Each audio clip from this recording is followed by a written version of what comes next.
What is up, everybody? Alright, I'm feeling a little bit better today. I'm still not sleeping great, but I'm dealing with my symptoms better, so instead of sleeping for like an hour at a time, I can now sleep for like 6 hours at a time, which is a hell of a lot better. So I'm feeling okay now, for the meantime anyway. So, I had a thought. Through all this, sleep apnea nonsense, I haven't felt so good, so I've been like, watching some old anime, and I was thinking back to, it was like 2007 when I got into Fate, right? And back then, there wasn't a lot of Fate, right? You had Fate Stay Night, the visual novel, and the Dean Stay Night anime, and then I think like Fate Zero had maybe just come out when I got into Fate. And that was pretty much it. Hey, Looking Glass, thank you for the bits.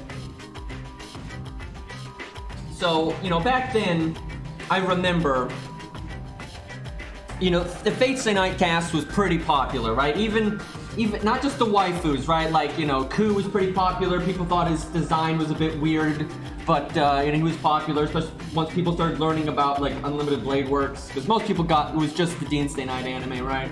Hercules was popular, even though he's kind of brutish, but, people learned, but, like, he's got, like, his sane versions, and then Gilgamesh was really popular, and of course Artoria was popular, Rin was popular, all that stuff, right? But there wasn't that much Fate, right? There wasn't that much Fate stuff. And, Nasu had kind of implied he didn't really wasn't really planning on doing much more with Fate, personally after Fate Extra, right? Now, suppose, all this time later, here we are now, right? And we've got, a lot of books, Fate Labyrinth, APOC got turned into a book series, the writer Bakano is, doing a Fate series of books, we got Fate Requiem, we got the games, notably FGO with, so, a lot of characters, all these different works and stuff, a lot of characters, and they've revisited the old characters as well, like, Ku's got his caster version now, Gilgamesh has a caster version, Artoria's got 30,000 versions, even Rin has a servant version for some fucking reason, right? Now, suppose you could tell all that to the people back or me even back in 2007 or 6 or whatever, and you tell them all these books and how all these alternate versions of old characters and all these new characters.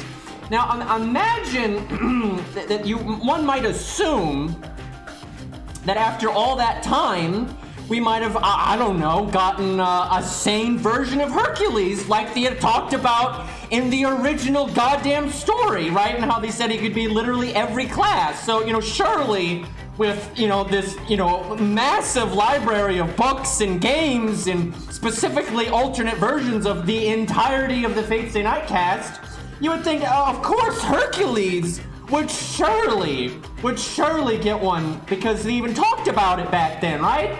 Right? But here we are, 80 years later, and we don't have any of that.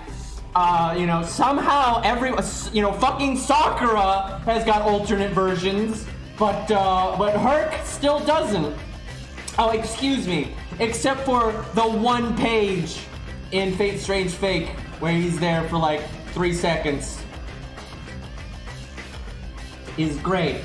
But yeah, he was popular back then. I remember there, someone posted like the scene from Dean Stay Night on YouTube, right, where he died and he's like sane for a few seconds, right? And I remember this was like fucking 14 years ago or some shit, or 11, 12 years or some shit, it was quite a while ago. I remember people being like, oh man, I wish we could see like, normal Hercules.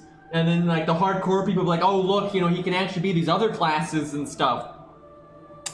Yeah, but all this time later we don't have that. Honestly, we might get a Shinji servant before another proper Hercules. I'm gonna be RB for like 2 seconds. I gotta grab something on the other side of the room.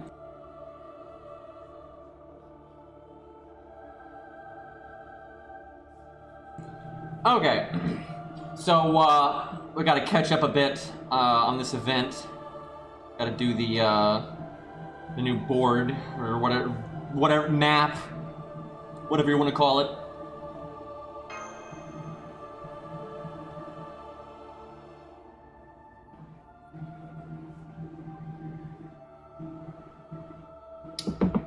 Oh, I got my tea. Feels good, man.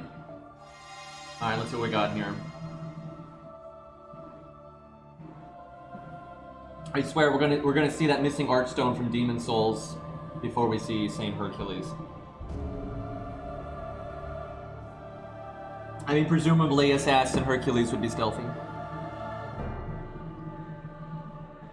Okay, you start like in the middle. It's different.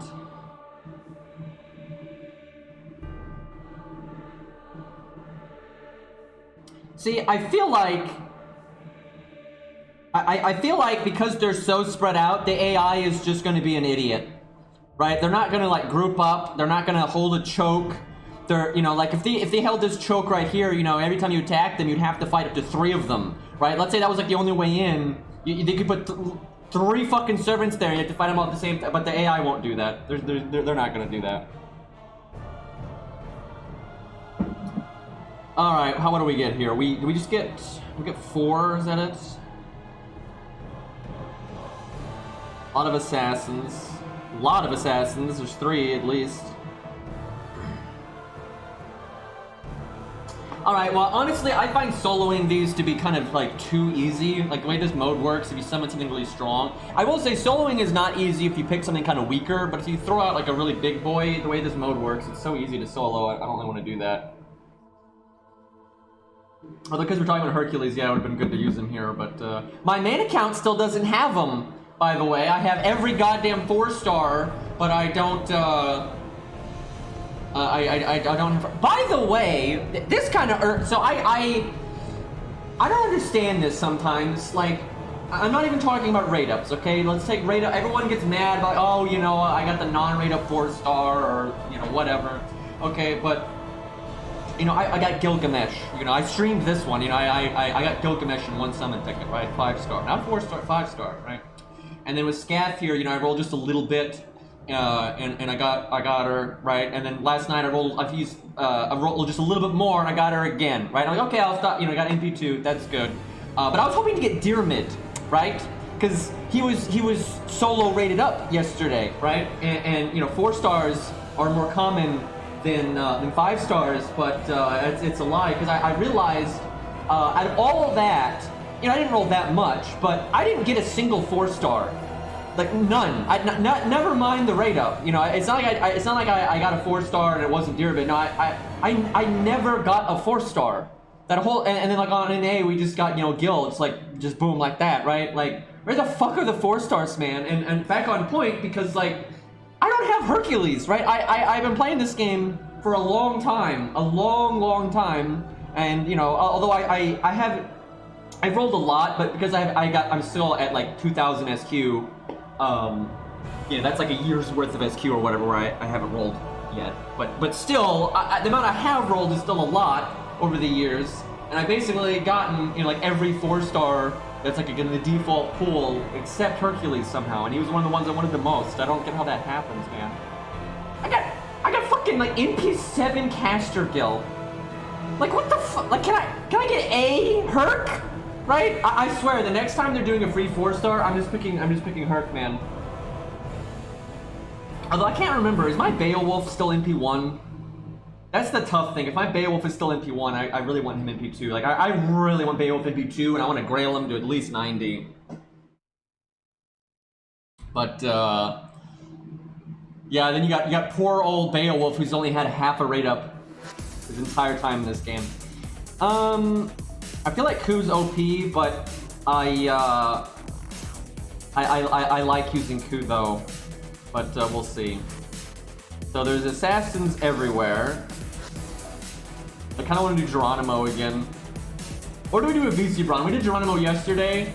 We could do a VC Braun because he just got, you know, actually I haven't even given Scath her NP upgrade. Like I didn't make her NP2, and I haven't done her interludes and all that because, you know, she's cool, but I'm not like hype, you know. Babbage.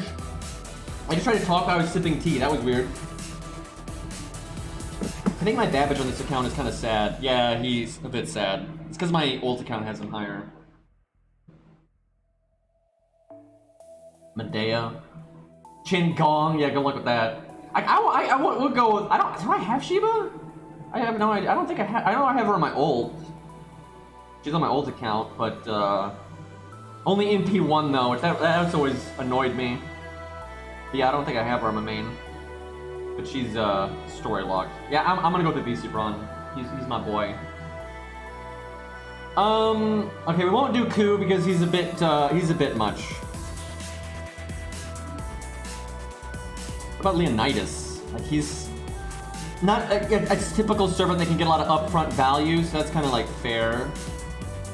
So maybe Gareth, because she's, you know, low star. Yeah, we'll go Gareth. You know, decent, but not, you know, not gonna carry by any means. All right, what about Saber?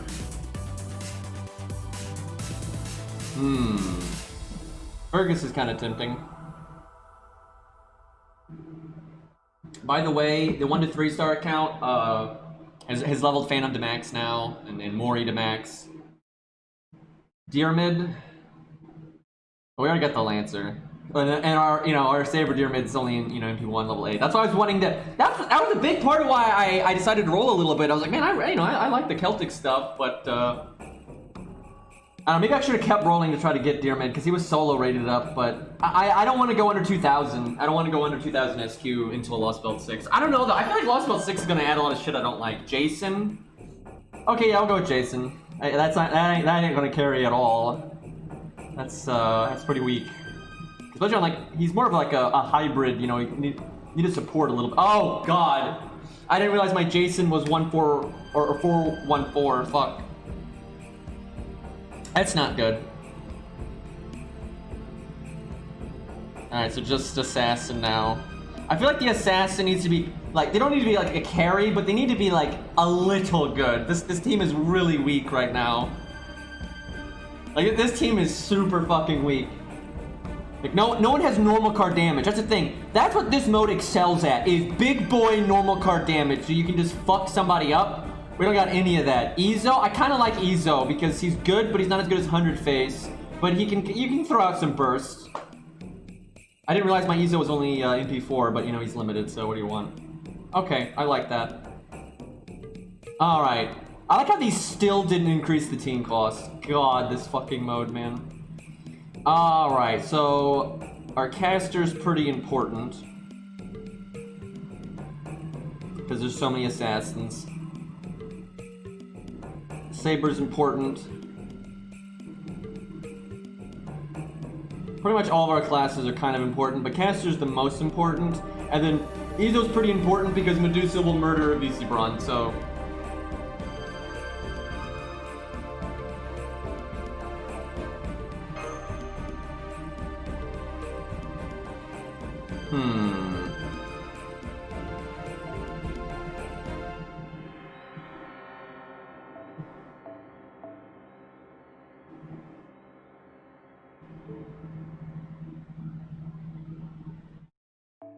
I'm worried about Jason. Yeah, I don't know how this is gonna go.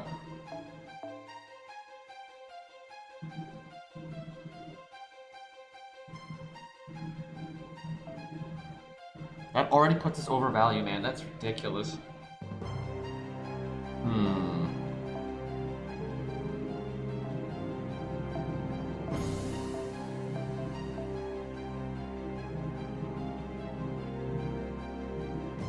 Do I have a blue-black key? Pretty low level.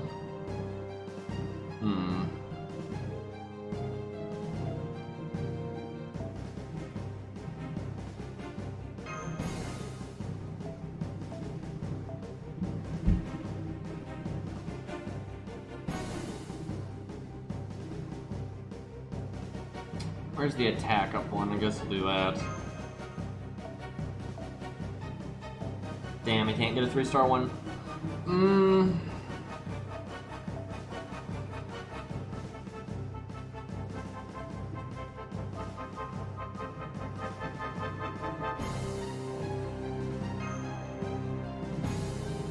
Oh boy. This is gonna be rough.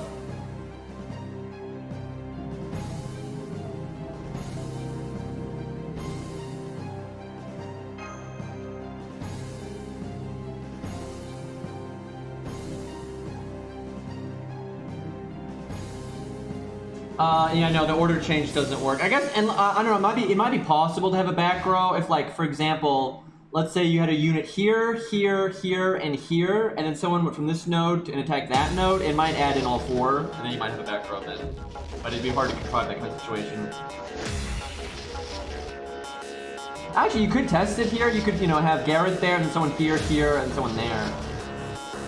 Alright, I guess we could have Jason grab that evade. Kind of depends, though, on their side who's going to start moving first.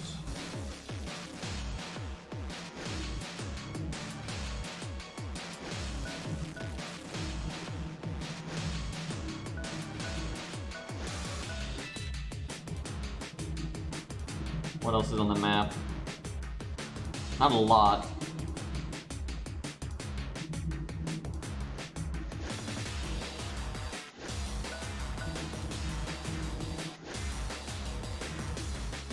Gotta be careful, I don't want Jason to fight 100 face.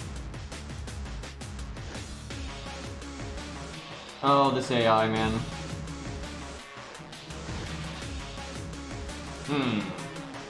If I move a VC Brawn over, I bet you it'd make me fight both of them, and then my AoE would get good value. But I don't know, if I attack them from that point, though, I don't know if it would actually work that way. I know if he attacked me, it'll work that way, but... I could just attack Serenity, and then my AoE won't give as much value. I know the AI is so dumb, dude. It's like painful. Well, I have to move Jason because I don't want him fighting 100 face. I think I'm gonna let them attack me here. Get some value. Wow, Atalante only gets one action per turn? The fuck?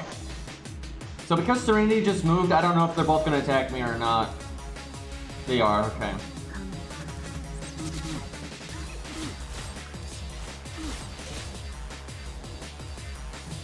Probably should have given him a different CE at this point, but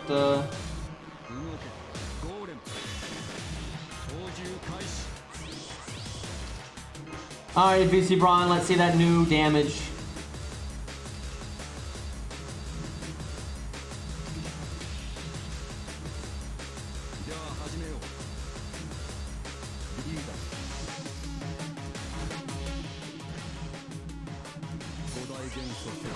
Got that MP up.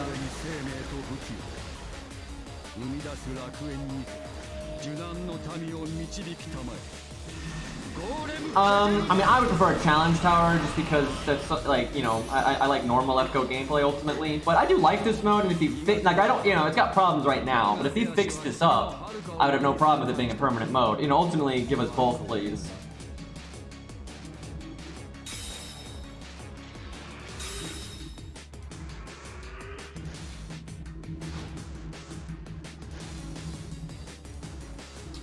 Okay.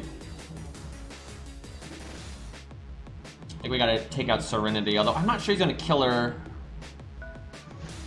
Well, if I attack her twice, I'll probably kill her.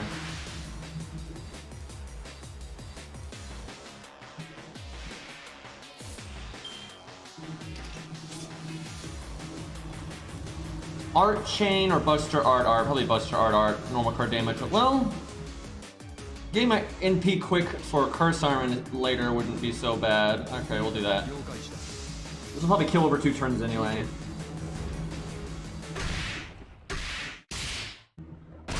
Maybe I should have done the Buster.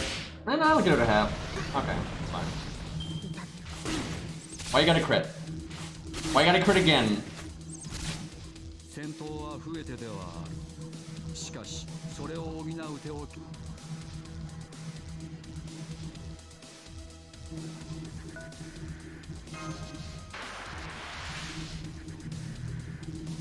It's like she's an assassin or something.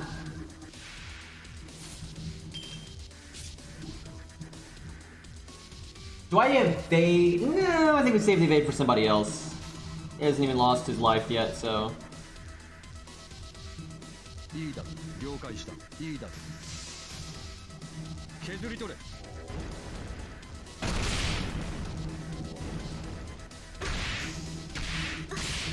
There's something satisfying about watching a golem punch Serenity in the face, especially if you've read fragments, like prototype fragments.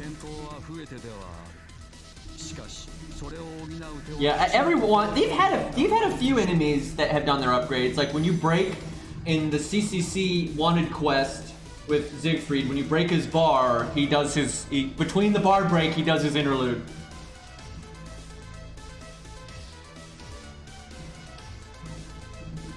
How many actions does she have? 3. If I back up 1, she can still attack him. I don't want Cursed Arm to go for Jason. I guess I just have to let her smack me. What if Cursed Arm is an idiot and he goes for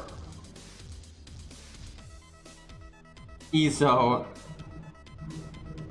I could move Avicii Braun up, that would give them more action points per turn now. But I guess we do that. Fine. I like how they just kind of walk into you one at a time. Like they're just not good at this, man.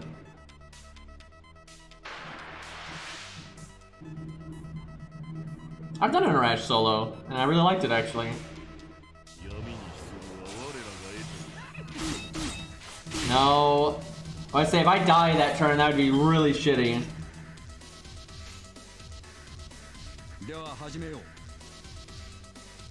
We have no buffs whatsoever, so I'll go for full damage.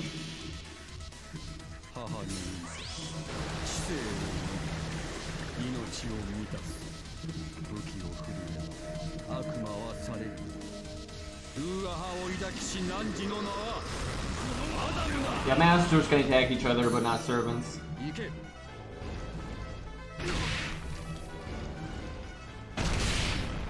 Whew, that was close. Well, not that close, but a little close. Alright, VC Braun getting value. Killed 2 and he hasn't lost his life yet. That is a long victory line, by the way. Why? What? Like, he shouldn't even moved, because now I can attack without, like, if he hadn't moved, I would at least have to use 5 action points to get to him, right? But they just, like, set that up for me. Like, thanks.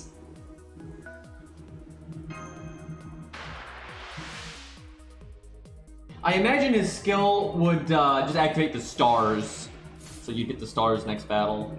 Probably should have actually used it. Hey Zelos, thanks for the resub, man.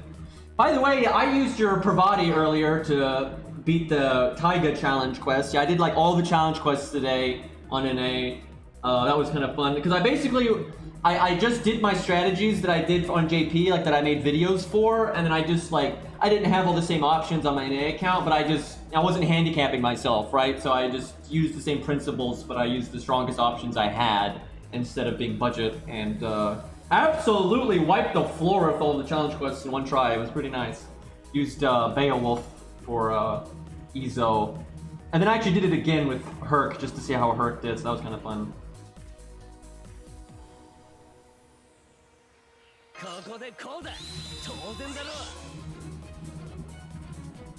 Yes, obviously Braun is not story locked. He's an FP, thankfully.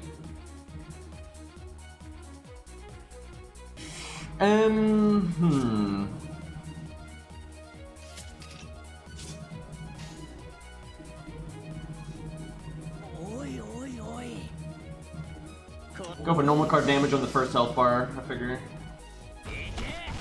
Ooh, that is not good damage though. Good voice acting though.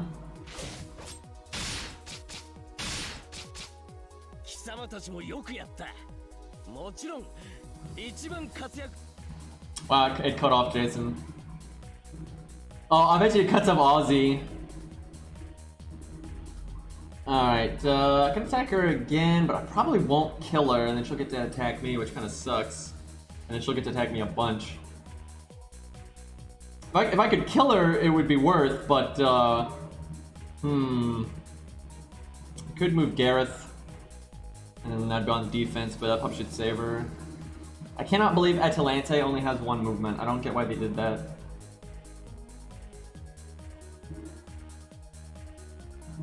You know what? I'm gonna do that.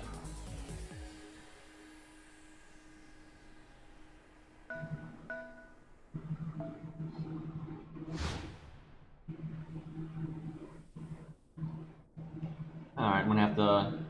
That was actually a good move. That was a decent move there. Cause now if I can't really, I have to pick between like getting Jason over there versus not getting murdered by 100 face.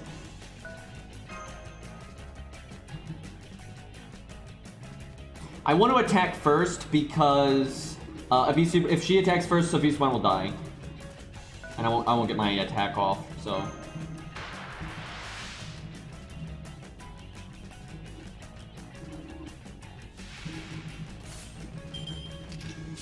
I could heal. No guarantee that that would result in survival though, because if she crits, probably gonna die anyway. I don't think it's worth using the evade because this is the final assassin. Well, we'll do this because if I can happen to not die this turn, that would be pretty god tier.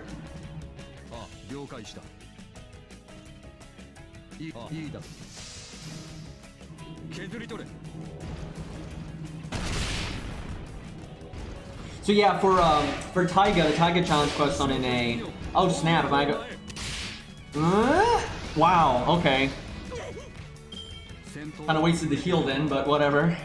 But anyway, for the Taiga challenge quest, I just used Parvati. I summoned Zealous' Parvati because I don't have Valkyrie on NA, and I used my Hercules for cleanup instead of summoning. Because I would summon a Saber for cleanup and use my own Lancer, but I summoned someone else's Lancer, so I used Hercules for cleanup, and that was really easy.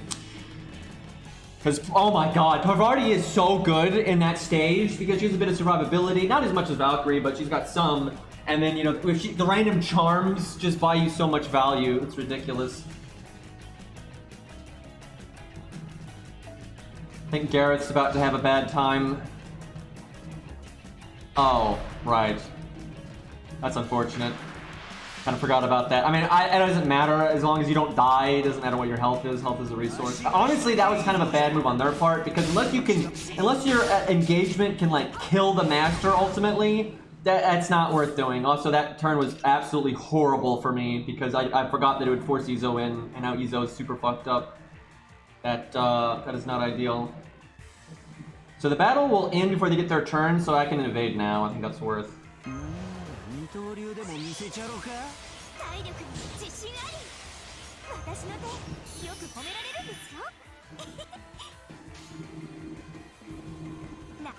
I don't think Gareth is taking this very seriously.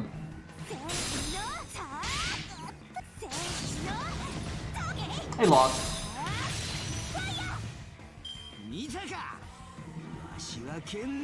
I'm sad Lost wasn't here for the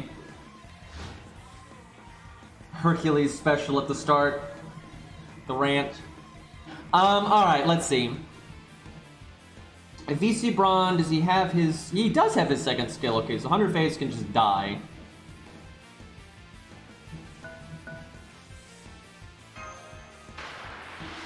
It's at the very beginning. Hey, Faust.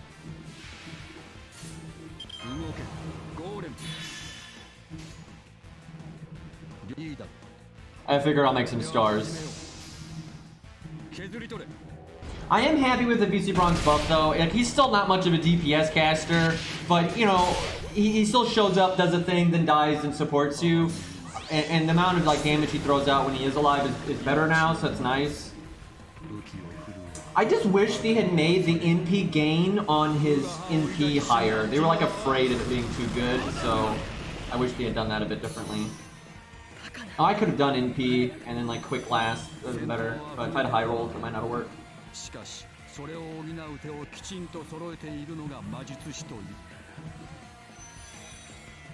I would say the Taiga Challenge quest is probably the hardest one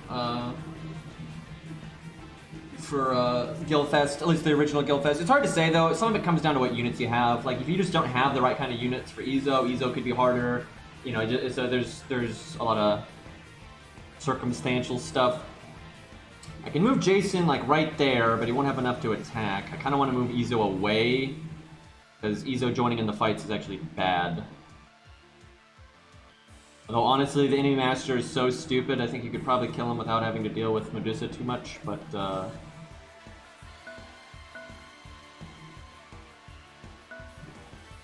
we do that. It's fine. You basically have to babysit the AI. If you want to have a good match, you have to intentionally not exploit it, because like the enemy AI is very exploitable. Just don't one-shot me. Okay. Well, at least we had casted Guts. Now I can cast Evade and it won't go away. But would I rather save that for later? I don't know. Let me think. Jason's up next. As long as I kill her here... Wait, Jason doesn't have his MP, though. Jason's... Well, I could give him the attack buff. Would that be enough for Jason to kill a whole life bar? Probably not. Although, honestly, I don't care if Gareth dies next time. She only has 500 life, so that'd be a pretty bad turn for... What if Gareth doesn't do 30? I think I need to NP. That's probably the move. Just make sure, because Atalante is not even a real thing, so.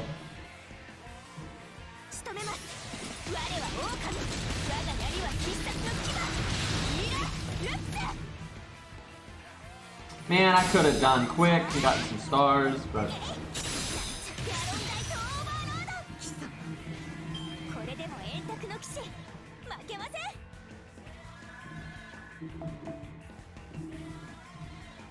And then now Pain. But it's only 500 life, so they're not like really getting much out of this turn. But it sucks I don't get to attack back. And if I had evaded, I could. You know, like I would evade everything here and I could attack back. But I don't feel like it's that big of a deal.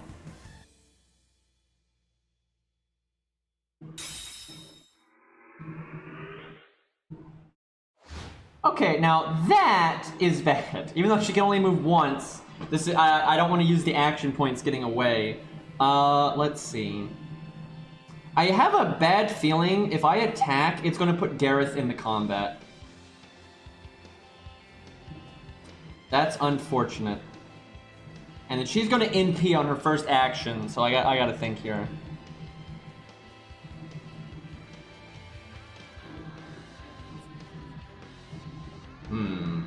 I think MHXA is next. I think, isn't it that, and then like just finals? Or am I forgetting one? I think, am I forgetting? Oh, Tonic wouldn't do anything. It's not a matter of who she attacks. I'd rather she attack Jason because Jason's a Saber.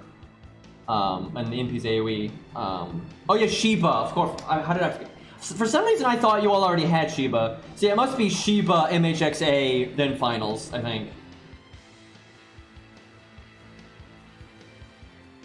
Sheba's a fun one. I enjoy that one. It's fun. I've had so many people watching that video from years ago. Like, I guess just wanting to see the fight ahead of time.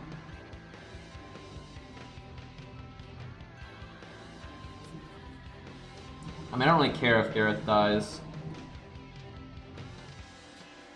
I'm just trying to think about what I want to do about Atalante. Because I could have Jason attack twice and kill Nantoria. I guess that's fine because what's her name? Atalanta only has one action per turn, so what if Jason takes the square, she can't get to him because for some insane reason they only gave her one act. What the fuck? She's super fast too. That's like she has a high agility stat, and like both in Fate and the real story, she's like noteworthy for how fast she runs.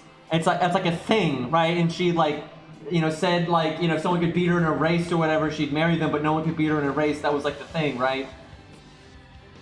But for some reason she can only move one fucking act in one space. Wait, I don't want Gareth joining in though. I just back her up, I guess.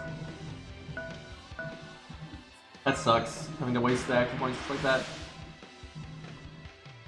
I'm now imagining Atalanta with like a giant turtle backpack.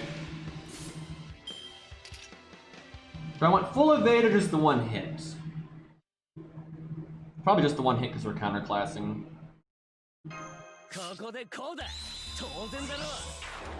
Watch her Buster crit me. I don't want to remove the defense down until next turn though. I could try to one-shot her with the attack up. I don't think it'll... unless I crit a lot. When else am I gonna need the attack up though? Yeah, fuck it, well I'll try. Let's see what Jason's got. Honestly, I should have used that buff a long time ago. It would have come back by now.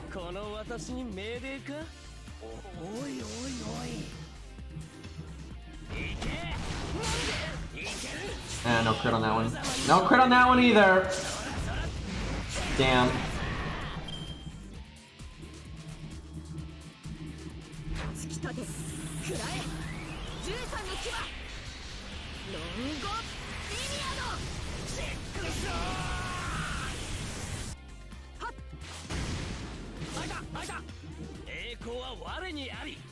Alright, as long as he kills her this turn, we're good. And if Jason dies, it's okay, but, you know, pride.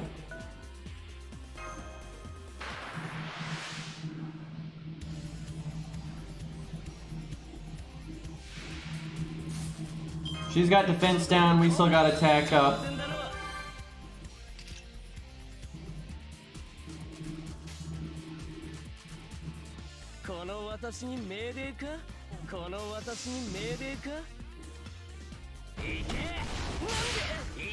Extra attack should have this. Feels good.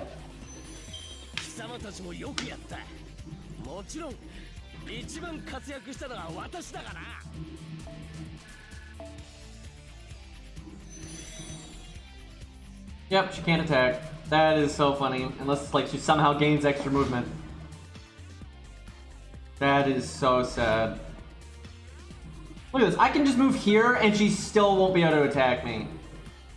Like, the fuck, man.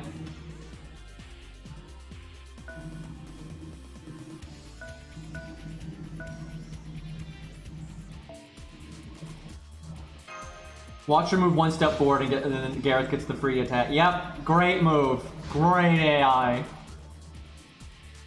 That's a reason why this mode would be really bad in PvP though, because you always want to stay one step out of their action range to attack you, because getting attacked first is so bad. Like this mode would be so shit in PvP because you're not gonna field Jason, Gareth, Izo, and fucking Avisi Braun, right? Like then it's gonna be like a bunch of berserkers and like K-scope NPs and people that have massive batteries and, you know, Pierce vulnerability, not like, it's just all gonna be one-shot bullshit, right? So attacking first will pretty much always result in the other thing dying. So, you know, it's all gonna be about, like, you know, waiting around and shit. Like, it's dumb, dude. Alright, Gareth.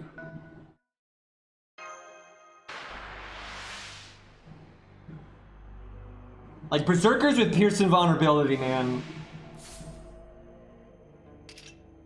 And then foreigners get really meta. But it would get, the meta would be, no matter what the meta ended up being, it would be really cancer. Like, there's no way it wouldn't.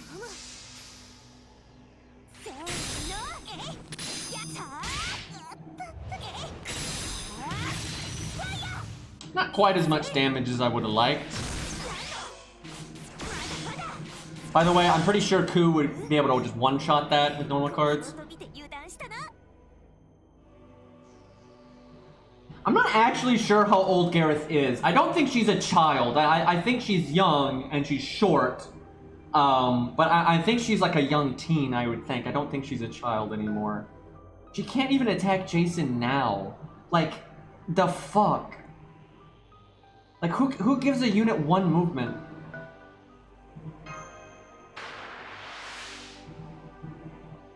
Like, I think she's short for her age, and she is young, but I don't think, yeah, she's definitely not a child.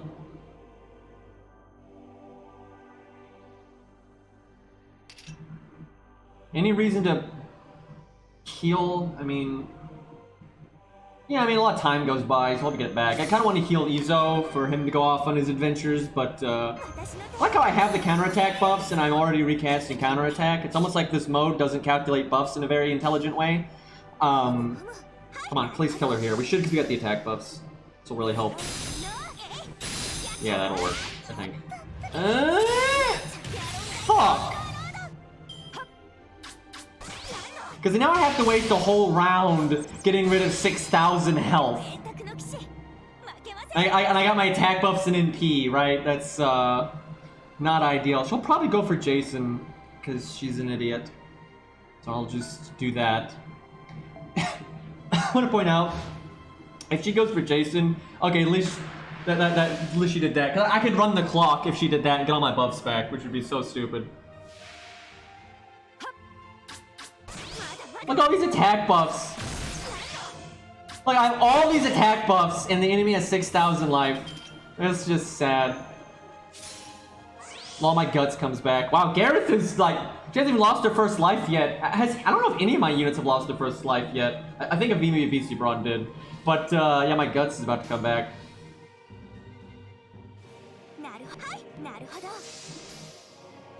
Wasted, look at that, just wasted damage right there.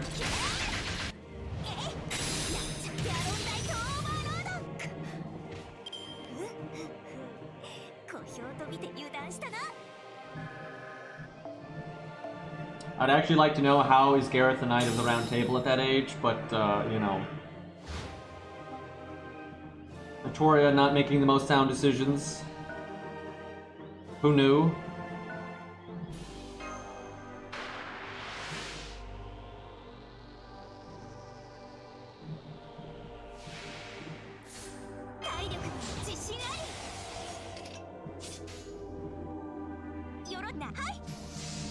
Should be able to do this.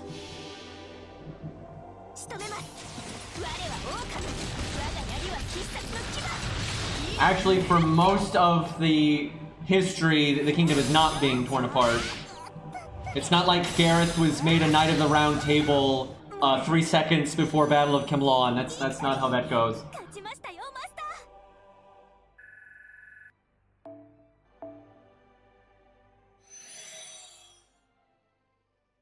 Most of Camelot's history is fairly prosperous, but the times catch up with them. So here's the problem with this fucking AI. Not only do they not group up and they just like randomly come at you one at a time, but I bet you Medusa's not gonna move. And now I can literally just wait around and get all my cooldowns back for free, right? There's no drawback, right? I can just get my heal back. You know, I could literally corner it so there's no way you can protect the master from every angle, right? Like, it is just silly.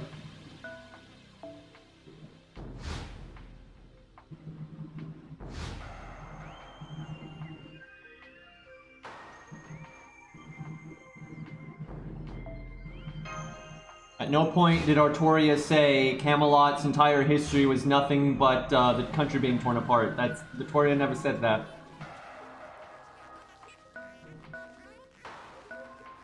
Like, they've literally detailed the history of Camelot and Fate pretty thoroughly.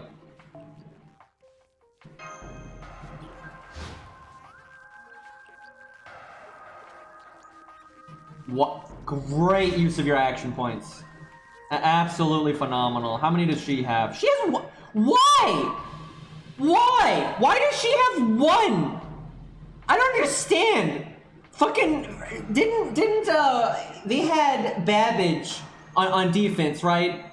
Like Babbage had 3 actions though, right? Because to defend the master, you need to be able to move and attack, right?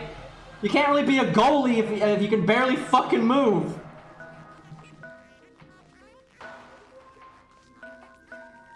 Like, what are they gonna do? What are they gonna do?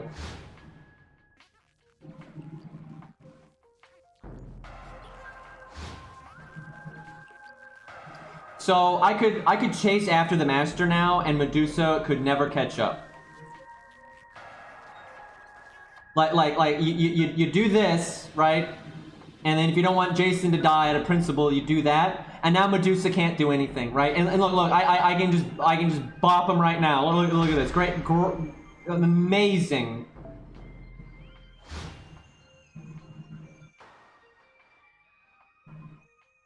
Yep, that's the thing to do, game.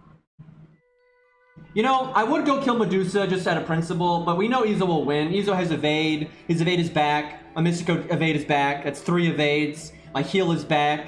He's counterclassing. He's obviously would beat her. So we'll let her live because she's you know, she didn't do anything wrong, right? Good snake. There was the whole, you know, mass murder thing, but you know. We blame Shinji for that.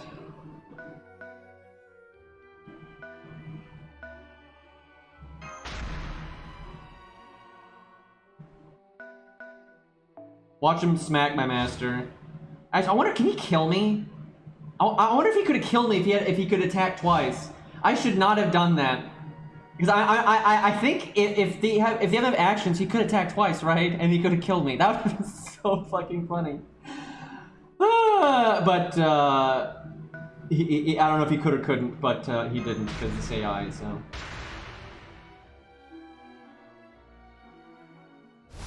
Well, she did kill her sisters, but that was after she went crazy, so.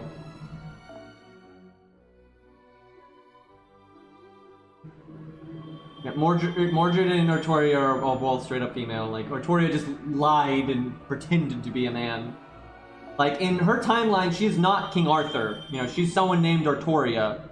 And they tell the people her name is Arthur, but that's not really her name. Her name is Artoria, but they tell the people her name is Arthur. And she pretends to be a man to kind of play the role,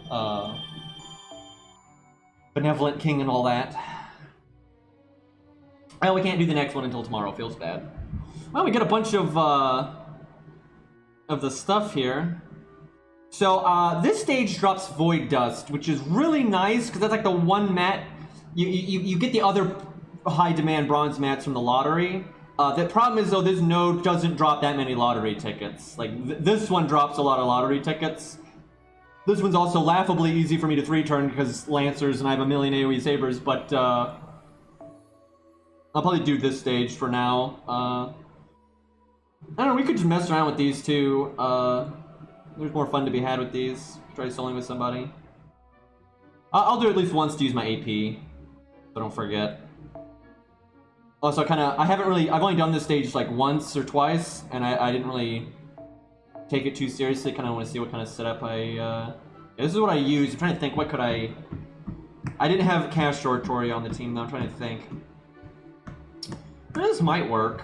I feel like I need someone with more damage than Zig though. It's got the minor event bonus. Yeah, we'll try it. I didn't have Castoria last time, so I'll see if that lets me 3-turn. I mean, it'll surely go fast. I don't know if I can 3-turn or not. We'll see. Oh, it is the same amount of lottery drops in both? I thought the other one dropped more. Because this one drops the mats. You know, this one drops all the, you know, the gem, you know, the gold, silver, bronze stuff. Oh yeah, they always do other lotteries, so.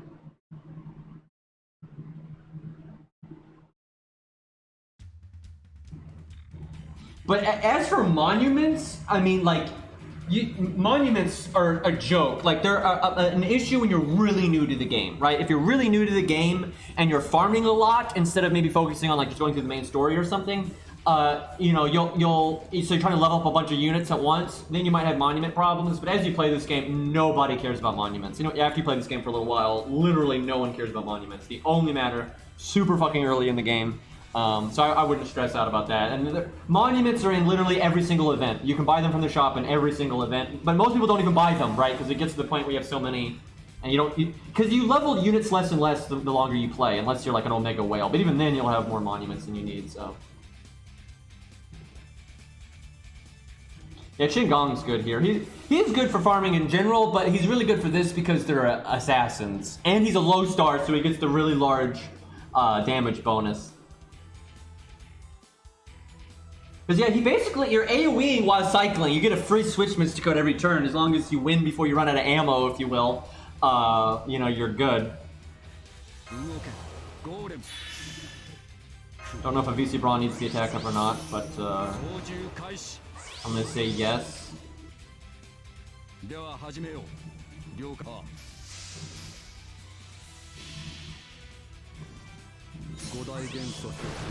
Because again, early in an account's life, if you're focused on leveling many servants, you're not going to have had access to getting monuments very often. But you passively get monuments if you're trying to or not, because like they drop from challenge quests all the time, they drop from major boss fights in the story all the time. Okay, we're actually cutting it pretty close on that. And anyway, then you can get them from events as well. And a lot of stages that you farm, the enemies sometimes will drop monuments from time to time. Not like really often, but occasionally. So as time goes on, you're swimming in them. I cannot even remember the last time I needed to farm monuments. I've always just had more than I needed. This is the battle theme from Orcs Must Die 2. I don't remember which one though. There's a bunch of battle themes. I think it's battle theme 4 or something.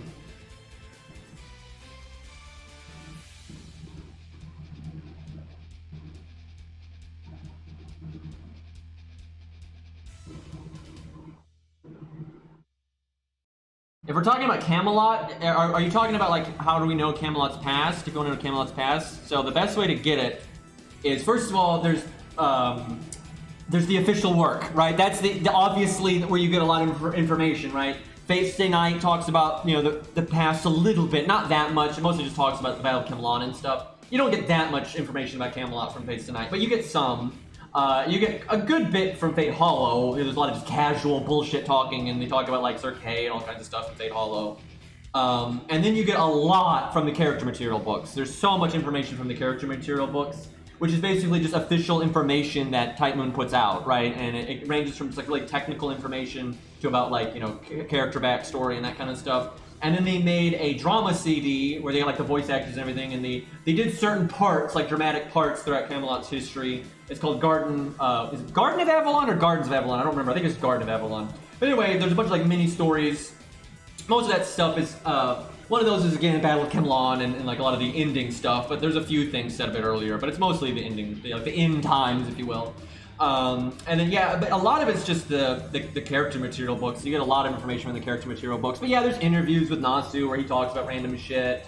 You got just voice lines from characters in the game and stuff here and there. Because like with Camelot though, the country does get torn apart at the end, obviously, but that's not the entire country's history.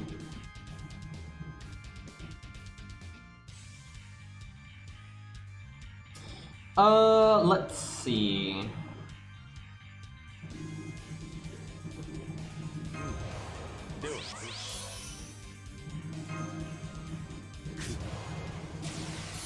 Not sure that's the right thing to do.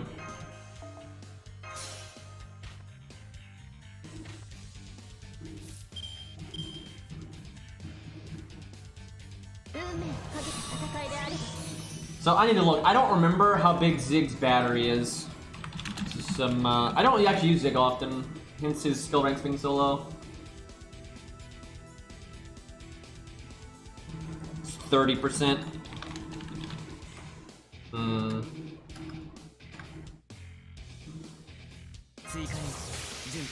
I actually don't mind Zig though. Like I mainly just don't like the way, as I always say, I don't like the way he was used in APOC. I don't hate him as a character. I think he was used better in the APOC event than he was in the actual APOC story. Yeah, him being a main character I just think was not a good idea. But so I guess I use his. That kind of sucks. I could have done this a slightly better. But I guess I use his battery because you can kind of pick who you want to give Castor Artorias to.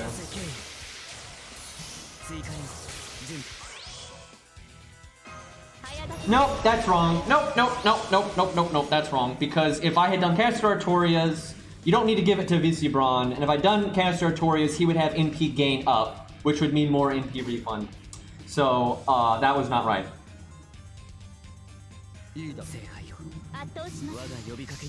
Might not matter, but it could. What is her NP gain? Let me see. She gives you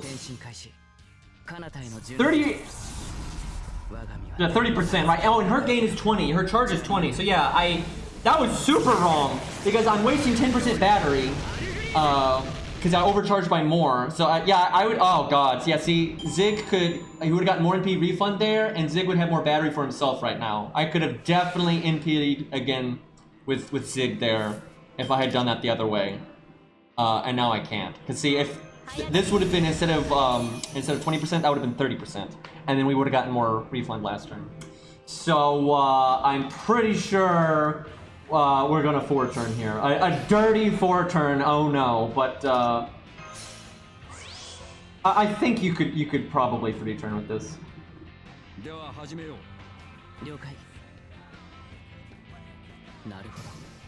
Probably should have done the quick to be safe there, but.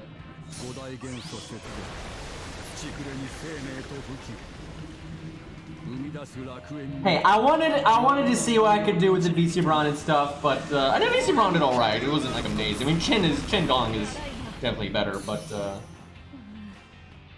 it's not bad. Now, if I had grailed the VC Braun to 100 and 2K Fotum and all that, then he probably not only would he maybe have killed there, but like you wouldn't need that waiver buff at the start, right? Because that was a 10% battery waste.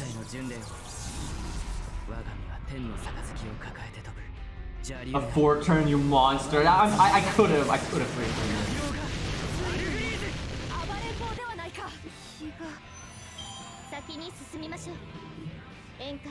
I'm actually focusing though on the map drops right now and not the lottery. I was focusing on the lottery earlier when we dropped hero proofs because I wanted the hero proofs.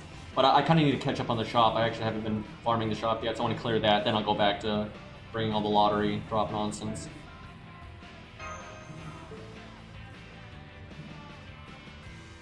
I mean, just call it Scath Fest. I don't know why. I don't understand why people always go with Scat instead of just Scath. Scath is an infinitely more reasonable, like, abbreviation. I don't understand.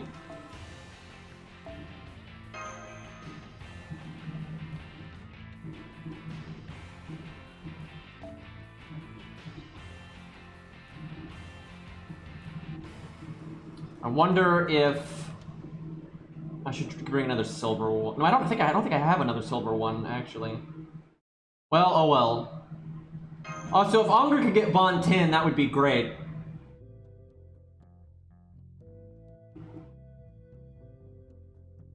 I should check. He should be getting close now. I haven't farmed that much though because, you know, sleep apnea. I'm finally starting to get better though. Like, I'm not like, I can tell, you know, this is still something that needs to be addressed. I'm going to need to see a specialist and stuff. Like, the state I'm in now is not a state I'd want to be in permanently. I'm still not getting good sleep, but I'm getting good enough sleep to not, like, die, right? Like, before, it was just awful, where now I can at least manage my symptoms enough. Because before, my symptoms would get so bad that I get so clogged up I couldn't breathe and stuff, and I'd wake up, you know, every hour to 2 hours, maybe 3 hours, right? And that was just... You know, that you don't get good REM sleep that way. It's really bad. Now, it takes so much longer for my symptoms to build up that I normally get like 6 to 6.5 hours of sleep, which is so much better, right? Like, it's not like the best ever, but I'm not dying. So, big improvement.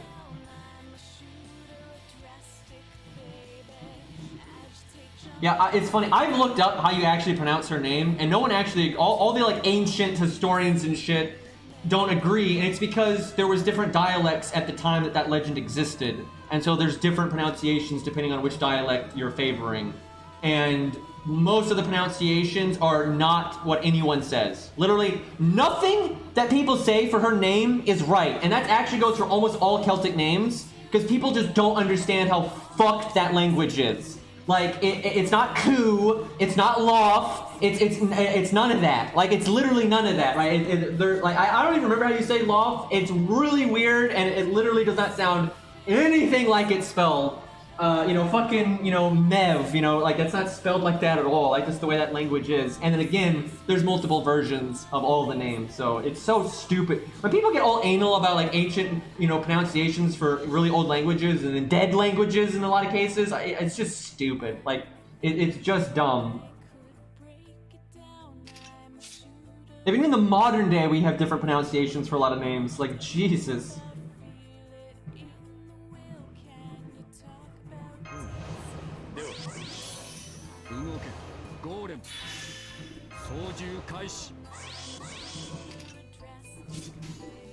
I guess you could use the attack buff now from the Mystic Code instead of later. That way you could use Waver's buff at a better time for battery for VC Braun. I don't know if that matters enough, because I don't know, because then you have less damage at the end. But I don't know if you really need the damage at the end, so.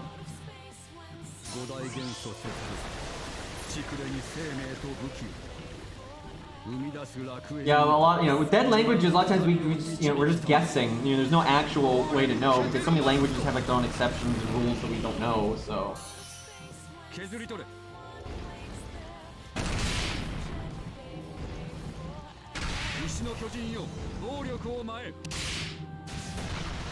And like, there's nothing wrong with people that like really enjoy language and they want to learn, you know, like that try to find what the most likely best pronunciation is or what most people say from that region, because it changes with time. You know, how a certain region pronounce something oftentimes changes throughout the ages, right? That's just how it is. But if people like, they like to learn that stuff, they like to know who pronounced what, when, how, why, and you know, some things they're not going to be able to know for sure. But there's nothing wrong with that. There's literally nothing wrong with like, you know, enjoying those things and trying to learn about, you know, the technicalities in language and stuff. But there's a difference between personally enjoying something and being an anal prick and telling people how to pronounce things that almost no one actually knows how to pronounce, and it doesn't even matter, right? Like, that's just, you're being a twat and you're trying to show off.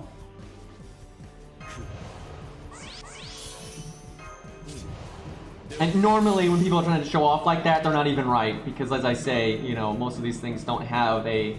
There's no word god, right? There's no like god of language that's just like, this is the definitive way you're supposed to pronounce these things. That doesn't exist. You know, language is completely made up bullshit, right? We just made it up, right? It doesn't there's no actual rules, right? It's all make-believe.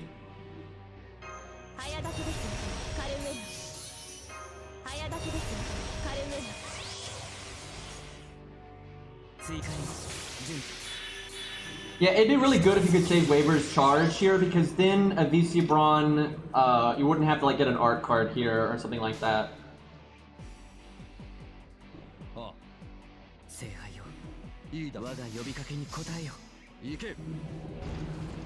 That doesn't change what I say. Just don't.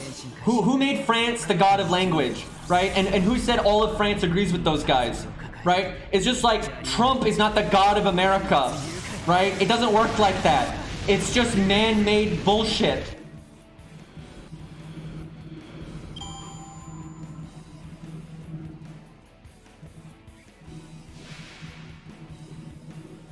I mean, that's the only point you can make when you start that sentence with actually, because when you're saying actually, you're contradicting what I just said. So if that's not your point, don't say it that way. See, now I don't need the 30%, but that's only because I had the extra NP gain. Before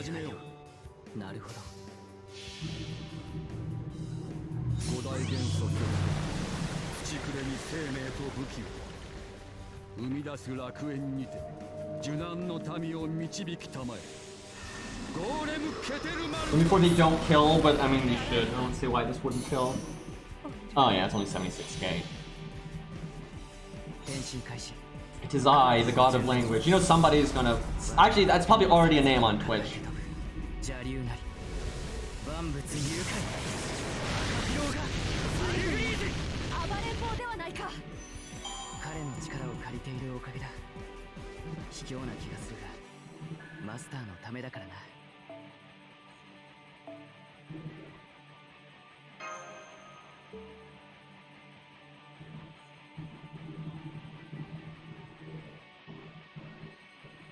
Alright, let's see.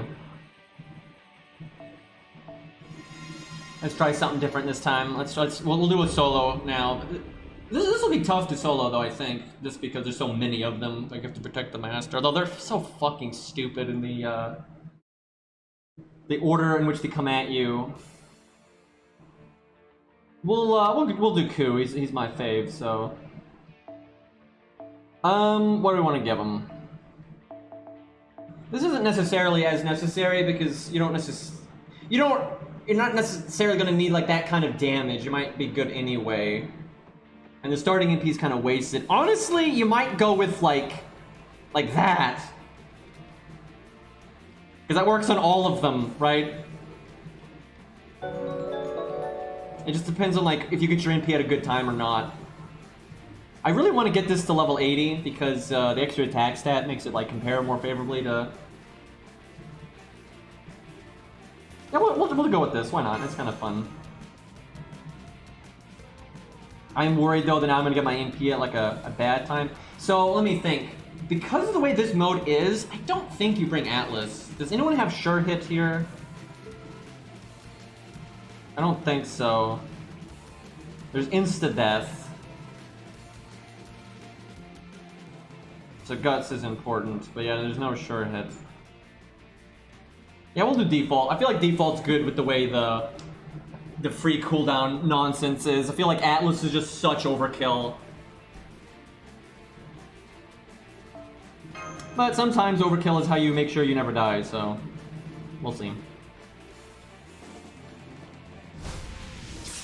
The main thing is you gotta watch the master. That's gonna be the hard part.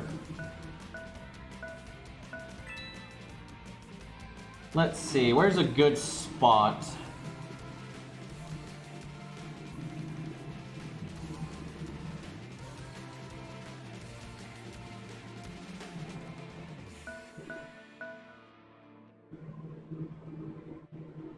Let's see what their brilliant AI decides to go with.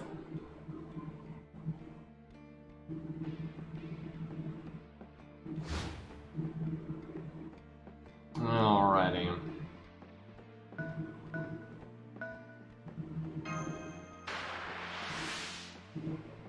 I almost wonder if grabbing that evade though is bad because now I can't cast protection from arrows to get the cooldown going. So with how bullshit this mode is, I think you cast Guts now. Hell, I think I do this now because again you can get so many turns off the cooldown.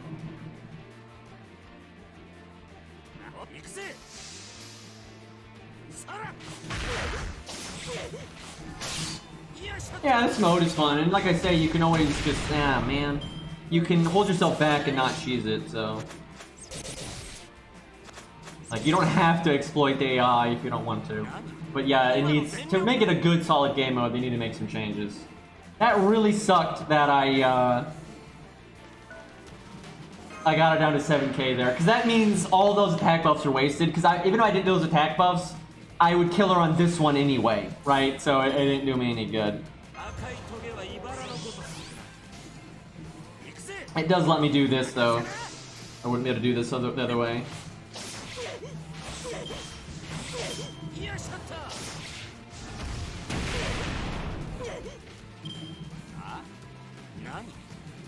Yeah, there's plenty of, like, it's a sandbox to have fun in, absolutely. Again, you don't have to cheese it, so. It's not like it's so hard if you don't cheese it, you can't beat it, right? It's not like that. You know, certain kinds of units are like way too strong here, and the AI is really dumb and all that. I wish she had attacked me because then I would have gotten my EMP and then I could kill her in one go. But now I'm gonna have to use 2, which means my master won't be able to move. That's actually bad. I might have to change my opening strategy here because now my master is gonna get smacked. I think I need to have Ku like block that spot, or have not. I should maybe have not moved my master up so much. Because if I move the master, I won't have enough action points to kill 100 Face. This is actually where Golden Sumo would have been better. Golden Sumo would have done enough damage to have killed 100 Face the first time in 2 turns, and then I would have my NP right now, and then I could kill 100 Face in 1 attack. So that's unfortunate. If I crit, I might be able to kill her in 1 attack here, but I don't think so. I'd have to crit with like everything.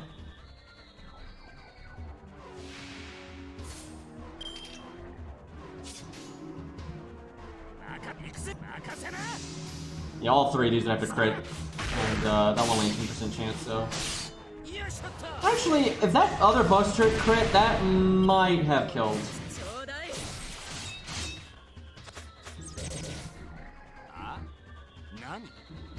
Yeah, Golden Sumo would have been better. I could have stabilized a lot better here. Now my master's gonna get smacked, and then I'll have to.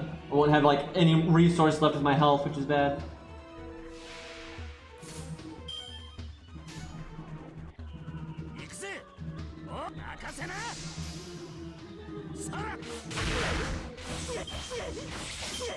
Yeah, Bulk would only kill 1 at a time. You'd be way better off doing soaring, death flight, because it's a giant ass AoE.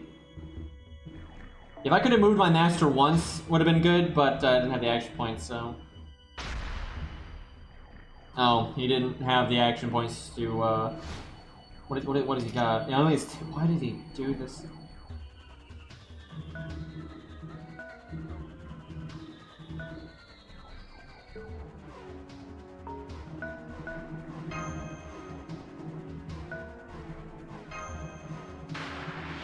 Like, I don't, why does he only have 2 action points? I don't, or capped on how many actions he can take. Like, I don't get the point. I kind of want to cast Guts just to have the attack buff, but I don't need it to kill him, I don't think. So,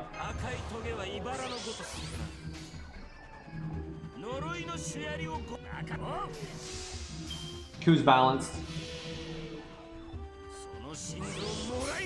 And like, the thing is, I think it's fair sometimes, like maybe a twink how many actions they have per turn, especially if you give them other gimmicks. Like they have first strike, right? They always get to attack first. Yeah, then maybe you want them to only have 2 actions, and things like that. But with the way these are set up, it's not warranted, like, at all.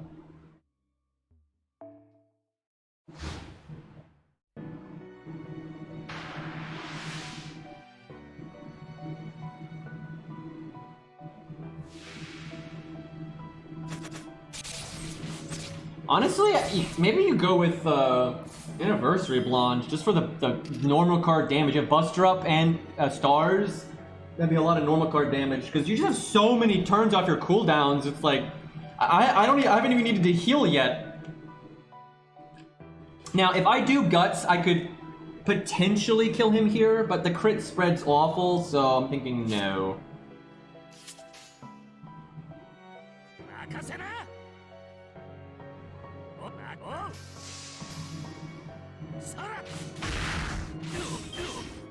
Damn, I wanted that art to crit. I didn't need the damage, but I wanted the MP gain there. The hard part here for Ku is not Ku living, it's keeping the Master alive, but the AI is not good at pinning you in, so...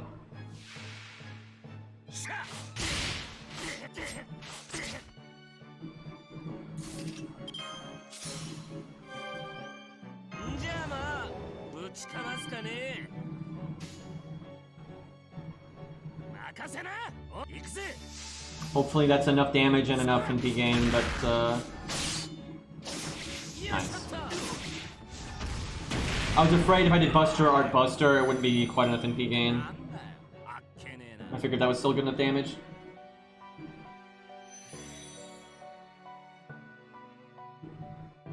See, he should be sending in Lantoria, right? Because Ku can't protect, both sides, right? But he's not doing that. How many actions does she have?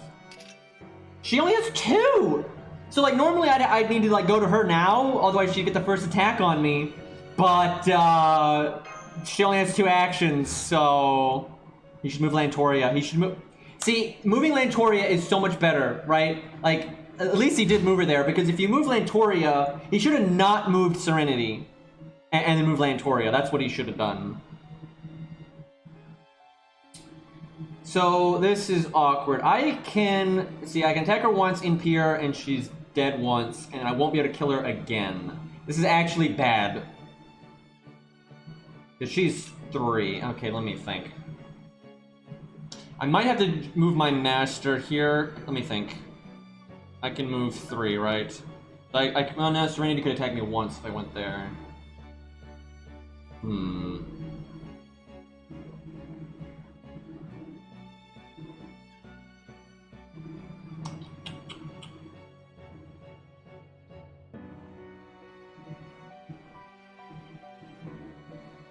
I can't kill Serenity fast enough is the problem.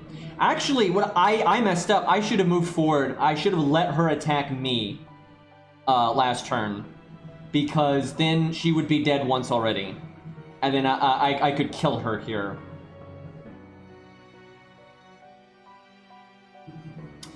We might, yeah, that might screw me.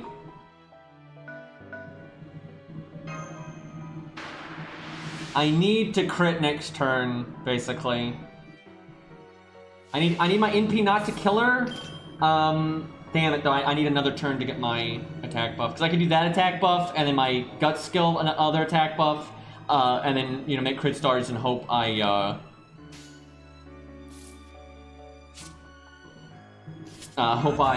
know, kill her with normal cards next turn. But, because then I would move forward one, and I have 5 action points left, and I could move the master once.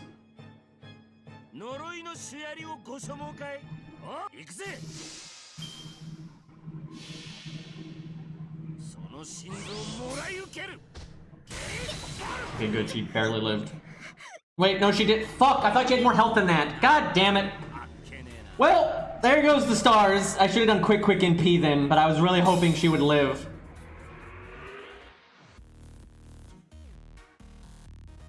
Damn.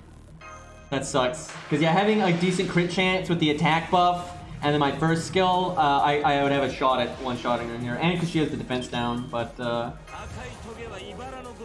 it's, no-go, I think.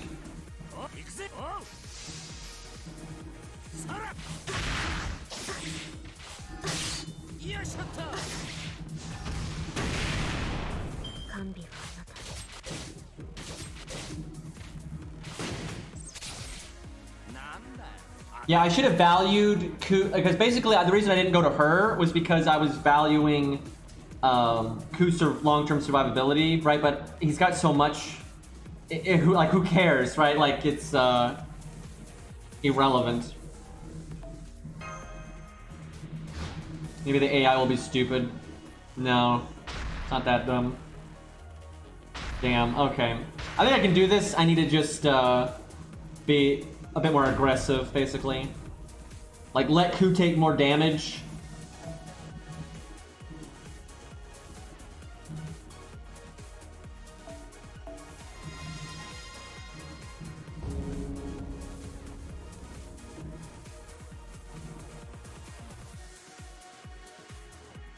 Also, I'm gonna go with that. It's worse in the long run, but it's better in the short term, and the short term is what lets me set up my master to not be in a bad spot, so.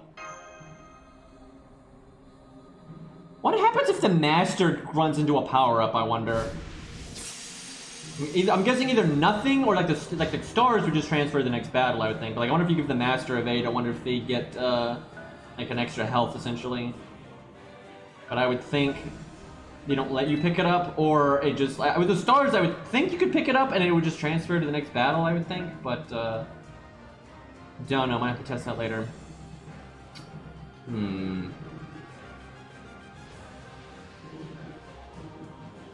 See, what hit me last time?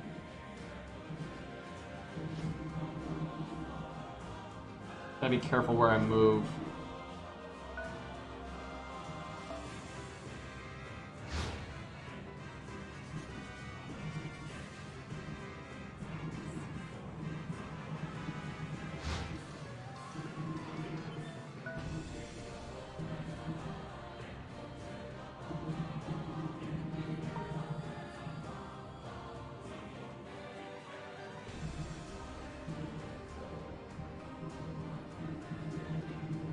Because Curse Arm's gonna move to there. I guess I should have moved here then, maybe.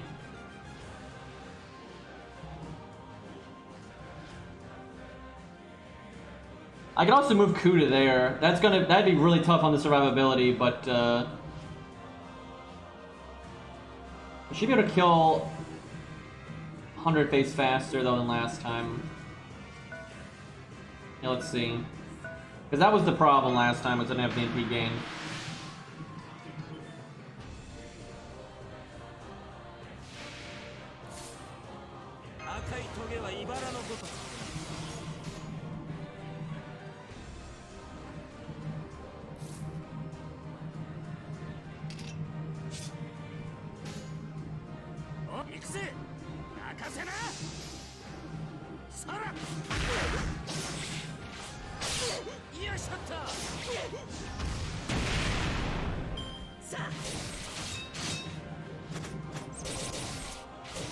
Now I'm getting my NP too fast, but oh well. She just did a lot of high hit count stuff there.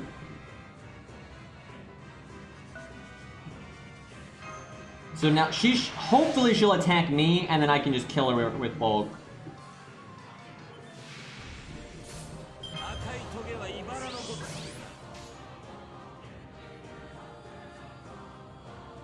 Picking stars doesn't actually matter here.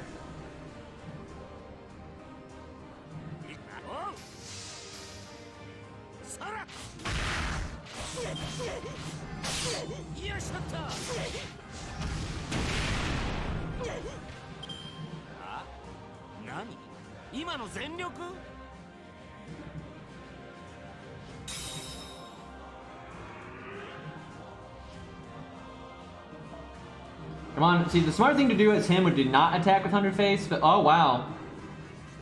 Shit, he took my advice. That's actually really bad for me now.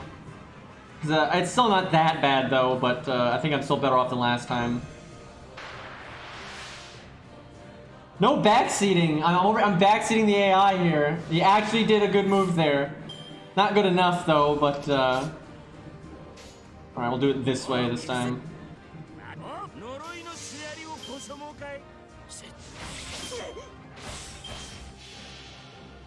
Time out Honako, yeah.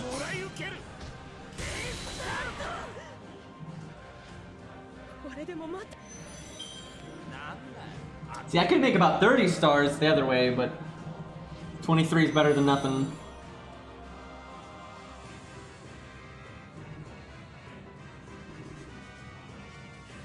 Wait, I'm still gonna get hit because Ku's in the way.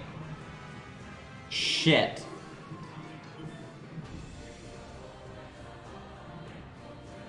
Fuck, that's bad. This is the exact same as last time.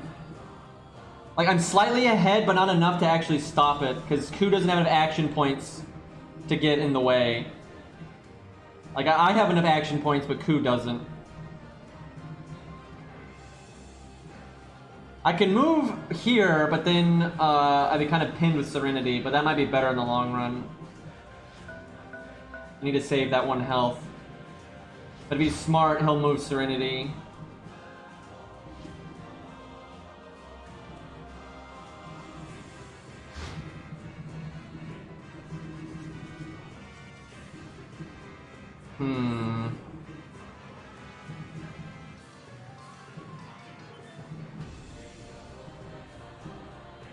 So they only have 2 actions, and the Master has 3, but they've got like an edge on me with the way the map is set up here.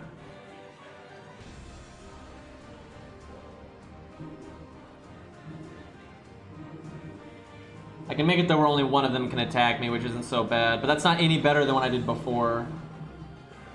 Like, this is like exactly the same as last time, ultimately.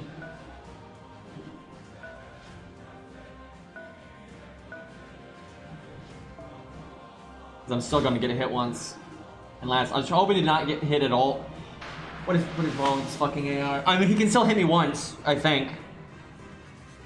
I have no idea why they thought that was the move. I mean, it's not that big of a deal because, like I said, they can still hit me with Serenity.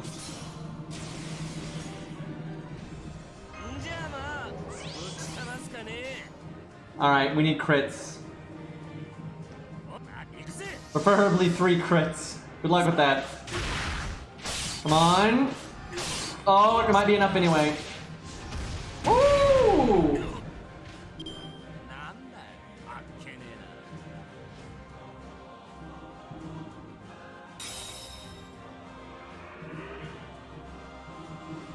Oh yeah, no, Serenity can't hit. She only has 2 moves.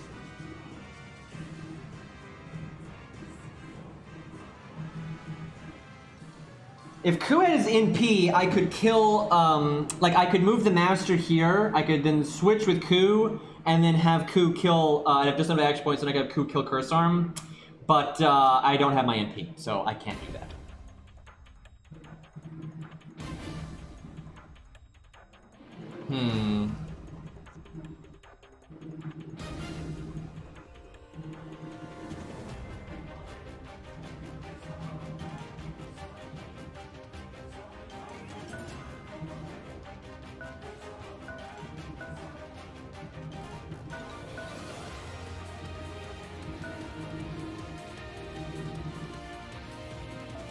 Well, so far our master hasn't gotten hit.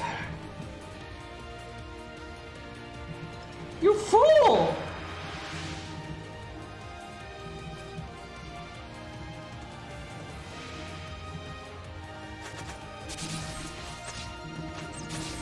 See, Curse Arm doesn't have Kodamine nerfing Ku, and he doesn't have the Shadow helping him, right? So he's kind of screwed now.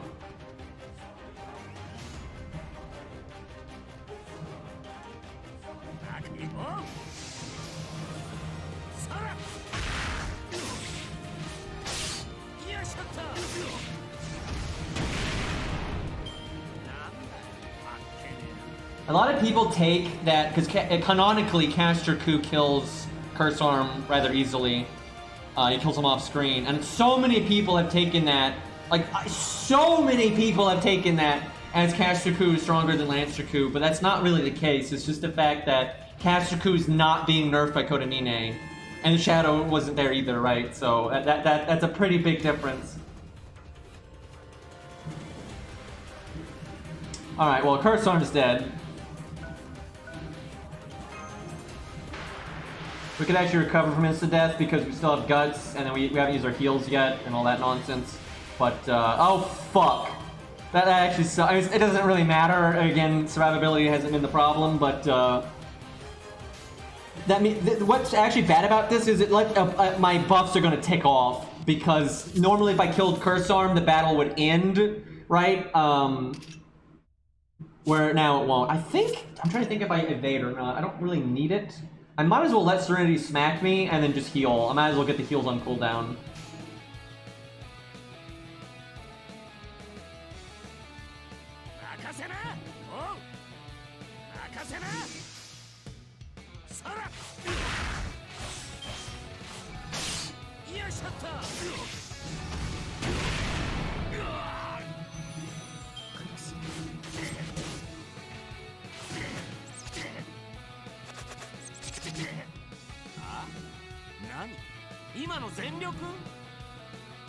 I know, Caster Ku needs an animation update, like, big time. I think I go for Serenity here. I want to cast my skills. I've done a Caster Ku solo, I think. Have I? I'm actually not sure. I think I did. I know I've used them in videos. I don't know if I've ever sold with them or not. Yeah, I thought I did.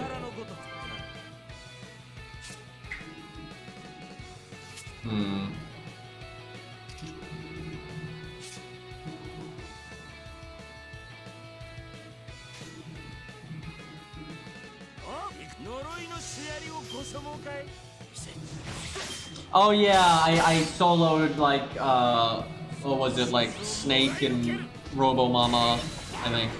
Oh, now she lives! See, if that time I could have done NP first and then done quick extra and made way more stars.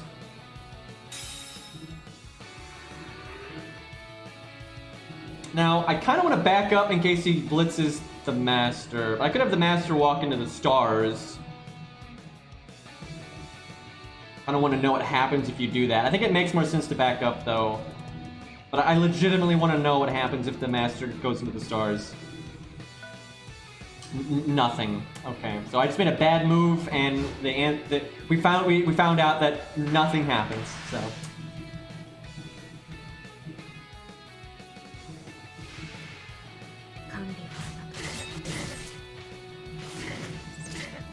The crits, though. Jesus Christ. Although that's kind of good because now I get the big attack buff.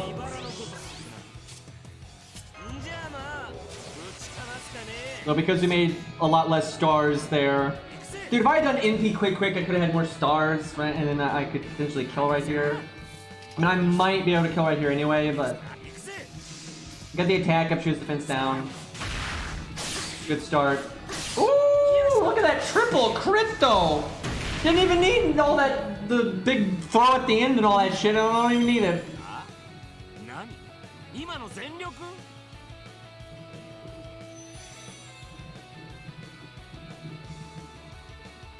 Why? Why don't... I guess it's the same amount of action points. Just don't get why they like did the up path like that. Let me think.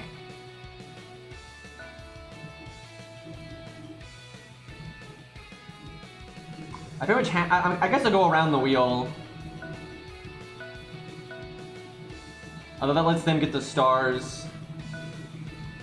But they might be too stupid to go that way. Do I attack?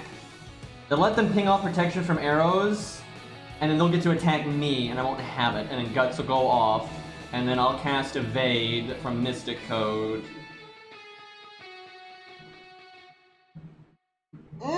I'm not, that's tricky. Because then I could, let's see, then I'd have my NP, I think I don't attack. Yeah, I think I need to wait. I need to be the one to initiate the attack, I think, but oh fuck, that's bad. I didn't have action points. No, it's not. Oh, that's not that bad though, because she can't attack twice. Yes, I don't lose Guts this way, so that's fine actually. Because yeah, the other way I would have attacked, and then she would attack me, and then I would have lost Guts, right? So that she would have counterattacked. If I cast Evade now, yeah, I think I cast Evade now. It's fine.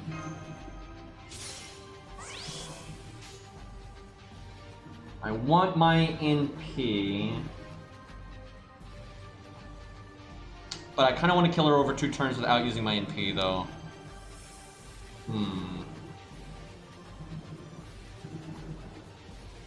Got the attack buff. I'll do this. I won't worry about the NP until our next life. Playing this way has been rough though, because we're getting a lot less value out of our defensive stuff playing it like this, but our master's not dead this way, so. Alright, I think I can kill her for good this turn. Which is way better.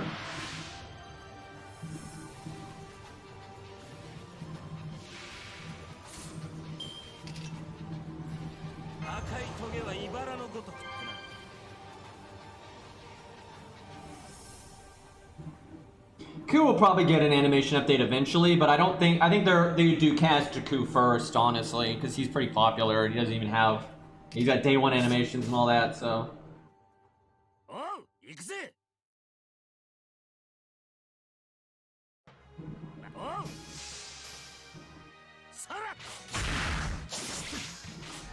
They just buff Herc again, guys. Guys, we gotta buff Herc's NP. Have it give him a buster up before the NP damage, and then also just get the the generic damage up that all NP upgrades get. I mean, I don't know Toho in real life, but we talk. We are on our standing is friendly, yes. Let's see. I think we just NP are here, and that's that.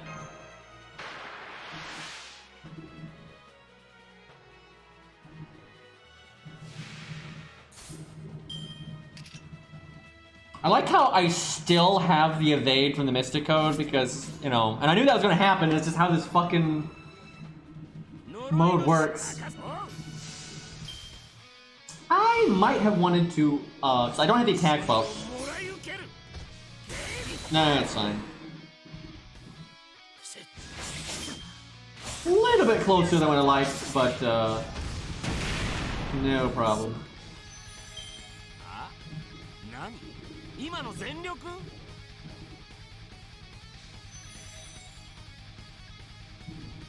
Okay, I would like to grab those stars, and I'm pretty sure I can, because I don't think the AI is going to be aggressive at all anymore.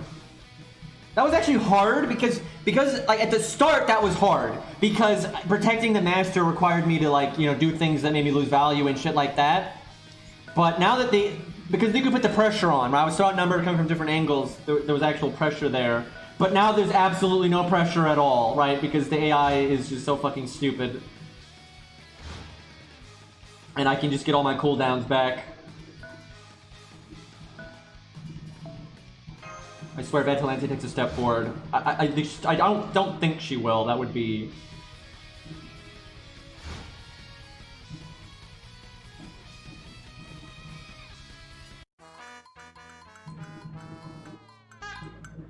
That was such a bad move because you don't understand. Not only that was much worse than normal because we're not fighting ourselves, but like, okay, it's not just that now I get the first attack and that I don't need to use many action points. It's Medusa's not here. If she stayed there, it would have been impossible for me to attack her without Medusa getting to join in, right? Which would be really bad for me. Because even if I one-shot Atalante, Medusa gets to attack me, right? But like, it's very likely I'm going to one-shot Atalante here and she won't even get a fucking action, right? And now Medusa's not there to back her up. Like, just the throwing, man. I might as well use this because I have unlimited turns to get my cooldowns back. Like, I might as well, right? It's not, Medusa's got 1 action per turn, like, which I have guaranteed crits. She is so dead, by the way. Like, she is so fucking dead. I don't need to do, like, Buster Art Buster, I don't think. I'm pretty sure I can be a little greedy here and, do that. Oh, yeah. Oh, yeah, that's a dead cat.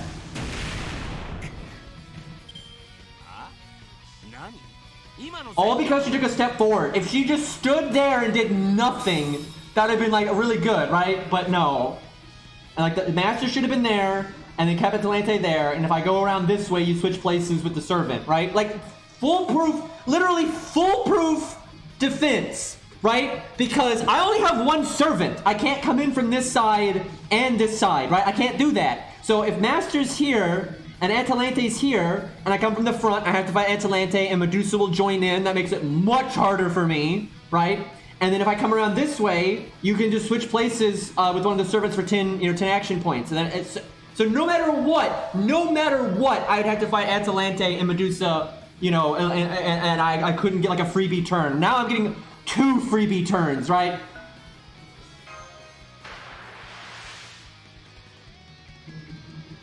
Dogs beating up cats, man.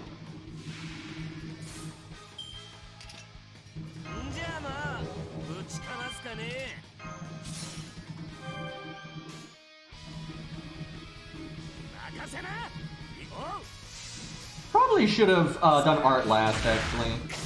Because I'll kill her anyway, and would have been more sure on NT game, but I think we're alright. Yep. And again, now I can wait as long as I want, and I can just get my attack buff again. I can literally have double attack buff for my guts. That's so stupid. That is so stupid. I have the attack buff for my guts right now, and I can just wait around and get it again. And I can go at Medusa with double attack buff.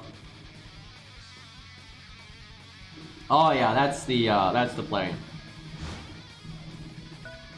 Let me just casually take a step backwards.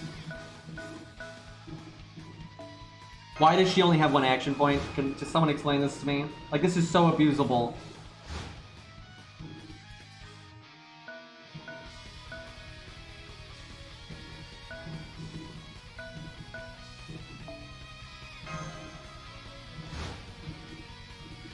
Yeah, a lot of servants can solo these. And actually, Ku is good in this mode, but Ku is not the best because a lot of, like, as you can probably see, a lot of our value and survivability is going way overkill. Like, normally if you're doing, like, hard content, like in the normal FGO game mode, you know, you're going to use up all your survivability. You're going to get the max value out of it. We're absolutely not doing that here, so I don't need that much survivability. We're someone like Hercules, who's effective against all these classes, because I was only effective against Atalante, right? I was neutral against everything else. You can just be BBBing all the time and ending the advantage of one-shotting someone in this mode is nuts, because then the turn doesn't switch, so your fucking cooldowns don't go down, right? Like, or your buffs don't go down. It's crazy. Like, Berserkers are really good at soloing this mode.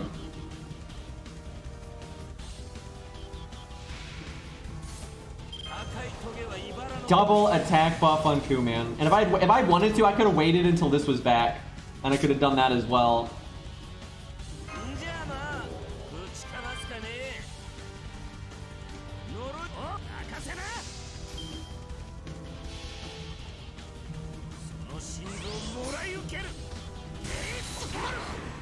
Wait, I should have done quick. Should have done quick NP. I forgot. Because we had so much attack up, like we don't have 100% attack up, our health's not low enough. Ku's attack buff is based on how low his health is, but it's even at max health, it's 20%. That was probably like 23% or some crap. I'm not sure how the checkpoints work on it exactly, but it was at least 40 attack, 40%. Because even if you're not getting any bonus, it's 20% twice, so that'd be 40%. Oh, I can count.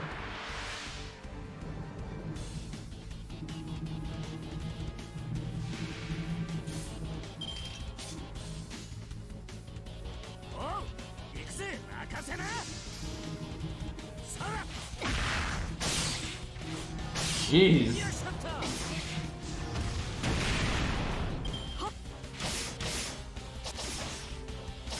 Oh no, protection from arrows is gone. Whatever will I do?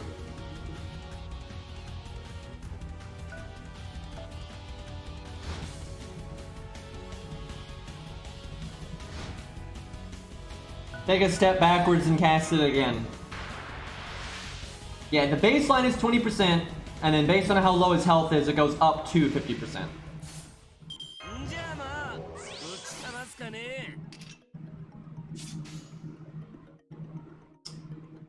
Well, you know what time it is, chat. PM combo time.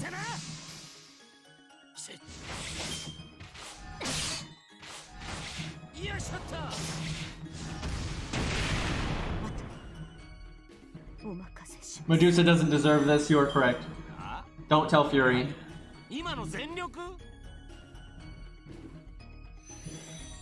Like, if I didn't take that casual step backwards, she could have at least attacked me, right?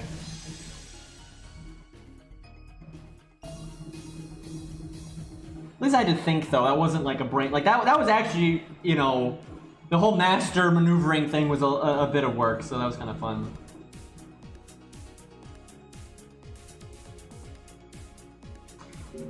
I don't... Now that I have NP2 of her, I don't really see the need to throw tickets at her anymore.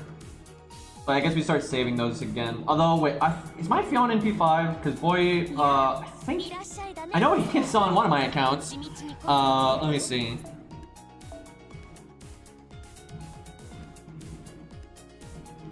Where is the man? He's NP4. I mean, the odds of getting him in one summon ticket is not that good, but I don't... As long as I have 2,000 SQs sitting there, I don't need my summon tickets. And I normally use my summon tickets in a really frivolous way. That's kind of what they're there for. So, you know, if we can NP5 them, that'd be pretty sweet, so...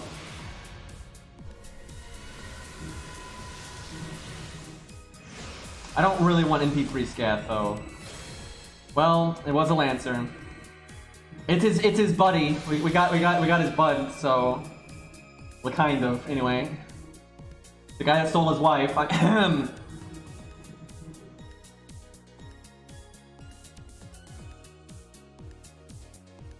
Actually, I know people that have more than 2,000, like, and I've had more than that. The most I've had saved up was whatever I had when I rolled on Canis, right? Because that was almost 2 years of not rolling.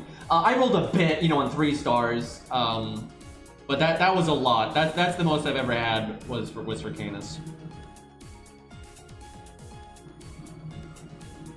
Yeah, people that have been watching me for a long time know how this shit happens.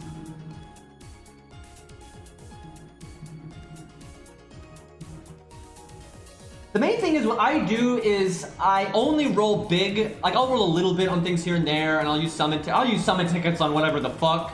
But I don't roll big very often because most of the 5 stars they add I just don't care about, and I don't care about the meta. I don't need to get Waver, you know, Merlin, Scatty, Castoria. I don't, you know, you don't need that stuff. I have more fun in this game not using those things, so I don't roll on them. Ironically, I have most of them anyway, but I will never forget this. And you all know this. I don't use Merlin, right? That just doesn't happen. I do not fucking use Merlin, right? And I remember Kai, my friend Kai the Gamer, you know, from YouTube, he was like, you know, because I throw my summon tickets around randomly, pretty much. He was like, you should not do that for Merlin, because knowing your luck, you'll get him. And I was on the can, and I used a summon ticket, and I got Merlin. I was like, okay, well, But it sucks because you don't get that. Like, I got Scath really easily. I got Gil on my NA account really easily. You know, one summon ticket on that one. But it doesn't. Those are like. That's not the shit I'm like gunning for. I don't rarely when I'm like really gunning for something. It hasn't gone that well. Well, there was getting Romulus and 30 SQ, but the NP2 Romulus wasn't for like another 600 SQ, right? And people always say, you know, EX luck and all that, but like a big part of it is selective, because there's a lot of times where I don't have good luck, right? It's just maybe I don't care. Like I'll throw, like look how Brynhildr went, right? That didn't work. That didn't pan out at all. I had like what 80 summon tickets, and I didn't get her at all on this account, right? Like that was pretty shit. You know, and there's been plenty of bad luck throughout my years of playing this game. But I've definitely had, you know, plenty of when you play this long, though, it's going to happen, right? You're just going to have, you play this long in this many accounts, you're going to have random nonsense, you know, happen. Because you still get unlucky spurts. You know, I couldn't get Edmund to save my life, you know, and that kind of shit. And I still don't have freaking Hercules somehow, that kind of thing. But I don't roll on raid-ups very often. I pass on way more raid-ups than not. Especially, like, I might throw tickets at it or something, but I don't throw my SQ at things very often. The last thing I really threw my SQ at was Canis and Romulus. And I had so much that I didn't have to use it all. That's the thing. I didn't like, because I was pretty sure before Canis, the last time I had rolled, like other than 3 stars, I rolled to get 3 stars, but that doesn't cost that much. I think was fucking Edmund. Like seriously, from 2 years ago, and I'm like the original summer we was rated up, not the rerun, the one before that. I'm pretty sure that was the last time I rolled big, unless someone can remember. Was there another? Because like, you know, I've done mini rolls here and there for like Asclepius, William Tell, Maury, but none of those took more than like 200, 300 SQ. I'm trying to think. Did I roll on anything big other than Edmund? Because I remember Edmund was the time before Canis that I remember where I blew every SQ I had, right? I went down to zip. I'm trying to think what else. I don't think I rolled. I rolled big on like my ult, like on Achilles and stuff, but I've never rolled on Achilles on my main account ever. Like every time he's been rated up, I've never rolled for him on my main, even though I like him a lot. But I always did it on my ult, so. I don't think so. I'm pretty sure the last time I rolled big was, you know, Romulus and Canis, and then literally 2 years before that with Edmund. So that's why I have so much fucking SQ. What worries me, you don't understand, chat. I actually want to go down to 0 SQ. I want them to add stuff that I want, enough stuff that I want so bad, and like so I can like blow it all and get a, you know, something really, you know, powerful at a high NP rank that I really like. But they only, you know, they added Canis, she was a 4-star, and then just Romulus, and I was happy enough at NP2 with Romulus. So, you know, I want Lost Belt 6 to be like, okay, we're adding 4-star Sir K, 5-star Vortigern, right? So then I would just go, you know, and then like 3-star Green Knight, right? And I'll just like, I'd go super ham on that. I probably wouldn't need all my SQ to get them, but then like the net part 2 would be like, and now we're adding Agravain and, you know, I don't know, Butch Cassidy for some fucking reason, and Henry V, right? Like that's the part 2 banner, right?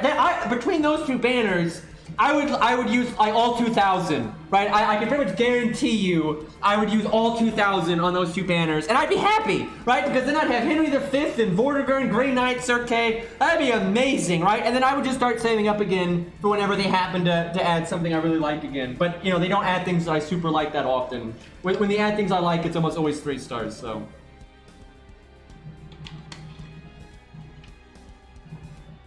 Yeah, I think Morgan is probably coming. That's pretty likely. I don't know, man. Like, we're obviously gonna get that knight with the spear. You know, we don't know for sure who that is. A lot of people think it's that guy who's like part giant that I remembered the name of last time I talked about him, but I forgot his name again. I know his story pretty well. I literally just don't remember his I don't remember his name, but not Boris. I wish we'd got Boris. That'd be awesome. But there's there's a half giant Galahunt. That's the one. Thank you.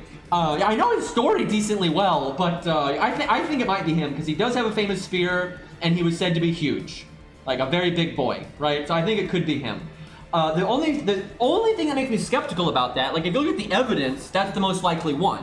Now sometimes Fate just does random bullshit that you know, they pretty much always will reference the source material a fair amount, but like the design might be completely random and off the wall, especially for Lost Belt stuff. So, you know, it could be someone else. It could be like an alternate version of Sir Kay that's, you know, bigger and got white hair for some fucking reason. It could be one of the other knights of the round, like Boris. I doubt it, but you know, you never know. But going off the evidence that's there, Lance, big boy, that definitely points to Galahant. But it could also just be Percival, because they've name dropped Percival many times, but they've never said what he looks like at all, right? So he could be, for just whatever reason, they decided to make Percival a big boy. Because Percival also had a lance of note, so him being like a lancer or something would not be surprising. No, Galahant and Galahad aren't on the same part. That's blatantly not Galahad, unless for some reason that's a different, you know, like, you know, Lancer Galahad instead of Shielder Galahad, and for some reason that version of him is much older because, like, in that Lost Belt you know what? I just realized that actually could be the case because, oh no. Okay, chat. So I've talked about this before, that I think they would jump through hoops. They already jump through hoops to not have a second Shielder, right? Because this player base has like the mentality of a 12-year-old, and they literally can't stand Nash not being a special snowflake. Even though the only reason she's a Shielder is because of Galahad, right? Because Galahad is a Shielder, right? The class doesn't exist for her. The class is just an extra class, and Galahad is was the first one we knew of. Although they said Achilles could be a Shielder and Leonidas could be a Shielder. But so how they could seriously, because, you know, Lost Belts are like those settings that, you know, survived into the modern time, basically. So it's basically going to be Camelot, or where Camelot was geographically anyway, but in the modern day. That's what it is, right? But it's kind of stayed in the Age of the Gods, kind of. So not necessarily full-on technology and all that. But so, you know, for whatever reason, you know, it's like more grown-up Galahad, right? Because normally the whole Camelot spiel ends when he's, you know, a bit younger, right? But in this version, you know, maybe Camelot's gone on for however amount of time, and you know, Galahad, you know, maybe his aging is slowed down because of Nanomachine's son or whatever the fuck. But because he's got white hair, right? He's got the big knight guy with the spear's got white hair, so that, and then the reason he's got a spear instead of, you know, his typical look and Shielder stuff is because they don't want a second Shielder, right? Like I said, they've always been. I've always said I thought there was a good chance.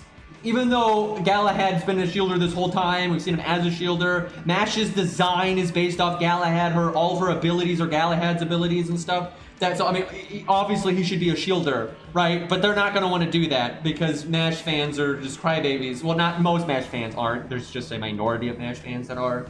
Anyway, so they're looking for an excuse to make him a different class anyway. So I could really see that being Galahad, just older Galahad's a Lancer, you know, a big boy now. But I hope it's Galahant or Percival, but we'll see. I just want, you know, regular Galahad, for God's sakes, and then you know, Sir Kay would be great. I don't know though. I'm kind of worried that's going to be the only knight of the round there. I think it might be Artoria, maybe, you know, Merlin or something will make a cameo, but I think it's going to be that guy, Artoria, and then, like, you know, Morgan, and then that dragon will be running around, and I'm really skeptical. I don't think we're going to see Agravain and Sir Kay and you know, Gwaine and Mordred. If we do see Mordred, I think it'll be like Mordred Alter or Berserker Mordred or something like that. I don't think we're going to see all the classical knights of the round. I think that sucks. I want to see more Camelot stuff, because honestly, the Camelot singularity we had wasn't Camelot. You know, it was fucking Jerusalem, with like Egypt shit and Camelot from a different world, you know, Lantoria's world summoned into it. You know, I want a singularity just set in Camelot. You know, and something gone wrong, obviously, like, you know, Vortigern going rogue, or, you know, Morgan taking over or whatever. But like, I just want regular Camelot. I'm honestly kind of tired of the really weird singularities. Everything has to be like, you know, oh, Greece, but in the modern era, or, you know, I just like everyone acts like the classical stuff is generic, but it's not generic because no one ever fucking does it. Like, like if they did a Robin Hood event, I don't need it Robin Hood in space. I just want Nottingham, you know, give me Little John and the Sheriff and all that good stuff, right? Just give me regular Nottingham. I don't need space Nottingham. right? I just want regular Nottingham, right? And if they do Camelot, I just want regular Camelot. And then, you know, things can go wrong in it, and dragons running around, or, you know, Celtic, you know, invasion or whatever. Although they did that in America, but there wasn't even Americans there. But anyway, you know, by all means, throw in a monkey wrench. But I want more classical settings, because we never get those, right? They talk about them, but we never see them, right? Like, can we just get, like, I guess the Chinese one was fairly normal, aside from the tanks, but we don't get a lot of normal singularities, especially with the Lost Belts. And I don't like that. I don't like the modern twist thrown in on everything. I actually kind of prefer that, especially because it's been done so much. Because, Jesus Christ, you know, we've had Shinjuku, we've had, you know, Lost Belt 5, you know, the whole modern twist thing has been done so much at this point.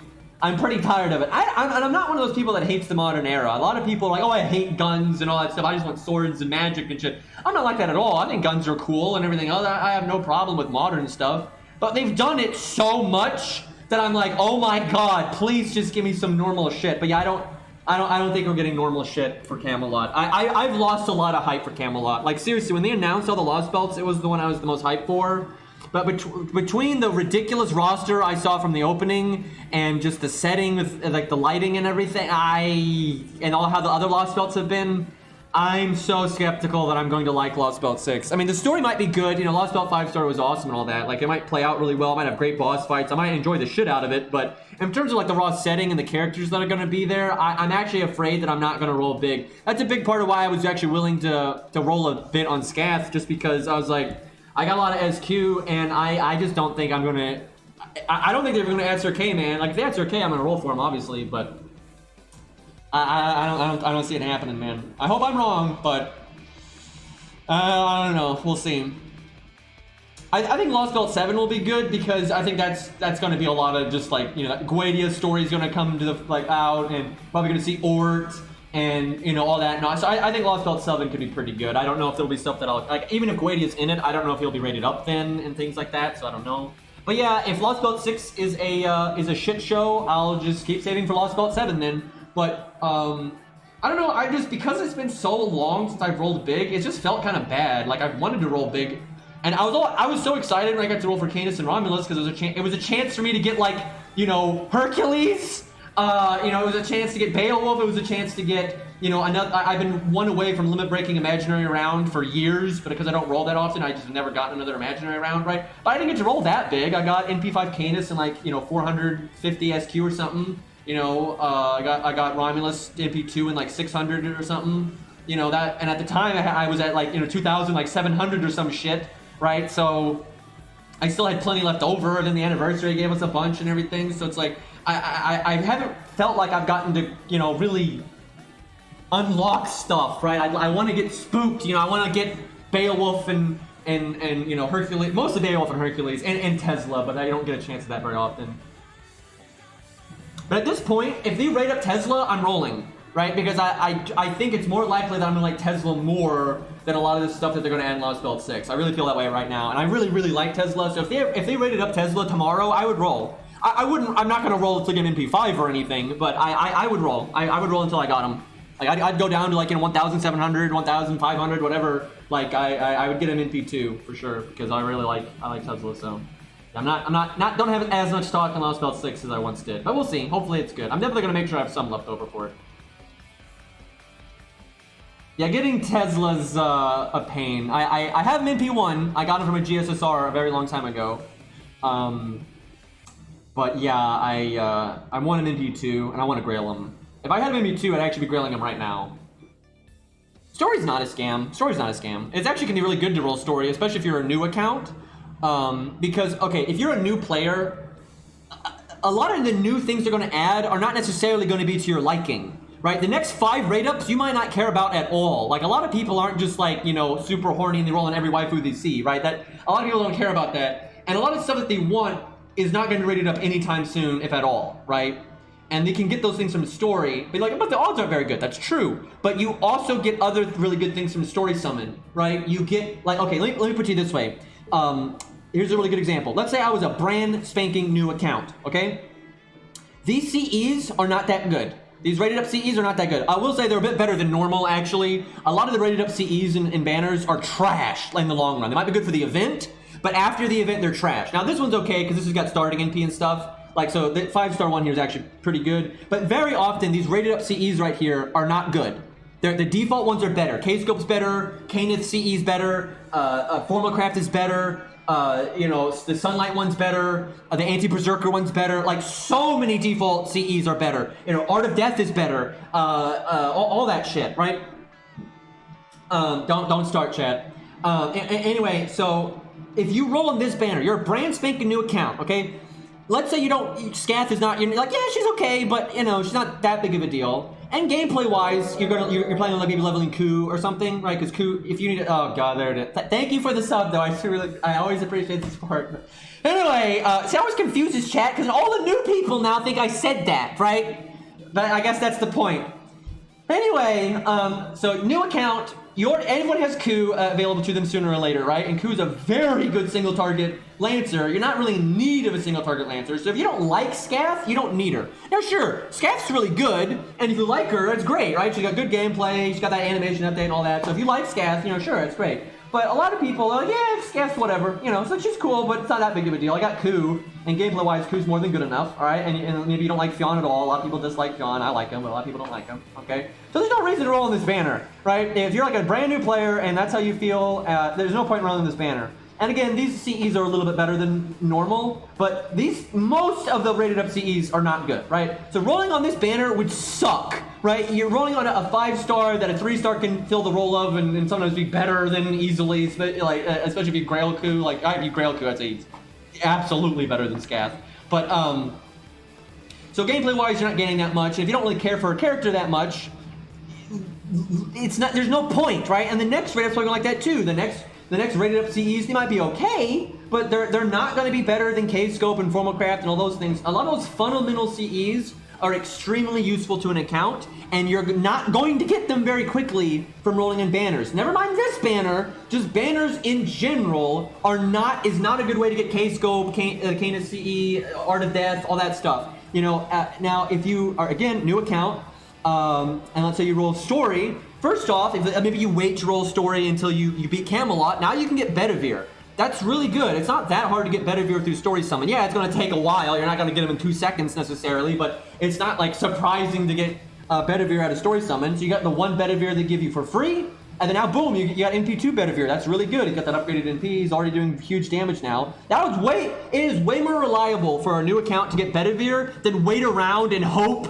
that DW rates up like Musashi, right? Like, they might not rate up a single target Saber that's a 5-star for a year or more. Like, that happens all the time, so you have no idea, right? So you roll story, you're going to get things like Asclepius, Bedivere, you got a shot of all those things, and it's a really good way to get the fundamental CEs, you know, because it's super good to get, you know, Formacraft and you know, Art of Death, you know, the anti-caster one, you know, Origin Bullet. I don't remember what the Anti-Berserker one's called. That one's really good. You know, all those CEs. Look at my new account, my super newbie account. I've only rolled story, and I already got almost all the fundamental CEs, right? And now, yeah, sure, they're not limit broken, but, you know, I've got an Origin Bullet, I've got an Anti-Berserker one, I've got K-Scope, I've got the Sakura one, because maybe you don't get K-Scope, but maybe you're probably going to get some of the Sakura imaginary element, right? That's a really good CE. It really helps out new accounts. You know, even if it's not limit broken, it's 60% starting in P. That's very useful for a new account. Like, for my account right now, sure, that's not so useful because I got a million, you know, things like Golden Sumo, Aerial Drive, you know, all those kind of CEs. But new accounts don't have those yet, right? It takes a while.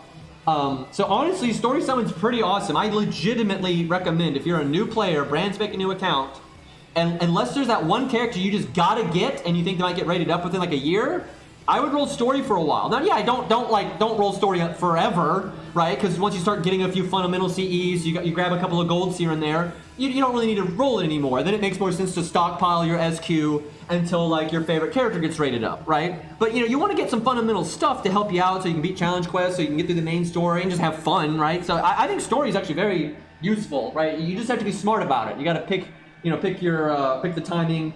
Maybe wait for Bedivere to be in there after being Camelot. It kind of depends. What I generally do is, on a brand new account, I'll use a good, maybe, because they give you a lot of SQ at the beginning, I'll do a good 3, 4, maybe even 5 story summons, you know, multi-summons, and then depending on what I get, I'll probably stop there, right? Maybe just do 2 or 3 depending on what I get, right? I'll do a chunk, but not too much. And then I'll do a lot of FP summons, right? Because you'll get 3 stars from FP, so I'll do a lot of FP summons. And then I'll kind of just feel out my account. Like, have I gotten more coups? Like, if my coups sitting there at MP1, I'm probably going to start rolling story more, right? Because people act like the 5 stars are the only thing that matters. They're not. And I know this for a fact because I played this game. You know, I've made many accounts, and pretty much all of them are super free to play. And I've watched a lot of people play this game, watch streams and videos all the time. I love watching new players play this game. And the biggest fucking mistake I see in this game, and the thing that gets people stuck, and when I see people crying in my YouTube comments if they can't beat a challenge quest and stuff, overwhelmingly, it's because they haven't been rolling story at all when they're newer. They only been rolling on like you know, waifus, and they more than that, they've only leveled their golds. I have seen so many new players not level their bronze and silvers, like the fundamental ones. Like, you guys don't understand. Look at my newbie account. I am not handicapping myself on my newbie account, aside from not using, you know, Waver and Merlin and that kind of shit. But I'm not. The reason I haven't leveled Enkidu yet is not because I don't like Enkidu. I fucking love Enkidu, and it's not because I'm handicapping myself. It's because it makes more sense for me to level Ku first, you know, get that fundamental stuff, because Ku's really good outside of the gate, and, you know, he's low cost and all that shit. And things like David. I'm not leveling that stuff because I like them, right? I'm leveling that, I mean, I do like them, but like, I'm leveling that stuff because it makes sense. Yeah, I need to get George, I need to have Hans, I need to have Qin Gong, David, you know, Mash leveled, you know, and like, there are certain golds you might pull that makes a lot of sense to level. Like, I'm leveling Hercules because that makes a fuckload of sense to level a Hercules. If you happen to, you know, there's certain things you might happen to randomly get that are gold that makes a lot of sense to level right away.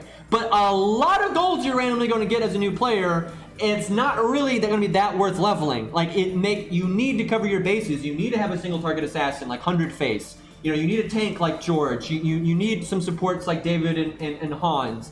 You need a single target rider like Ushi. You're probably not going to have golds like that. It makes more sense to level up Ushi than some random AoE gold rider you get on like a new account, right? Because that random AoE gold rider is not going to be as good at boss killing as Ushi is, right? And sure, you want to start preparing for farming and stuff. You know, you can farm a single target people, it'll be a bit slower. But, you know, you can level up Spartacus and Arash. That's all you need to level, and your farming is going to be way easier. You don't need to 3-turn everything on a new account, for fuck's sakes, right? It doesn't matter. But that's what I see rep people, is they focus too much on their golds and they ignore their silvers. And what I'm getting at is, guess what? It's a really good way to get a bunch of fucking silvers, to make sure you get Ushi, make sure you get a high MP rank Ku, make sure you get Bedivere, make sure you get a Visibron. It's rolling story, right? Rolling story is not bad. Now, once you get going, like I roll story all the time on my newbie account, but at this point I shouldn't. I just do that because that's like the gimmick on that account now. Chat just wants me to roll story a lot, so fuck it, we do. And I got co-author for some fucking reason. Anyway, but on that account, I would stop rolling story now. You know, it's got enough stuff. And like on my main account here, right, there's no real reason for me to roll story now, right? Like when Bedivere's rated up, I got Bedivere, right?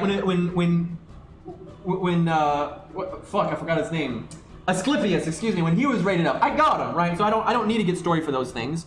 I've got a good variety of CEs. You know, I've collected a lot of the freebie CEs from events and everything. I got, you know, so I don't need that stuff anymore. I'm good. So at this point, yeah, it doesn't really make any sense to roll story unless I'm just like obsessed with a certain like story lock character that I just gotta have. And I don't have them yet, right? Then it might make sense if like my whole reason to play this game, like my absolute favorite character was like Lantoria Alter, right? Because she's a 4-star. If my absolute 100% favorite character in this game was Lantoria Alter, right? She was like, it wasn't even close. She was 1,000,000% my favorite. Like second place wasn't even close, right? I would probably roll story pretty often, right? And if I haven't gotten her MP5, I'd use my free 4-star summon on her, you know, because you'll probably get her eventually. So if I cared that much about the character, I'd gun for it that way. But he's a 4-star in story log. That's pretty rare. Most people not gonna be in that situation. Am I being called out? Lol.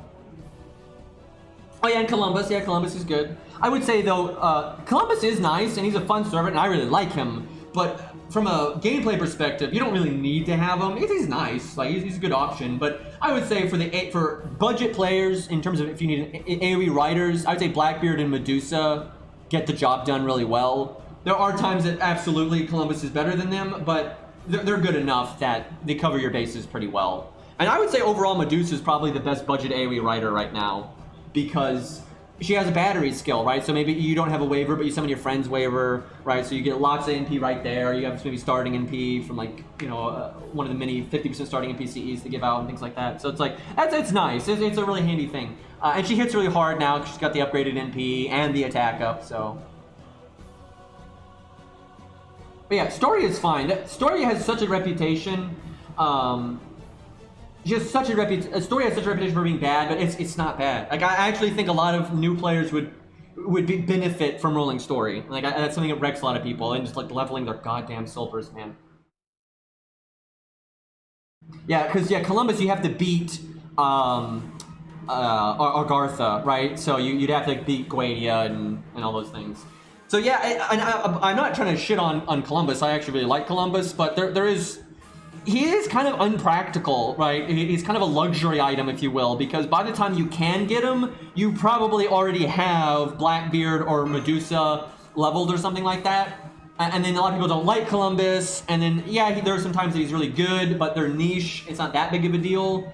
So, yeah, he is kind of a luxury thing. Maybe you got him though when he happened to be rated up, you know, and then it's easy to get him, or easier to get him, right? And then it's, you know, that makes sense. But for a lot of players, like, just joining the game, like, right now and stuff, it is not very practical to gun for Columbus, unless you super like him. If you super like him, go for it, but, I would still be for getting him. You probably should level Medusa or something anyway, right? Just to cover your bases.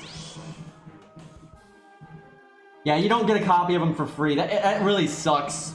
It's really nice that you get Bedivere, because you don't need Bedivere to be NP5 to be good, right? You get Bedivere NP2 for God's sakes, and he does really well. Because, again, he has an upgraded NP when you do his interlude thing, and then you got the damage up skill for his first skill, and then his overcharge, his buster up, right? So just an NP2, Bedivere is doing really damn good. And then at that point, you might just happen to get another copy of him here and there, maybe from White Day, maybe from a Saber raid up, or you do roll Story, right? So I would generally, honestly, on any account, there's a reason I have Bedivere on every single account that I have. I've started accounts, you know, my newbie account is new, right? People are always saying, oh, it's so hard to get into JP now. It's bullshit. Look how easy I got into JP on that account. I use nothing. It's nothing. Like, yeah, I don't have Wavering Scatty and Castoria. Oh, no. I literally play the game that way anyway. You don't, like, people act like you need that shit. You don't.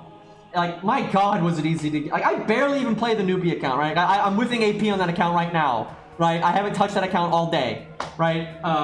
But I had no problem getting into JP and doing events and stuff already. It's no problem, right? But yeah, on every single account, I make sure I always make sure I at least get NP2 Bedivere, and then if I happen to get other copies of them, that's like a bonus. But like, you know, I make sure I get them from, you know, NP1 from beating the Story, and then I always roll Story until I at least get an NP2. And then I look out for things like raid ups for them, or if they're doing a Saber, you know, raid up or White Day. You know, I keep that in mind, you know, because it's worth it. It's worth getting Bedivere, because you're probably not going to have an NP3 Musashi. Because here's the thing, let's say you have NP1 Okita, right? So you got NP1 Okita, that's good, but there are a lot of situations where like an NP3 or an NP5 Bedivere is way better, and it's easier to get an NP5 Bedivere than it is to get like an NP2 or 3 Okita. It's way easier, because you can get him at any time, right? And then it gets raid ups more often, and he's just a 3-star and everything, and so that's something you can make sure your account gets. You can't make sure your account gets an NP2 Okita unless you save up for like years, right? And that's not really practical. So it's good to cover your bases like that.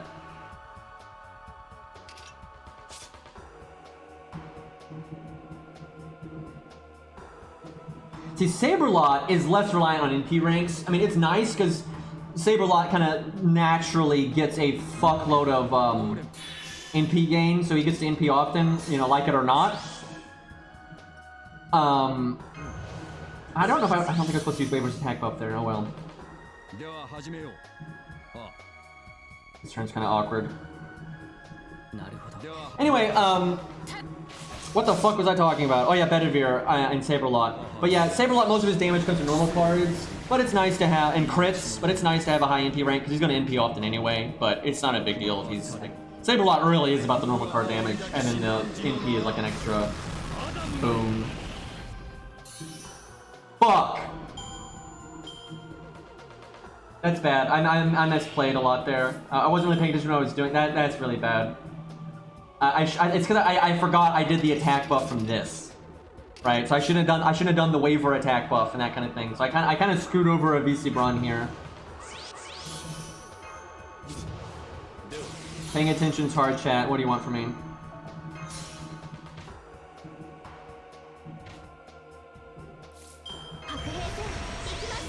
Yeah, and I got like way too much NP gain on Zig, and he didn't need it. Yeah, that was bad. If anything, I should have like double attacked with Zig, so Zig has NP, and then I could give that bad area to a VC Braun. That's probably the way you probably do that, or what I did originally, just based on what your deck is, like what cards you happen to get. That's probably the way to handle that.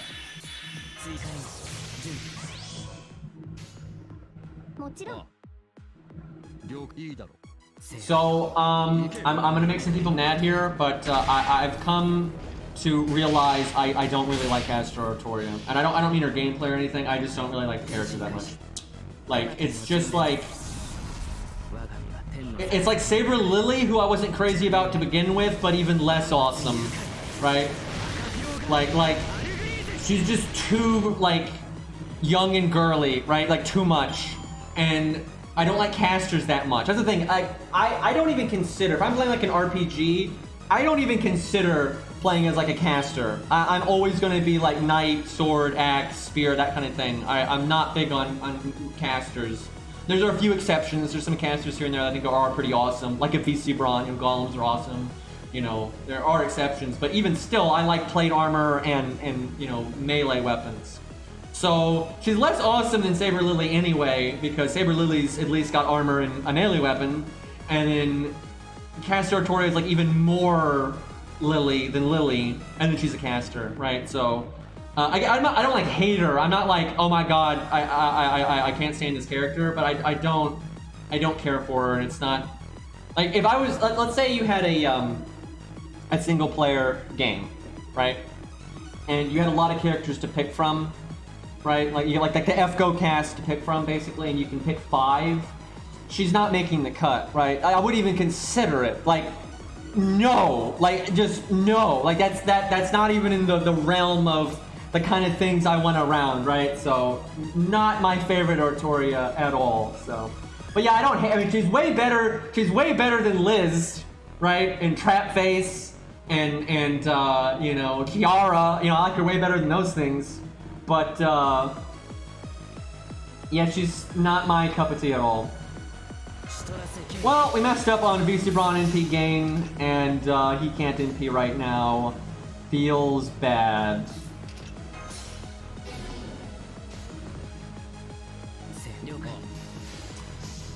I mean, Artoria's not my favorite character to begin with, but it's like, so she's Artoria, doesn't have all the moral questionable stuff that regular Artoria has, but is also less awesome in terms of like combat and attitude, and then you know, casters just aren't cool and everything. So my favorite Artoria would be like the Lancer ones, because they're a lot more competent and they're more serious. Now I don't like Lancer Artoria Stage 3 because that just looks silly, but like Lancer Artoria Stage 1 and then like her actual personality and stuff is fine. So like the Lancer ones I'm alright, because they're a lot more like Arthur in terms of personality. Like the Lancer Artorias they're pretty much a female Arthur, right? Where Arthur and Artoria have some similarities, but they're pretty different.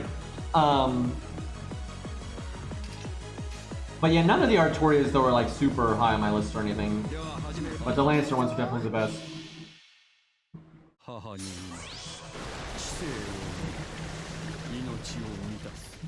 I like Lion King a lot, but that's not even Artoria, right? That's Rongo Bongo, right? That's like a goddess that's, you know, possessing her body and all that. But yeah, she's awesome. That's a completely different character, really. That's just happens to be in Lantoria's body.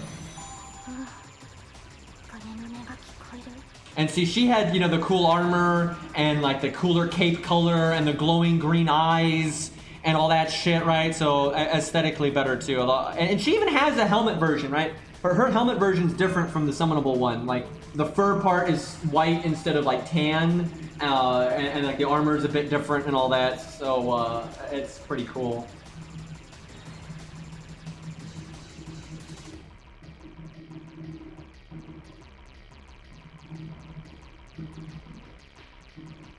I think they might add a Lion King costume with somewhere around the movies. Maybe a good bit after. Hard to say with the way they are, but that might happen.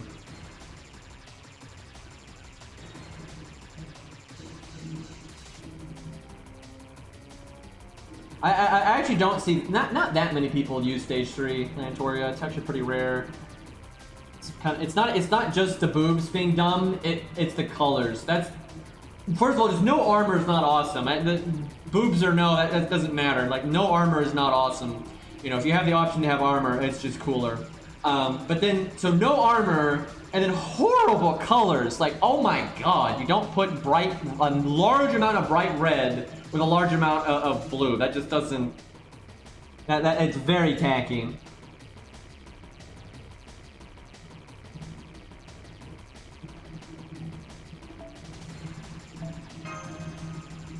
Yeah, I mean lottery. That's how it goes. And it's going to be way more because I'm sitting on 3,200 tickets, so it's going to get worse than that.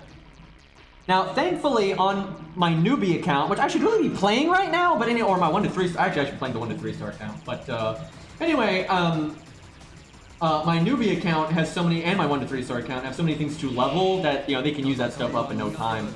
There's almost no way for me to use up that XP because there's not much I need to level on this account.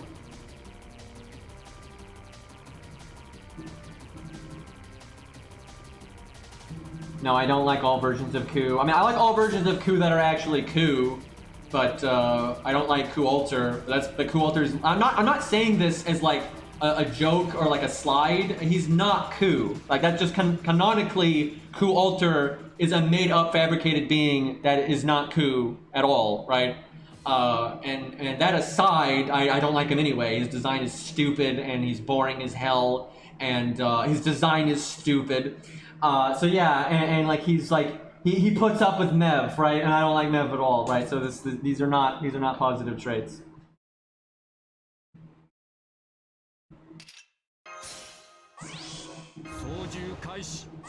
But Caster Ku is literally Ku, but just with a different toolkit, right? There's no difference between them at all. But I like Lancer Ku way better because Lancers are way more awesome. Now I'll say this. For a Caster Ku is really cool because out of all the types of magic, and I don't just mean in Fate, fuck Fate, I'm talking about like, all the fantasy nonsense out there, rune stuff is cool, right? Like that like rune knights and that kind of shit, I like, those are cool, right? So Caster Ku for a caster is quite awesome, right? So you're very high on the caster bracket, if you will. But badass melee stuff is way better, right? Like way better. But personality-wise, he's literally exactly the same as regular Ku, right? And then Proto Ku is cool too. We know less about him because thankfully he does have a lot. His character material book is way more detailed than most, and that's because he doesn't have a proper story. But it's still not as good as like actually having a full story with the character. But I do like what they've shown of Proto Ku. I like him just fine. I like his design better. Out of all the Kus, Proto Ku has the best design in my opinion. And so far his personality is pretty cool. So.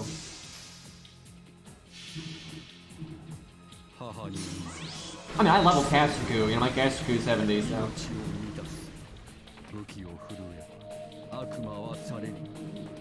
Oh yeah, I mean, Castoria is obviously going to be lost about moving forward in the opening and stuff.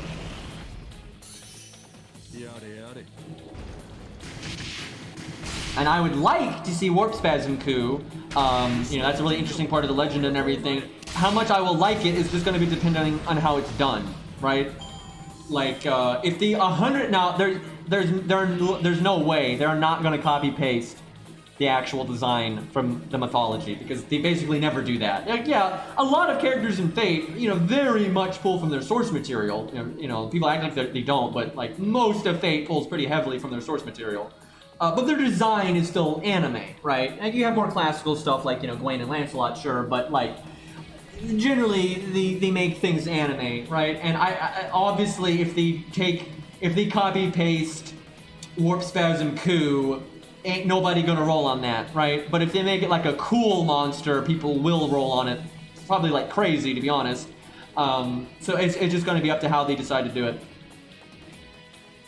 Like if they make like a badass, you know, it needs to be ferocious and monstrous. It does not need to be nice. It is not. He does like. I don't need Warp Spasm Ku to look like Ku at all. We don't need like a pretty boy at all, right? Like no handsome man, right? It can absolutely be super fucking monstrous, but it needs to be cool monster, right? If it's just like giant bloated, you know, inside out man, I'm not gonna really care about that too much, right? But like that's pretty much what he is in the actual mythology, so we'll just have, you know, just be up to how they decide to handle it. I really do hope the Atom, especially because Warp Spasm Ku was one of the first alternate classes that was ever mentioned in any Fate work ever, right? And so that's cool, and I always like that legend and stuff.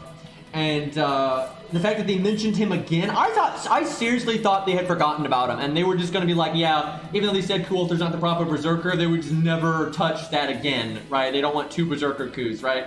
But the fact that they actually mentioned him quite a bit again, and Ku-Ulter's interlude, ironically, you know, it makes me happy to know that they still remember that it exists. And yeah, it makes me like hopeful that maybe they'll add it, because until then I honestly wasn't hopeful that they would add it. Like I'm taking 3 hours to like click buttons because I'm not paying attention. And I'm not like I'm not actually clicking buttons.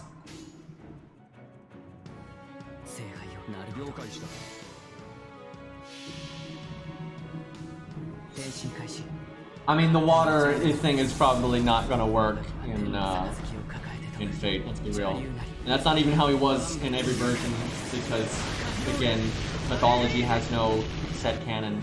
I really wish people understood that. Like, people always take, like, the one obscure legend and act like that's just how the thing is 100% of the time. You know, especially with Achilles and Zeus. But, that's generally not how that shit works. Oh, yeah, Hawaii. Okay, I can believe we don't have Warp Spasm Ku, right? I can believe that easy. Did I mess something? I did mess something up. I didn't cast the art up. So I didn't get nearly as much NP refund. I swear I just cannot remember the click buttons. But yeah, I can believe we don't have Warp Spasm Ku. I cannot believe we don't have Hawaiian Shirt Ku. And dude, I'm telling you, that stream, not only was I surprised, but I was pissed, man. That was so stupid because they kept showing costume after costume, and they're like, oh wait, there's even more costumes, guys. And when they showed Izo getting a costume, I was like, oh, they have to do it now. I was like, they have to do it now. And then they're doing Paul. I'm like, they have to do it. Nope. Like, that was so stupid. We've had so many summer events and reruns and so many costumes now, and somehow we don't have. And they even said in the interview that it's one of like the most requested things. Like, cause I'd always speculate. I was like, this is probably one of the most requested things because I see people talking about it on forums and Reddit and Twitter and stuff. That's not necessarily indicative, but and then it's like Ku's popular and it's a cool look and stuff. So I was like, I kind of figured that's a fairly in-demand thing. And they even said it's one of the most requested things. And I'm like, then why the fuck isn't it a costume yet? Like, you've had a million events, and you've had all these summer events. You've had 5 summer events, and then 5 reruns. So you've had 10 summer events, and then for the anniversary, you had fuckloads of costumes, and somehow you don't have a Ku costume, let alone the Hawaiian shirt one. I get it, and there was a lot of people in my chat that were like, you know what, I'm kind of biased against Ku, but even I at this point am like, this is stupid that they haven't done Hawaiian shirt Ku, because obviously I want it because I'm a big Ku fan, but like, at this point, I don't really think you need to be a Ku fan to be like, this is kind of dumb that we've had 10 summer events and we added a bunch of costumes for the anniversary and we don't have, like, how do we have summer you know, fucking Emiya and Robin, and not there's anything wrong with those characters, but how do you have all those and then Paul got a costume and Izo got a costume? Like how does Izo get a fucking costume before fucking Lancer Coup? It's just silly. Like it doesn't make any sense. Oh yeah, Medea deserves love. Okay. You want to talk about a reason for Medea fans to be mad? They had a whole Fate Stay Night themed buff rally thing, and they buffed all these Fate Stay Night servants that were already like top of their class, right? You know, Ku was already the best 3-star budget Lancer, right? You know, like Herc is easily the best 4-star in the game, let alone 4-star Berserker, right? And they get buffed. Right. Meanwhile, Medea has been famous for not being a good single target assassin killer, because you know she's literally the only single target caster in the FP summoned. But she has an AOE multiplier. She has no damage up skill, no attack up, no art up. You know, no NP up. So she's a woefully bad damage dealer, right?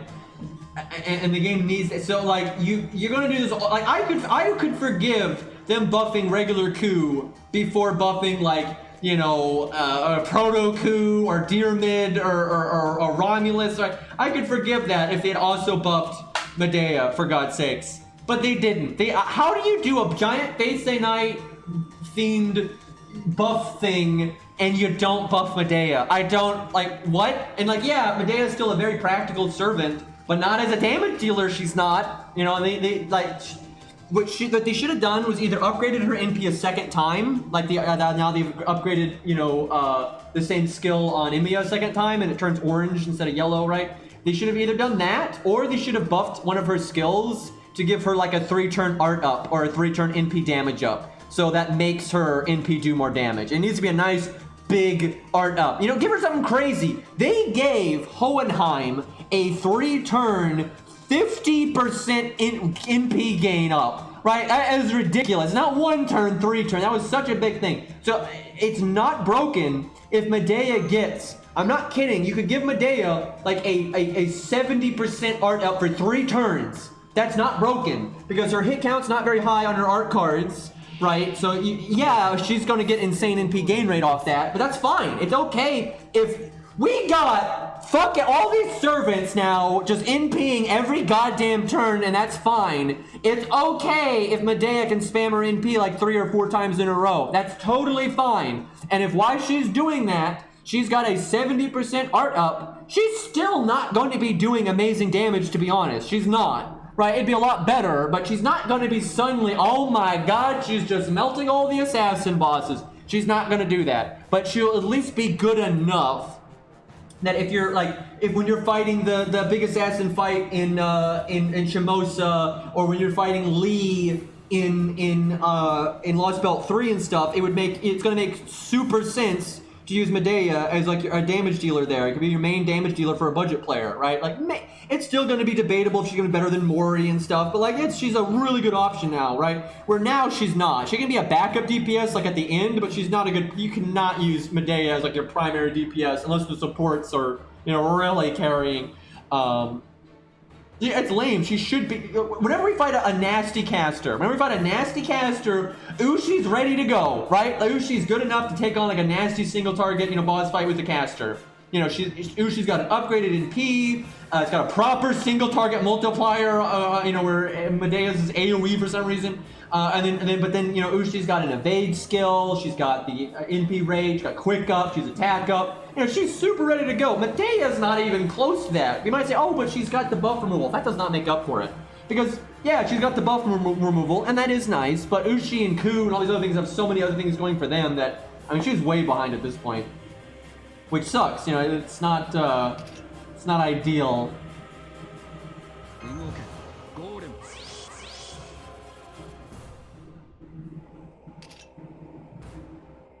Aphrodite's an assassin.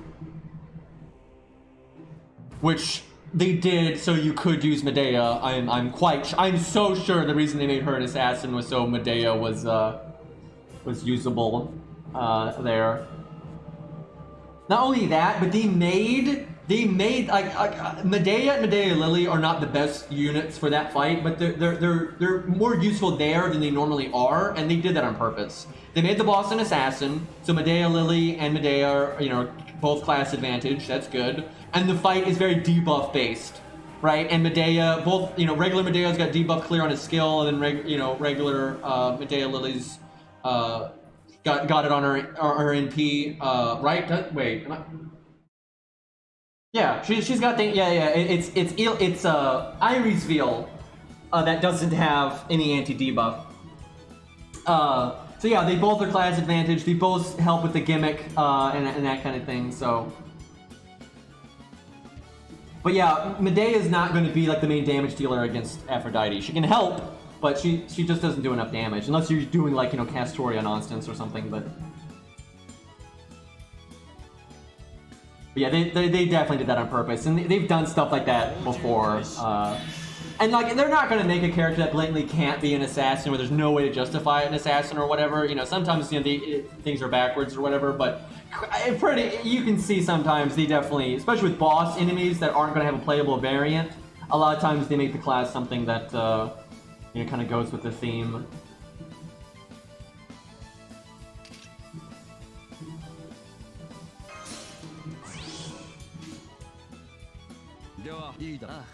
Probably should have done waivers attacks to make sure I kill here.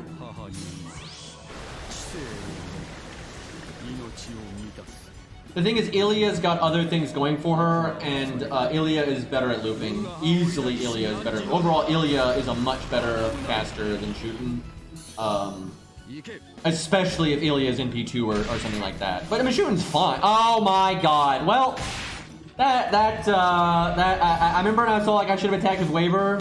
That would have made the difference there, and it's not like we didn't need the NP gain on Zig. It didn't matter at all, so that was a mistake.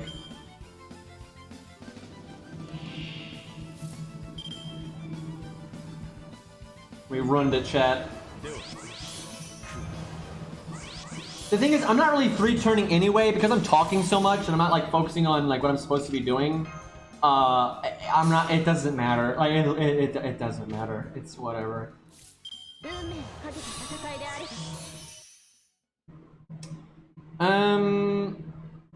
I guess I just don't even use the battery. NP game rate is nice, but always just giving the charge is probably better. So.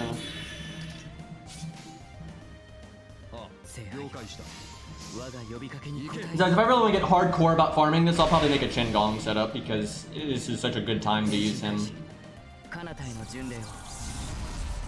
Although I do like getting a VC Braun Bond. Not that his Bond CE matters at all, but it's kind of nice to use him when I can. Yeah, Ilya's very good, honestly. People think Ilya's bad. Ilya's a very good unit. Now, she's only good for killing assassins, right? If you're fighting a Berserker, so where, like, you know, all the normal classes are equal, you're not gonna use Ilya over, like, all these other, like, no way. But as an assassin killer, Ilya's great. Like, she's very good at, like the Lee fight. The Lee fight in Lost Belt 3 is pretty fucking tough for most people, because most people don't have access to, like, all the OP shit, right? Ilya, if you happen to have Ilya, she's gonna make it easy. Like, she'll make it very easy. I can't think of a single tough assassin boss that Ilya has not been able to do. And like, let's say Ilya is one of your only rare things that you have, right? She'll always work though. Like if it's just Ilya and budget stuff, Ilya can be like every assassin boss ever and rather easily. Now the caster that gives her the most for DPS, like that gives her I think the most run for her money is Plot Monk. There are boss fights that are definitely aimed more towards Plot Monk. And also, the better one can depend a lot on what supports you happen to have, and that's how it is for all DPS. You know, what supports you have access to changes everything all the time. But there are a lot of times Plot Monk is better than Ilya, but they're back and forth. There are definitely times Ilya is better. It just kind of depends. But Plot Monk is definitely the biggest contender, if you will.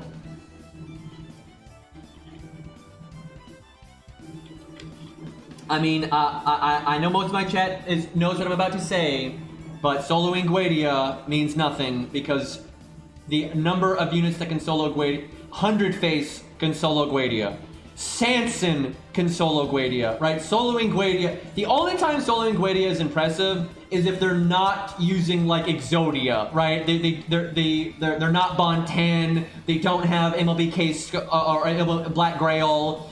You know, like if Ilya could do it like at Bond 5, that would be really impressive. But if Ilya is just, you know, Bond 10 Black Grail or something equivalent to Black Grail, that's nothing. I mean, Sanson. Fucking Sanson with Black Grail, if he's level 100 and all that nonsense, can solo Guedia. Now granted, his win rate is trash, his win rate is fucking trash, but Sanson's also garbage. Sanson is a terrible unit, right? And the fact that if Sanson is Bond 10, level 100, Black Grail, that just shows how easy it is to solo Guedia, as a cavalry class anyway. It's almost nothing has soloed it as a knight class. I will say, anytime a knight class solos it, that's a sign of a strong fucking unit. I can't think that out of the units that can solo Guedia that are knight classes, none of them are weak, right?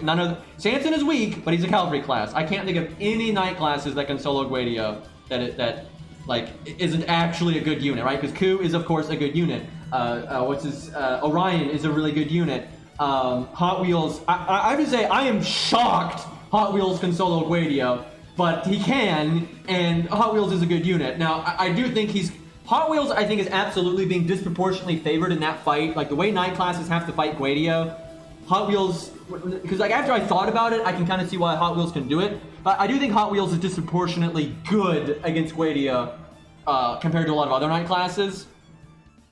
But it really is impressive that Hot Wheels can solo that. I don't know if Enkidu can solo it or not. I have not seen anyone do it, and I haven't really played around with it myself to be able to tell. If Enkidu can do it, he would, you know, need to be a good NP rank, and he's going to need a good, you know, good CE and all that kind of stuff. I think he might be able to because of his NP buff. He's just going to hit so hard.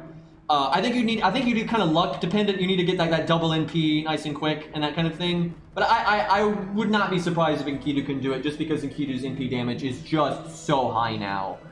And the defense style can carry over and all that stuff, so. But yeah, there's very few knight classes that can do it. But the list of the question for most like berserkers and cavalry classes if they can beat Guedia or not is just, are you prepared? A lot of people can't solo Guedia with Ilya.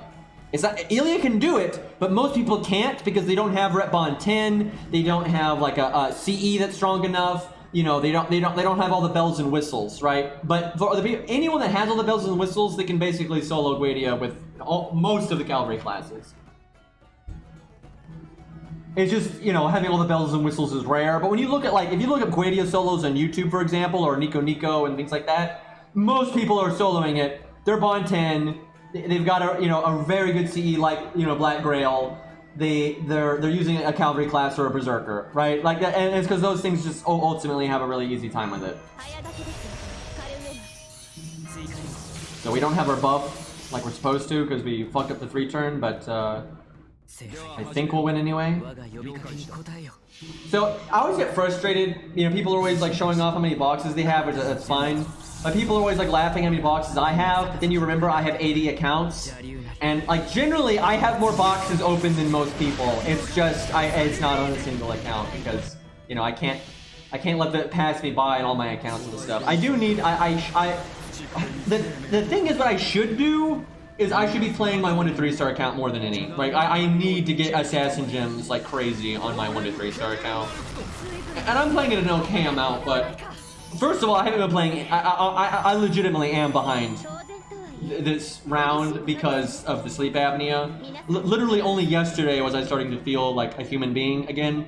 So like I'm starting to get into it now, but I've been fairly behind. I'm pretty sure. So NA, that's another thing. NA's going on. Like fuck. Anyway, so NA, I'm on like 11 boxes or something. That's not that many, but I don't really play NA. But you know, I've done some farming. You know, if all that farming I did on NA, I'd done on my main instead, my main would be way farther than it is. But yeah, NA is like 11 or 12 boxes or something. My main right now. on the 12th box or 13th box, but I've got I've got over 3,000 lotteries. So I don't know. I'm on like I don't know 15. I actually don't. I have no idea how many lottery. I haven't thought about it. I don't know how many tickets that opens, but I'm somewhere on this account. And then my regular alt has only done like 7 boxes or something. I don't know. It's done fuck all. And then the newbie account has done fuck all. It's done like 7 boxes. And then the 1 to 3 star account has done maybe 8 boxes, maybe. So like in total, that's a lot of boxes. Also, I haven't done like this stuff. I need to do these. These are free boxes, and I haven't done these on my other account, so I need to do that. So I mean, I've done a decent amount, but most of that was actually done yesterday and like this morning and stuff. I got a lot done this morning. I was like, dude, I was so happy, by the way, when I woke up today, because last night, like I said, was like my first good night's sleep in a while, and I was so scared that I was gonna that was like a fluke.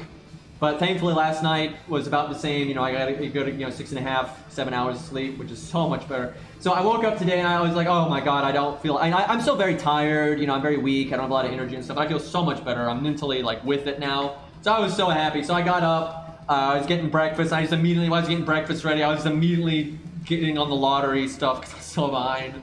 Did laundry, doing the lottery stuff, and all that. And then I was like exercising a bit today because I haven't exercised in like 3 weeks, dude. Because I've just been that fucked up. Like I could barely stand up. It was so messed up. But now that I have some energy, I'm still very weak and I'm not overdoing it at all. But I'm making sure to get a little bit of exercise in now because it's been a while.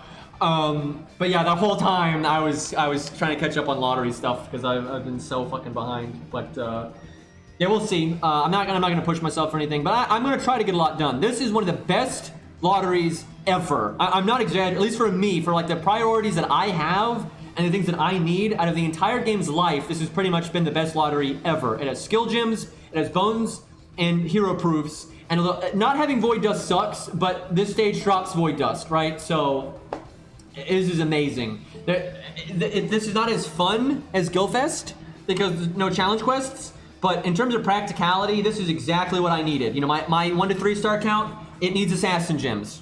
We get them here. My main account needs hero proofs. We get them here. The newbie account needs everything. That's been what we get from this. So this has been really good. And then, of course, the NA one is really good too, but I just don't play NA enough to care. Although I have gotten a lot done on NA. But that's mainly because NA started before JP did, so if like NA just started now, I don't even know if I would touch it, to be honest. Yeah, I wish that we get the void dust, because void dust is a big in big demand. But you do get void dust from the shop, and then you get it from the stage. Oh, I should pay attention to the shop, by the way. I should probably stop bringing drop boosts. I think I need to bring lottery CEs now. I'm pretty sure I'm at that point. I don't know. I actually haven't done this much. I've been kind of just dicking around. Hey, Sharky, what's up, man? Thank you for the raid, dude. We're kind of done with the fun stuff for today, though. I'll maybe go back to the board game, though. I can, like I say, farm off stream. I don't really have to do that this second. Hey, Vol, what's up? And thank you for the resub.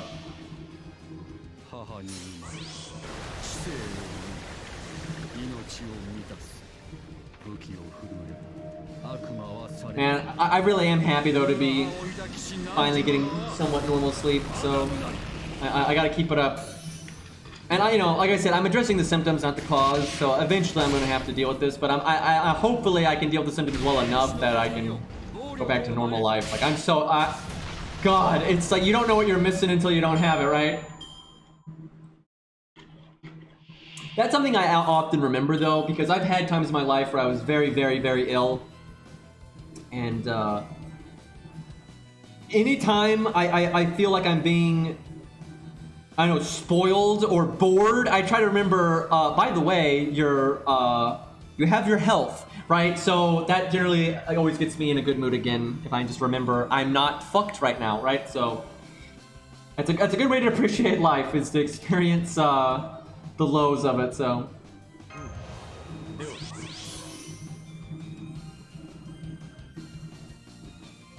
So Sharky, have you played JP at all for the board game? I know you don't play JP much, really, but I was wondering if you've seen like the turn-based, like, you know, Fire Emblem bullshit that they got going on.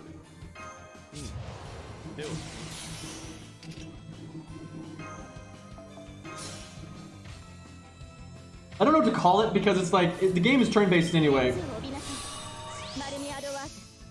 I need to play Hades. How is the like how is the thing, right? I know they like did the big update. Because I loved that game when I played it, and it's been a long time, so I'm really looking forward to playing it again. Hey, Winner. Yeah, I haven't seen you here in a while.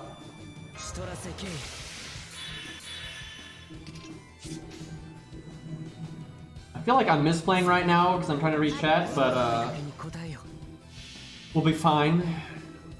You know what makes me sad, chat? As good as Berserkers are in the new game mode, I don't think Mori's very good there because there's a lot wrong with how he works in a solo kind of scenario. And this mode is different than soloing, very much so. Just the way the rules of it are and how people can get free attacks off and things like that. But he has no survivability.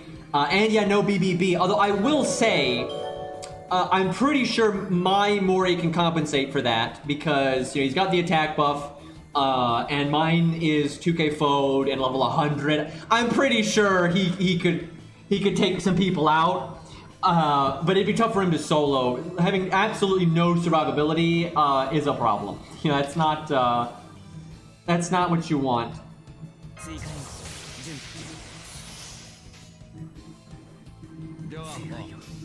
But yeah, the lack of BBB is a hit for sure.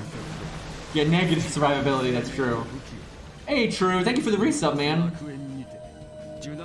Yeah, I'm having a good night, man. I'm feeling good today. The Hades update is really nice. I gotta check it. I love that game, dude. The gameplay is really fun. It's a bit hard. Sometimes I can't. My eyesight can't keep up. Sometimes it gets a bit too frantic for me, and I can't keep track of what the hell's happening. But I still enjoy the hell out of it, and I love the aesthetic and the story and the voice act. Like oh my gosh, I love that game. It's very fun. I enjoy it. Like the gameplay, it's not just the story and the atmosphere and everything. Like the gameplay is really good too, and then it also has this awesome atmosphere and stuff. It's my for video games. It's my favorite take on Greek mythology that I've seen. In terms of what they cover, obviously they don't cover a lot of Greek mythology in the game. But like the actual designs and stuff, it's a very classical, like almost generic take on things, but with really good art and with a few twists and stuff. So I really like it.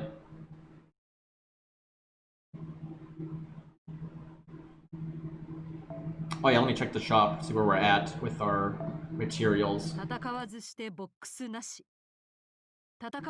Somehow I broke my music playlist. I don't know how I accomplished that. There we go. Let me reshuffle this. Okay.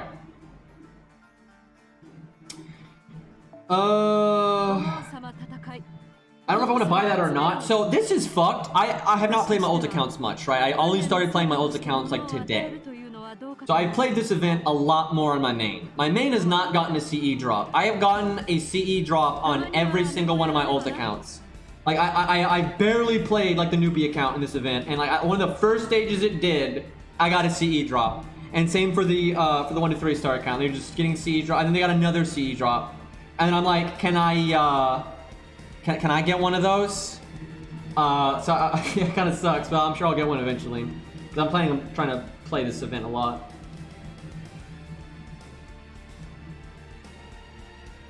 Honestly, almost every design in Hades I like more than their counterpart in FGO. I don't necessarily like their characterization more and stuff, but like Zeus, I like, well, I'll say Zeus is, that's close. So I like Hades Zeus way more than Mecha Zeus, but I think I like Avatar, like the Avatar form of Zeus in FGO more than Hades. But it's close. I like them both. But I gotta say, the Avatar form of Zeus is pretty damn awesome. But that's close. That one's really close. But, you know, most of the gods only have their mecha design, so it's their mecha design versus the Hades one, and I like the Hades ones so much more. Yeah, I like Hades Artemis a million times more than FGO's. That's probably the biggest one. And I really... Ares is weird because obviously we have not seen Ares avatar form. We've only seen his mecha. And Ares has the best mecha, I would say, and it actually fits him very well. But Ares is so awesome in Hades, so... God, respec items went from being so good to so bad. I still need mat. Yeah, I basically didn't do any mat farm. I didn't do any like shop farming because I was just doing the hero proof stage. And anytime I could play FGO, I was always doing the hero proof stage. So because I was down to like 14 hero proofs. So yeah. Yeah, I'll give Achilles. Yeah, I like FGO Achilles more. I was thinking of like the gods mostly, but yeah, there are some heroes and whatnot. But yeah, I prefer FGO Achilles as well. But FGO Achilles is also one of the few Greek designs that was kind of from the older days of Fate, and they were more traditional back then. Right now, you know, we gotta have stupid shit like Odysseus, you know, being a mech pilot. So, you know, that doesn't go so good. But yeah, Achilles is awesome. I love Achilles in FGO. But I gotta say, character-wise, I loved how Fate handled Zeus. Like, they nailed that. I love the way they did Zeus in FGO. You know, I have no problem with the more, you know, cartoony, you know, bro-uncle kind of... That's fine too. Although they very much, and this might have changed, please no spoilers, but they very much put in Hades that, like in classical Greek mythology, like the actual stuff, that, you know, the Olympians are, you know, they're not benevolent and they're probably using you somewhat, right? You know, they have ulterior motives and all that. Yeah, we'll summon Ares, sure, but yeah, that's in there as well, but they're a lot tamer in Hades, but that's fine. I don't mind that tape.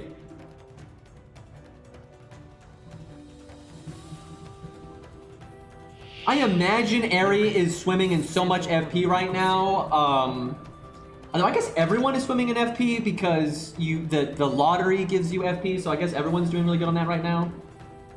Chat, do you feel like they need to do... Like, oh, well, I will say they need to do two things. I was about to say, I think it's about time we got an FP upgrade, right? You know, when they added the new bronzes, that was a big thing. I mean, God, that's one of my favorite times when they add all those new bronze characters at once. That was so great. Anyway, and to this day, I love all those characters, right? That's been such a fun thing for the game. And that's why it was so great, because you know moving forward that there was going to be a game for everyone, forever. New players, old players, you know, just joining, you know, everyone gets those new bronzes, and we get to use them for challenge quests and everything from now on. So that was just great. And everyone picked their favorites, and people grailed some of them. And so to this day, I love those new bronzes. But it's been a while since we've had a really nice, cool thing in FP, so I feel like we kind of need one. But they also need to change FP. We need like 2 FP summons or something, because the more they add to FP, the harder. It's so hard to get things like Leyline. It's so hard to get Leyline now. You can only get it out of FP, and it's really hard to do that now. It's still not too hard, because, you know, my new account already has all the bronzes, you know, sorted out now. But it took a second to get Hans sorted out, you know, and he's still only in B4, but, you know, good enough. But it takes a lot longer now to get all the bronzes. It's still reasonable. You can still, if you're paying attention and, you know, using your FP, you know, you can get all the bronzes. But it takes a lot longer now than it did. And they need to address that, and especially if they add more bronzes. Like, right now, it's, like, bearable, but if they add new bronzes, they need to add a targeted system, or a second, you know, split them up into 2 different gashas, or something. I think a targeted system would be really nice. Like, you can target a bronze to be more likely to be summoned, and then when you get them, then you target a different one. And same for CEs. You need to be able to target Leyline. It's... Because you can't get Leyline from... You cannot get it from the regular gasha or story, right? You can't. So, and it's like the fundamental 3-star CE. The thing is, I don't think DW realizes that. I don't think they pay enough attention to realize that that's kind of what that CE is. So that's why they haven't, like, you know, but it sucks. Like, that, you really need to... I stand by this. New accounts, need to come with a limit broken ley line, and they should just like show you to equip it in the tutorial part where they force you to use mash and they're telling you where to click and stuff. Just, you know, have ley line in your inventory, just limit broken, and that's like their example. The example CE that they have you equip should, like in the tutorial, should just be ley line, and it should be limit broken, and it should just be there. And then for any like players that just started like a month ago and like, oh, but I want ley line, just mail everyone ley line. Right, like all old accounts, mail them one limit broken ley line. Vet players can be like, lol, some free mana prisms. You know, so it's free mana prisms for everybody. That's nice. You know, players that started just a little while ago, they get it. And then all new players should just start with it. I think that'd make the game much better. Like, ley line is such a handy CE to start you off with, right? And it's supposed to be an accessible CE. It's supposed to be. But because they've added so many 3-star CEs over time, it's not accessible anymore. Like, not at all. Yeah, you can start off with a ley line and then give you the other copies when they teach you to limit break and stuff. Yeah, like that, because you can like make your tutorials better and give players a nice starting like baseline. It's not OP. No one is gonna think it's OP to start the game off with a limit broken ley line. Like, holy crap! Like that is not even remotely OP.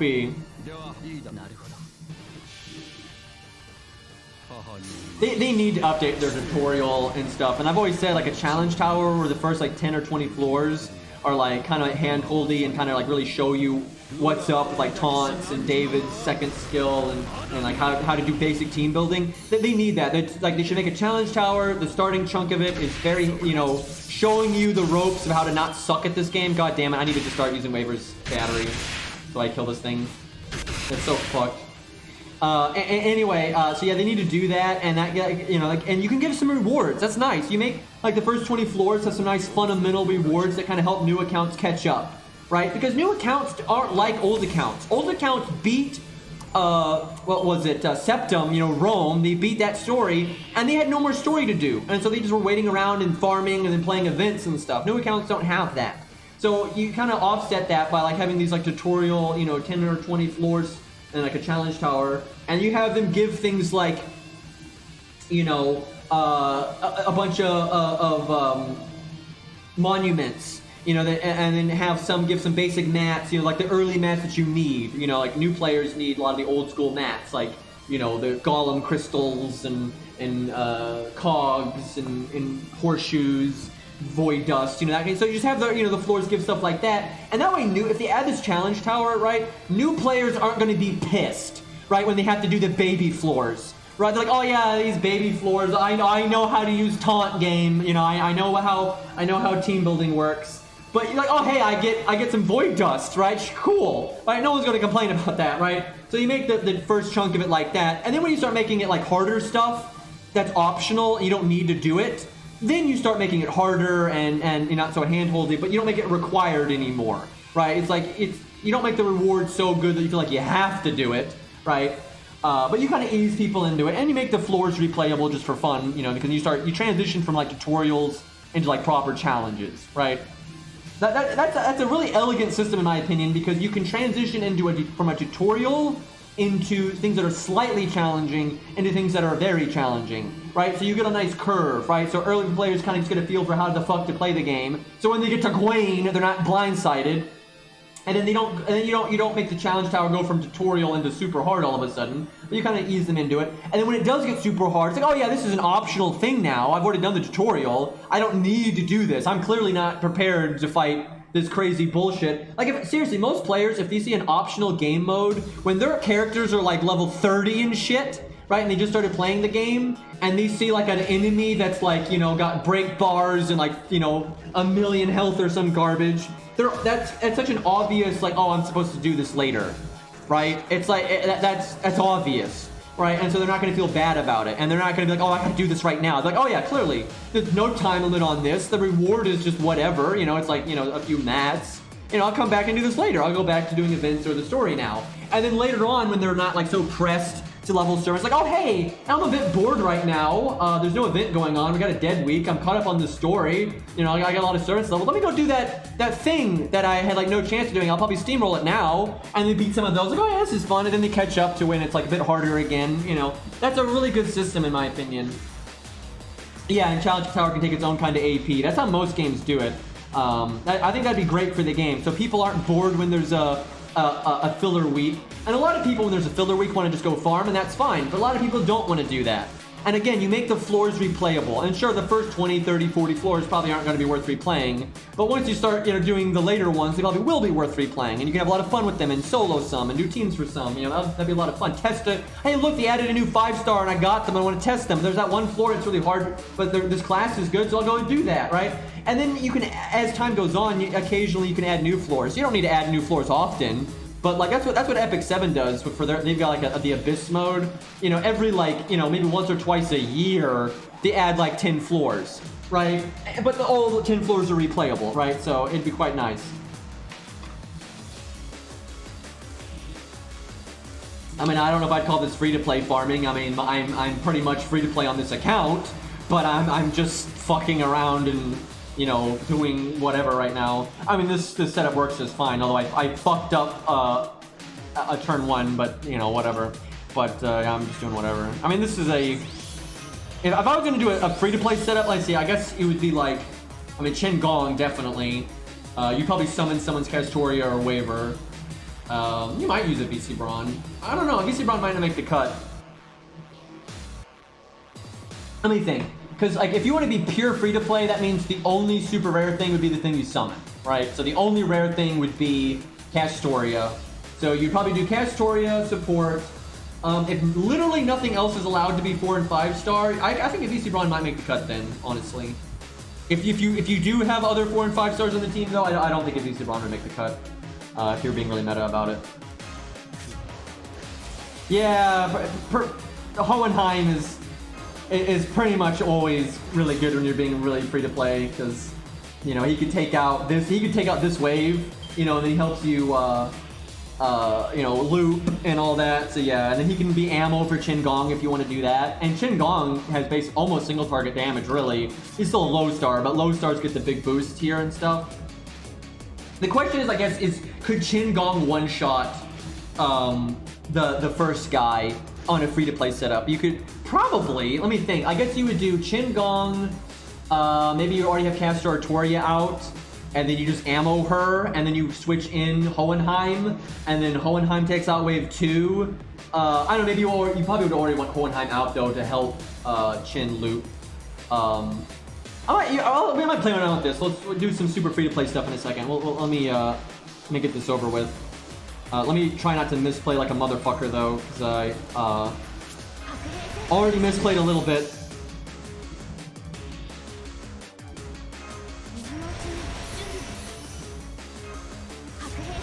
Yeah, right now, like what I'm doing right now, it'd be kind of easy with Chen because you got no Gut CE. Actually, the Gut CE is good when you're doing like double Castoria and stuff, but obviously double Castoria is not really free to play because then you can kind of just keep shooting Castoria. But yeah, with a more free to play setup, the Guts is bad. And right now, I'm not using Guts because we're trying to get the shop mats. But yeah, once you transition into pure lottery, then yeah, the Guts would be annoying. We'll mess around with that though. We'll see what we can come up with. The thing is, most free-to-play people though do have rare stuff, right? What they have though is random, and so you normally need to adapt your team to what you have, because whatever super bare bones like free-to-play setup you can come up with, it might work. It's probably going to at least 4-turn or 5-turn, I would think. But you might be able to make a 3-turn, but it's probably going to be inferior to something else your account could do. But there's no way for me to make a setup when I don't know what rare things you happen to have, right? That's the whole shtick. Because a lot of people have at least Castoria or at least Waver, and that changes things so much. If you're going to do Chen Gong and you've got Waver and Castoria, your options are so different and so much stronger, right? But if you're going full free to play, then you're going to only have one of those. Yeah, I did get Enkidu before Hans. I got a lot of things before Hans. It took me a while to get Hans. I got like almost all the 3-stars before I got Hans for some fucking reason.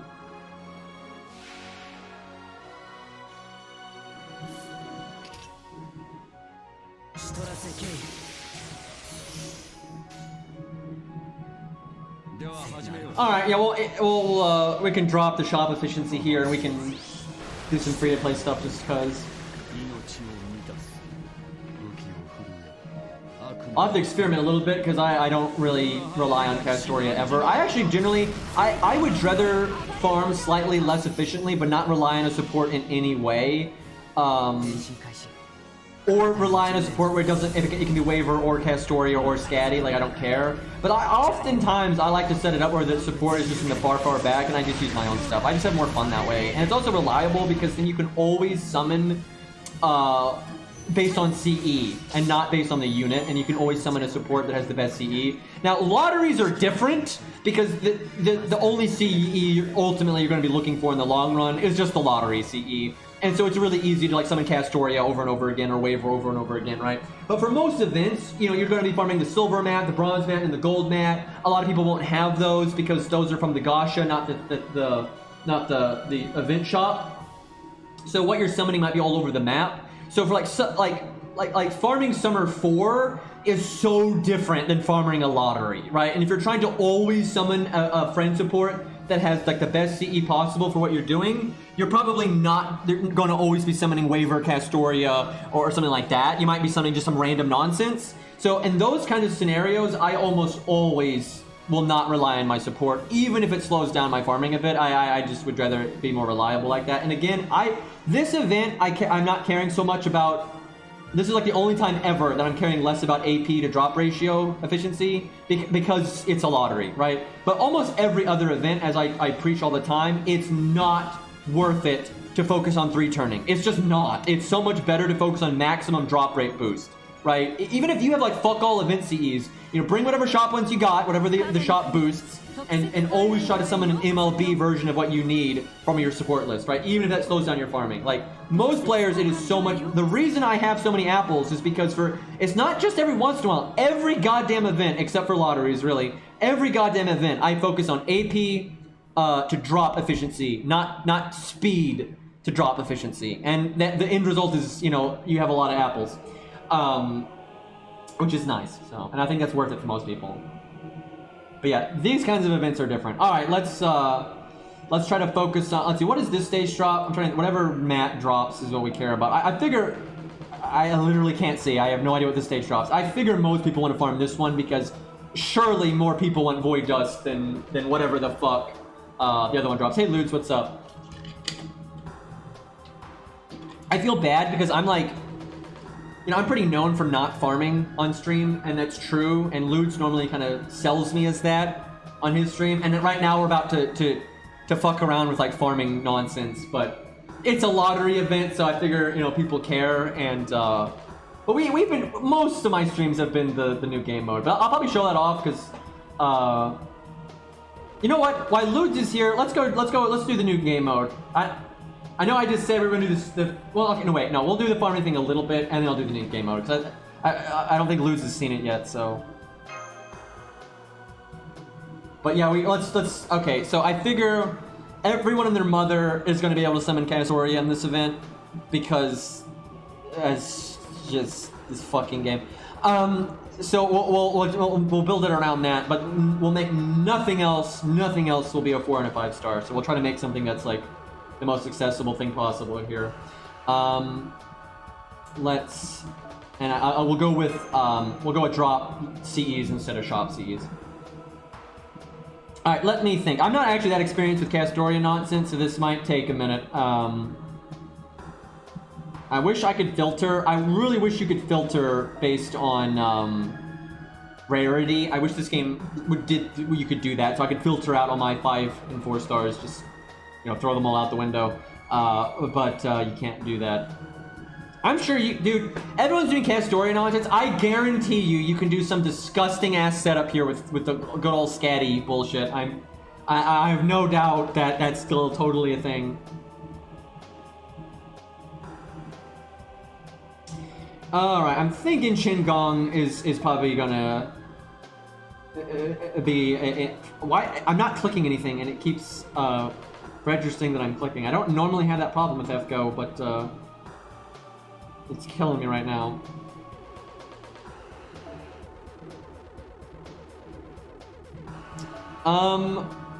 No, if you have Castoria, I'm almost positive you put her in the front. I don't know, maybe you'd put the second one in the back, but I'm thinking what do we yeet? That's the question. What do we want to yeet? So if we yeet her, she won't die because she has guts. That might be okay. I'm liking the idea of Hohenheim. I don't know if we yeet Hohenheim though. Again, this comes from having not messed around with this at all. I don't know where our NP gain is going to be on Chen. So I don't know if Hohenheim needs to NP the second wave or not. I'm going to say maybe he does. He's going to, oh no, he'll get NP. Well, my Hohenheim is not max rank though, because I actually don't know why he isn't. I probably should have bothered with that. I don't know, I haven't needed him for a challenge quest in a while, so he gets 65 in, okay, I'm gonna go level my Hohenheim, because I feel like if you're a free-to-play person and you literally have no Castoria, no waiver, and you care about 3 turning, because a lot of people are fine with just, 4 turning, 5 turning, whatever, like who gives a shit. But I figure if you're trying to be hardcore but you don't have any rare stuff, you would surely level your Hohenheim's first and third skill, right? Like, I mean, like surely, like what if you're not, I don't know what's going on here. And yeah, I can afford the caster gems. I have lots of, we're gonna do a lot of lottery stuff, so it'll be fine.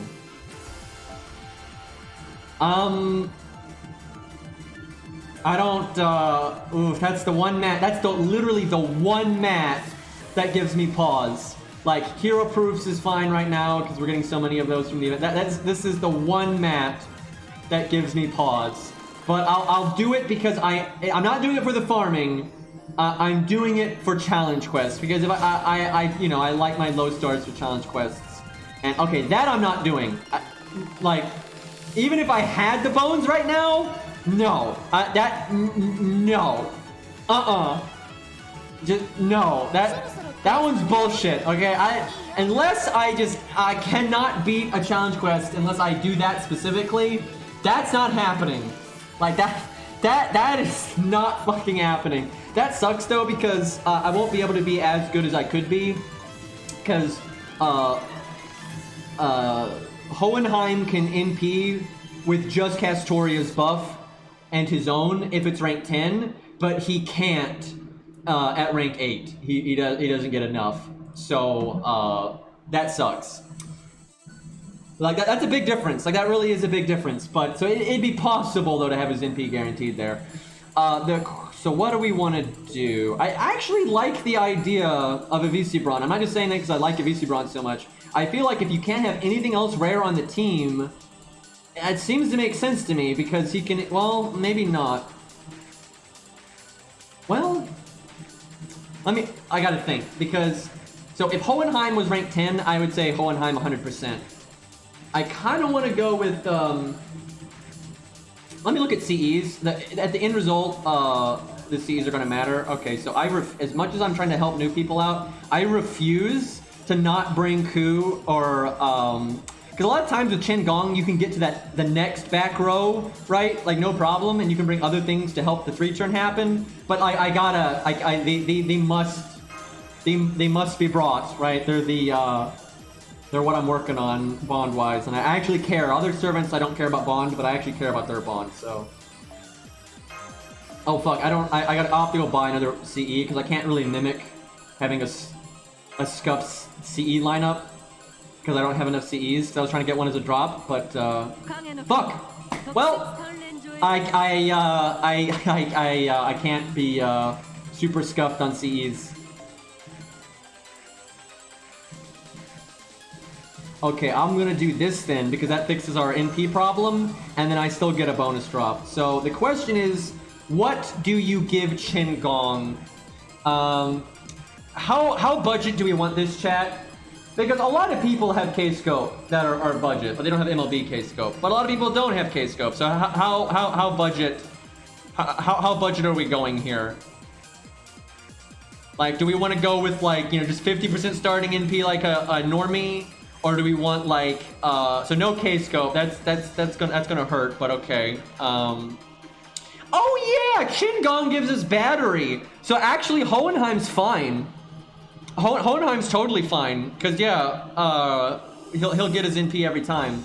The question is, do we yeet him or not? I'm thinking no. MLB Element, that's pretty fair. I feel that's fair because you either have regular K-Scope or you probably have at least the Sakura one MLB. I'm okay with that. We could just do like, you know, regular 50% starting in P though, because he might be able to get away with it. But we'll do that for now and see where it goes. And we'll twink as what am I looking at right now? Like what's happening?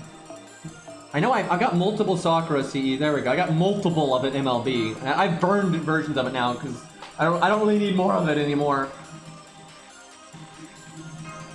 Yeah, the real question is if you end up wanting to yeet somebody or not. Also, we might not even need to switch Mystic Code, but I'll use it because almost everyone ends up using it, so. I have 4 K-Scopes and 1 element feels bad. Well, you don't have a problem then though because you have 4 K-Scopes. Dude, I have, I think 3 limit broken origin bullets. Like, it's like, and that could be K-Scope, right? It's just as likely to get that as K-Scope, right? That CE just loves me, man.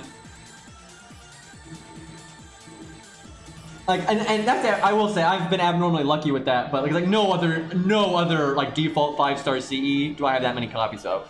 Like no other. Like not a lot. Some of them I don't even have. I don't have Imaginary Element's not even limit broken yet. Been playing for 5 years, haven't limit broken Imaginary Element. Like no. I have not limit broken Imaginary around. That's the one. Okay, so you no matter what you're doing that. Like clearly these are getting cast. I guess you would just do, you know, maybe, no, I guess you would probably do the targeted one. So you would get the gain rate. That's probably what you do. You probably want the gain rate. So that was probably wrong. I have no idea what our damage is going to look like here. So we'll see what happens here. That's good though. The whole Hohenheim problem, you can give Hohenheim an event CE, and I don't think it'll be a problem because Kin Gong's battery, so you don't need Hohenheim at 10. This should be pretty free to play friendly, honestly. Like I mean this is specific, but I've seen this stage, and it's just because you know Chen Gong is a caster. Oh good, we had extra damage there, so. You're pretty free. Yeah, this should be fine, I think. Well, I don't know. We didn't get as much refund there as I would have liked. We could have had more refund than that though. We could have done this skill, and we'd be a little bit better off. I guess you do this. I guess this servant needs to be different then. I guess the VC Bond's not quite. I don't think he's gonna be quite good enough. I think something else. I mean, obviously, like, Waver for Chen Gong or another Castoria is really what you want. But, yeah, no. Not always an option.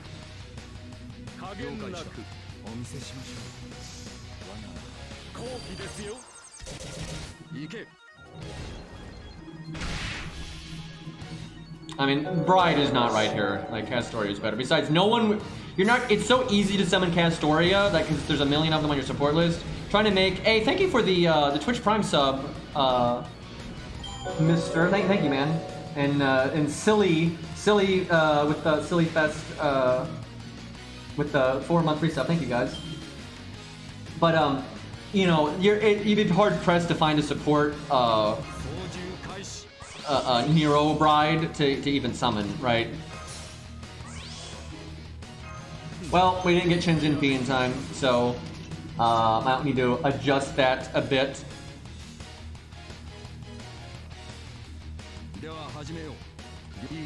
I'm not sure that if we could have played that slightly better, I'm not sure it would have been enough.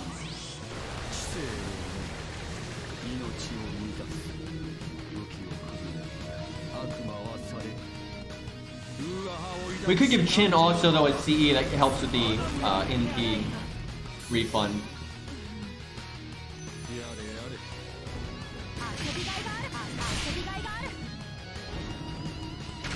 This still was decent, right? It's still a good, you know, a lot of pure budget stuff's not going to 3-turn anyway. But I'm sure it's possible to 3-turn with a pure budget setup.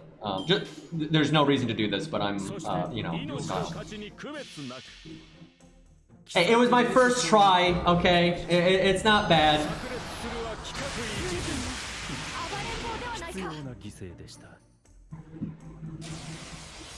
And it's still good. It's still good, right? Like if a new person, someone that's got no rare stuff, because obviously, you know, a lot of people are going to have something like Waver or Castoria to slot in, and then it's easy. Then you just switch a VC Brawn out for one of those, and you're good. Buff a VC Brawn again, not enough. I am glad though that you can give Hohenheim whatever CE you want, because then you can have another lottery one. Before I change anything, I might want to check to see how it would have happened if I'd done the NP gain thing. Let me think though, what are the other options? I mean, just more battery. The question, because Chin should do more damage than a VC Brawn, because he's got the buffs. And he's also got a bit more damage too from the event bonus. I mean, I don't know, a VC Brawn, he did good damage there. Like, I don't know if another Qingong one is going to be better or not. If I could bring in another buffer with battery, then it's definitely going to be better. So let's see, what are our options? So again, no 4 and 5 stars. Let's see, we've got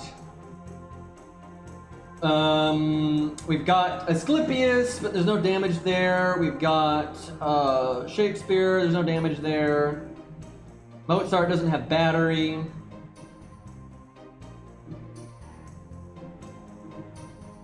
The thing is, I honestly don't think Hohenheim ever had an edge on Bride. I think people are just stupid. Like, he had an edge on Bride in terms of just looping, but who cares? Like, I'm so frustrated that they actually buffed her, because it was just silly. Like, it's okay that a VC Brawn has something, right? It's okay, right? It's okay that a VC Brawn has his use, right? Because Nero Bride is a single target nuker, and she's really good at that, right? People just forget that. Like, Nero Bride to this day is one of the best single target sabers. Like, it's insanity. If you like, she's supposed to, like. All of her buffs are really good on herself, and they're better than most people's selfish skills, right? You give all of her buffs to herself, and then the supports help her, and then she just loops like a motherfucker on like a Lancer boss or a Berserker boss, whatever. She's one of the best boss killers ever. She's disgustingly good at that. And so that's her thing. And then as a bonus, she could kind of do the VC Brawn thing anyway, right? And then they made her better than a VC Brawn, and she's a single target nuker. That's stupid, right? Like, that is dumb. And she was already one of the best in class at what she did, and that was being a single target nuker. But everyone thought she was a support and didn't even think to use her as a damage, and everyone was just mad that she wasn't like a god tier support, which is just silly because she's not a support. I mean, now she is, but which is boring. All right, so our options for battery are pretty bad for 1 to 3 stars. 1 to 3 stars just don't have a lot of battery. I mean, it's Mash, it's Shakespeare, Asclepius. I guess we try Asclepius. I can't think of really anything else that we could do. I almost want to put Asclepius on the front row. Is there any reason not to do that? Medea's NP gain, not battery. And I guess she can NP herself, so that would make up the lack of damage. But I'm thinking Asclepius. Asclepius is less free to play. He's less free to play friendly though, because he is story locked. Where like Shakespeare, everybody has. But I mean, technically, it's within the rules. Let me think. The question is, where do you put him? Because I think you put him in the start and switch on turn 1, I think that's right. Let's find out.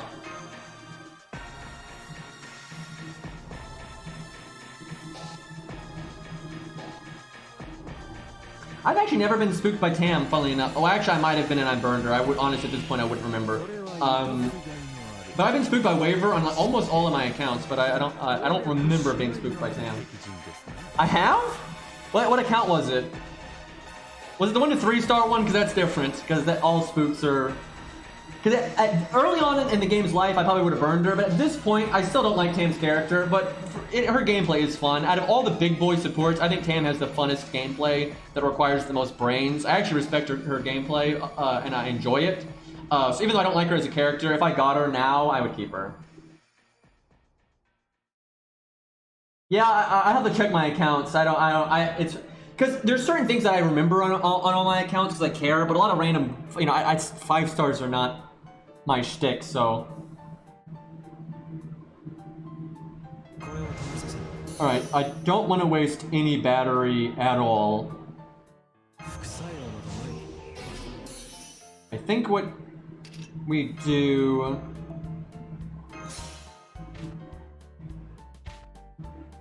I think you don't do the attack up? I don't know, that's wasting a lot of battery. I kind of feel like this is not the right way. I think Asclepius might be right, but I think we should have done it like we did the other time, and then brought him in instead of VC Braun. That's just too much whiffed in P, in my opinion. We'll see though, our loopiness will be a lot better now, because we've got more gain.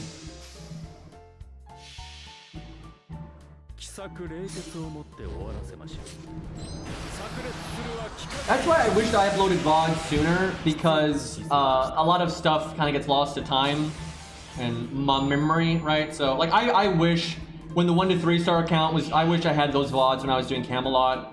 Because God, that account was so scuffed, and we could only use 3-star craft essences and everything. And I finally figured out how to beat like Ushi and Ozzy and Lion King. That was so rewarding and fun, and we were so stuck on those. Never got stuck on Gwen though, but we were so prepared for that. Like on the way to Gwen, we were leveling up like exclusively units for Gwen, so.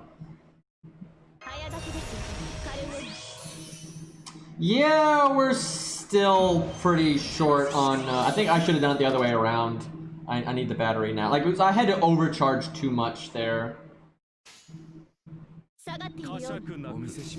Yeah, and the other way, at least the other way, if it doesn't work out, at least the VC Braun, well, we got that, but that's not guaranteed. But the other way, it's like, you know, the safety net from a VC Braun was pretty nice.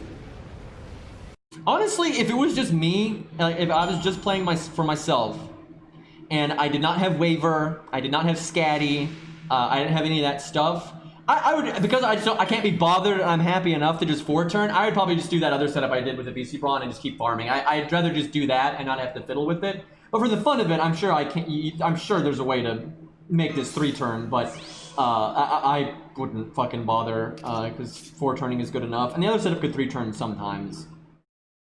I actually think the VC Braun setup is better because, you know, VC Braun was getting the damage from Chin, which was really nice. I'm not confident Chin is going to actually have the damage here, but we'll see.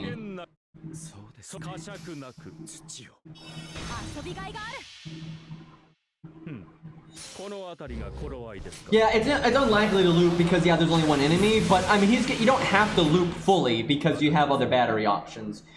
We could bring something like, well, this did 3-turn. You could bring Medea or something because she's got the event bonus. I would assume she would work.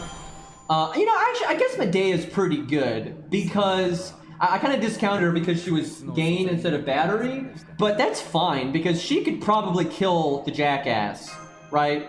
No, we don't need a Rosh. A Rosh is too dependent on needing a CE. In this event, you don't want that.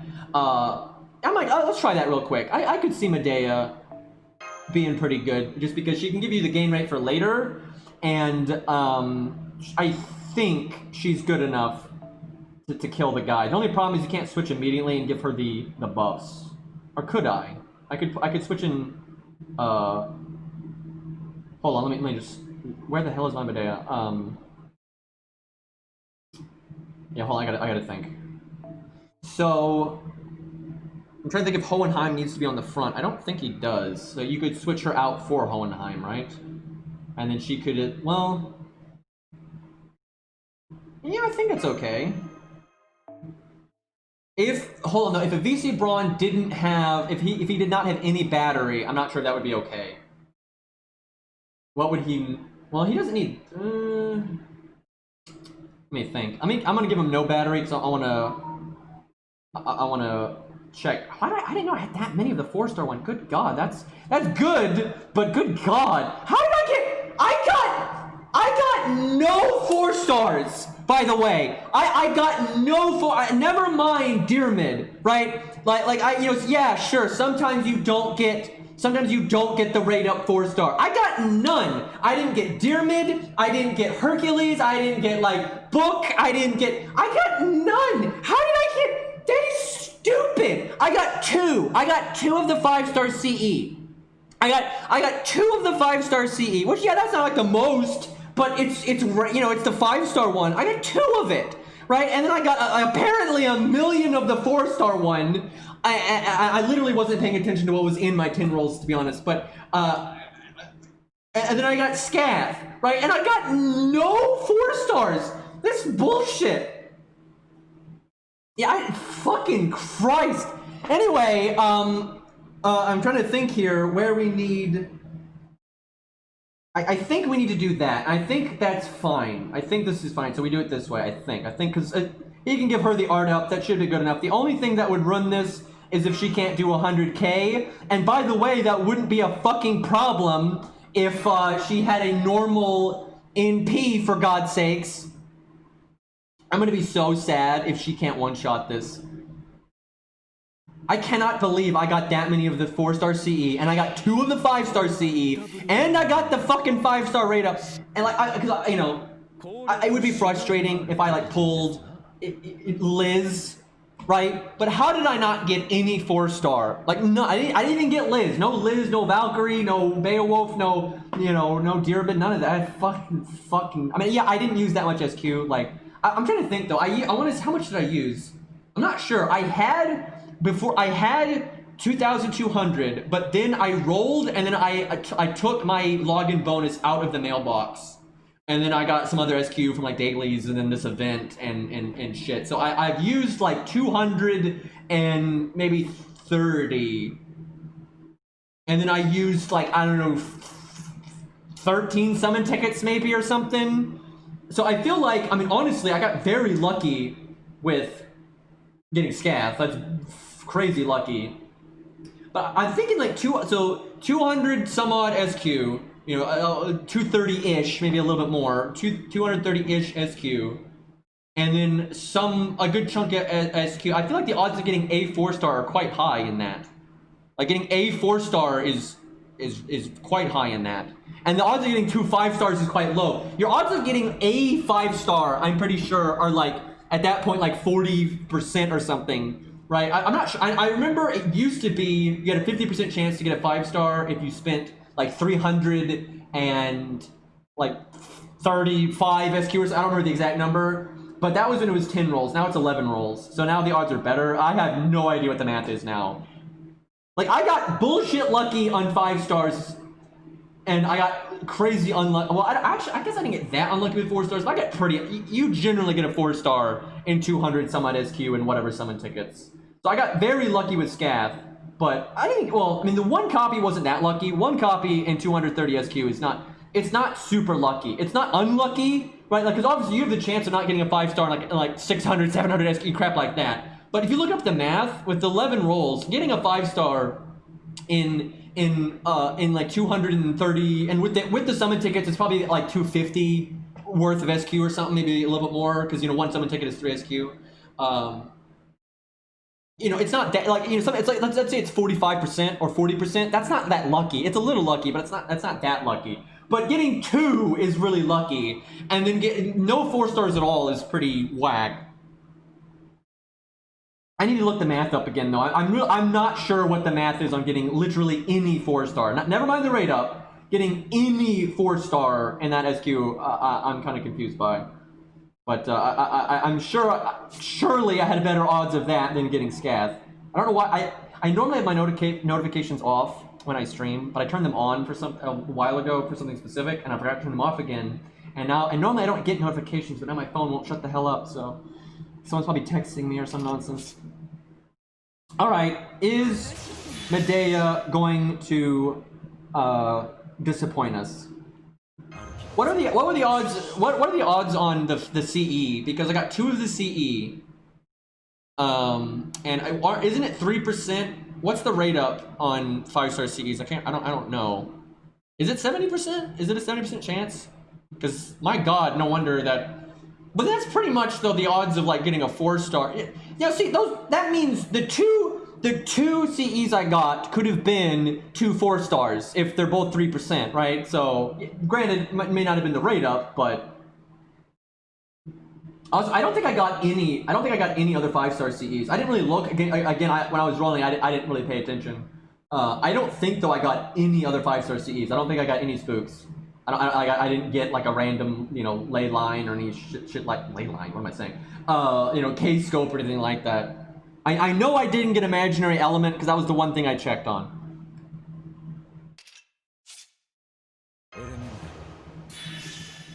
Okay, Medea, please don't drop the ball. Like she needs to be able to one-shot this reliably for this to like be the better way, right?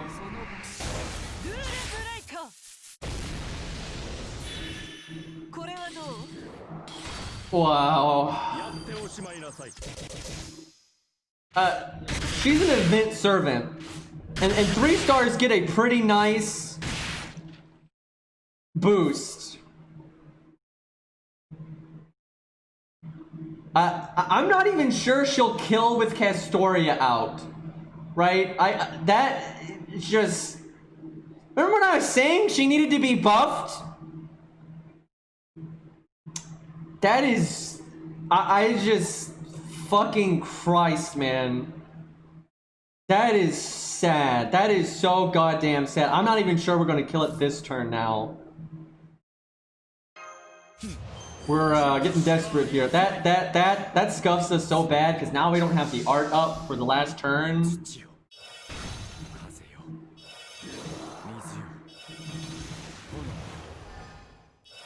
I would have been so happy if Medea was the thing that allowed you to do this nice and smooth. I mean, it's not over yet. I mean, we can give her more buffs than that reasonably. We don't have to have Hohenheim out, I'm pretty sure. I think we can get Hohenheim's NP with him not being out at the start. At least we get that skill. That's nice. God, imagine if they gave her a damage up skill, right? That would have been like a normal single target NP like everyone else has. Imagine that.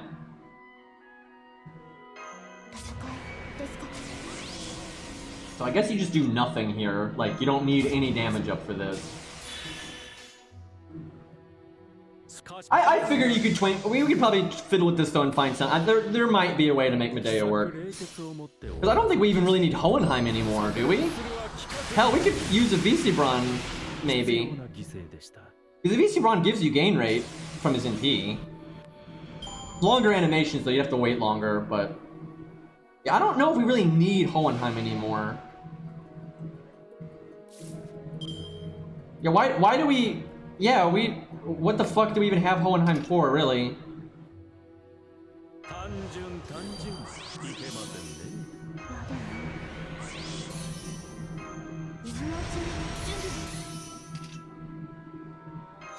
Yeah, I think this can work if we just cut out Hohenheim. He doesn't seem to be super necessary. I mean, he's not bad. I mean, the gain rate still mattered, and because we have less damage up right now, his NP might actually help us, but... Yeah, but 10% still adds up, especially when you're hitting 3 targets. I mean, yeah, it's not like the best thing ever. Like, Hohenheim is obviously better, but the thing is, Medea didn't kill, so, kind of an issue there.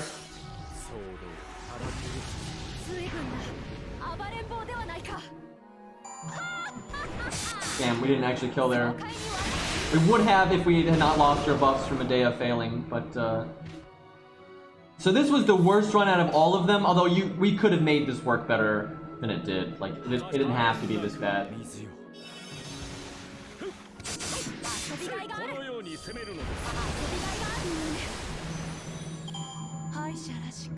I honestly, if you have absolutely no 4 or 5 stars, you might have to settle for 4 turning. I think we could find something though. And a lot, again, you might have a CE, you might have like a different caster and you happen to have K-scope and then or something like that. Although you probably don't want to give up the the lottery slot. I mean, this one variant of this setup is still good because we're still able to 4-turn with like all event CEs and literally no 5 stars or 4 stars. You know, generally 3 turns require 1 rare thing. So far, it's not too bad. All right, let's think here.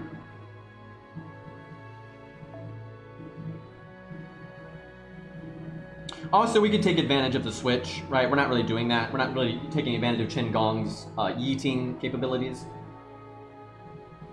I know, they really need to make regular Ushi. Like, that's probably the animation update that needs to happen the most, because she probably has the worst sprite in the entire game now.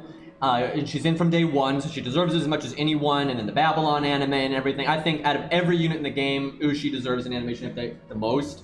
Leonidas is basically tied, but I would say Leonidas has his attack animations look a bit better, and his sprite looks better. There's no comparison. You know, Leonidas' sprite has like messed up proportions and everything, and it's not amazing, but it's blatantly better than Ushi's.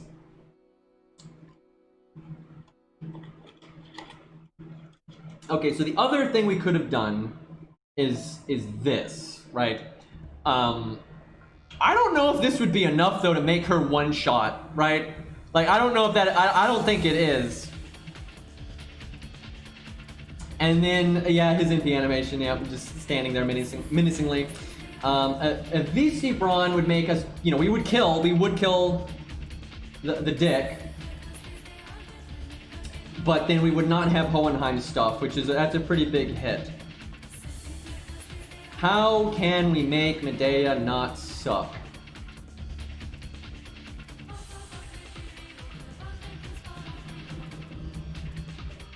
Yeah, that's it. Leonidas, you know, his NP is boring, but you know, it kind of works. And you know, again, at least Leonidas looks all right, where Ushi just looks terrible. Yeah, Grailer to 100. Yeah, actually, even then, I'm serious. At level 100, I don't think she would have killed that thing. I think she would have gotten very close. She might get close enough that your normal cards would always kill it. But I don't. The NP alone, I don't think would kill that at 100. If you had no other, now you could get it would with Castoria out though. I think. Yeah, I really like the song. It's pretty great. Let's just. I'm thinking Medea's not going to work with this kind of setup. But let's just see what happens if we do it this way.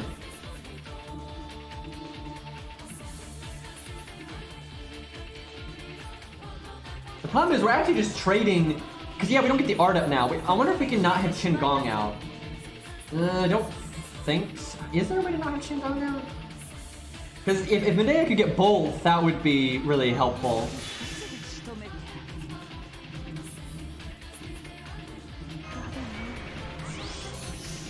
Because see, the problem is I can't switch yet. If I could switch right now and put in Hohenheim, you might be able to make that work. But I don't think I can afford losing the battery yet. Yeah, I don't think Medea's gonna be the one. I don't know. I honestly like the first setup the best so far. The first was a very reliable 4-turn at least, and it was quick too.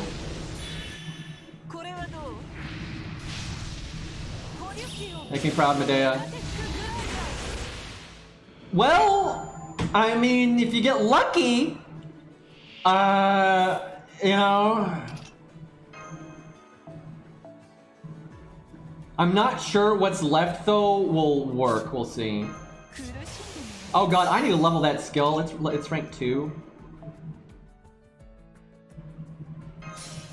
And I like the first setup because you could reliably 4-turn with Asclepius, but a lot of people don't have them. So I like the first setup better.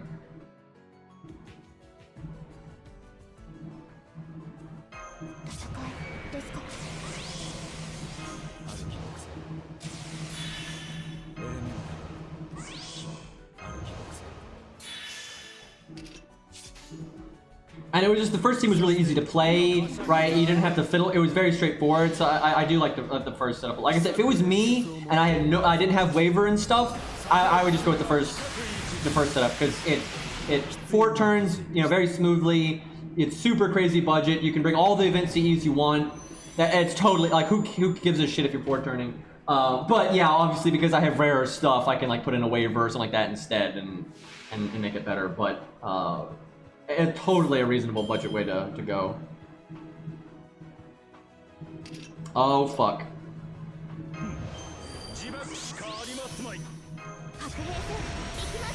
Yep, still not quite there. How unfortunate.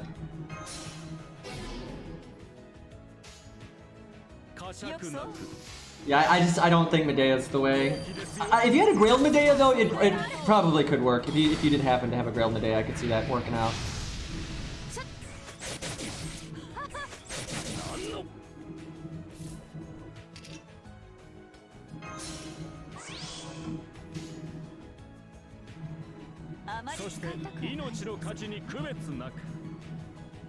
I love Shingon, by the way. He's great.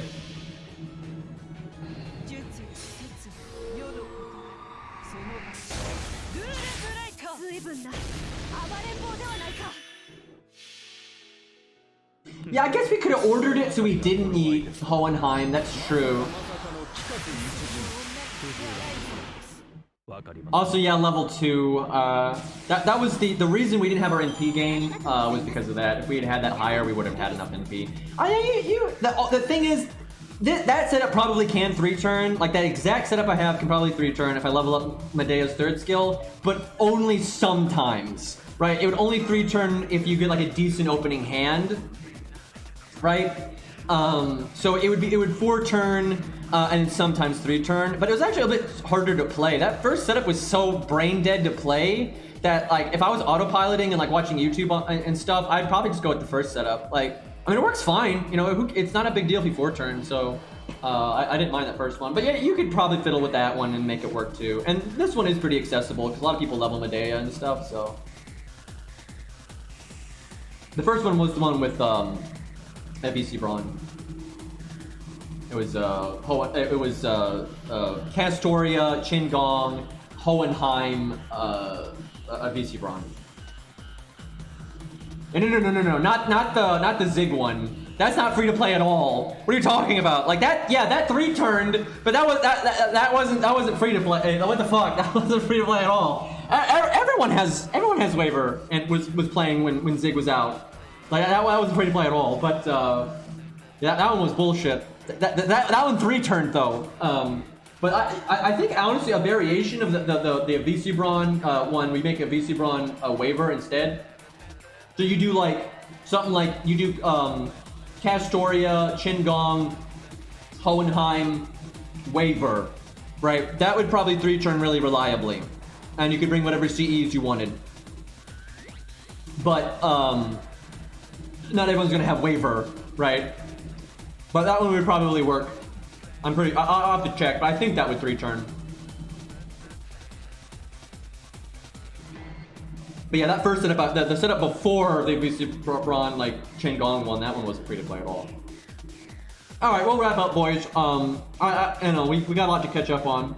That was kind of fun to stick around though. With kind of free to play there. That was kind of cool. I'll mess around with that more later. But yeah, thanks for hanging out, everybody. And I'll do my best to stream tomorrow as long as I still feel good. Let's raid somebody here. Let me look here. I kind of want to start doing more fun stuff though. Do the farming off stream. I want to do the silly stuff. Let's raid Toho. We're talking about him. We'll raid Ludes. Ludes up because he was here earlier, so we'll do that. Besides, I feel like Toho is so like the man's doing all right, right? Like I really like Toho. He's awesome, but it's not like he needs any help from us, right? Like he's doing just fine. All right, boys. I'll see y'all later.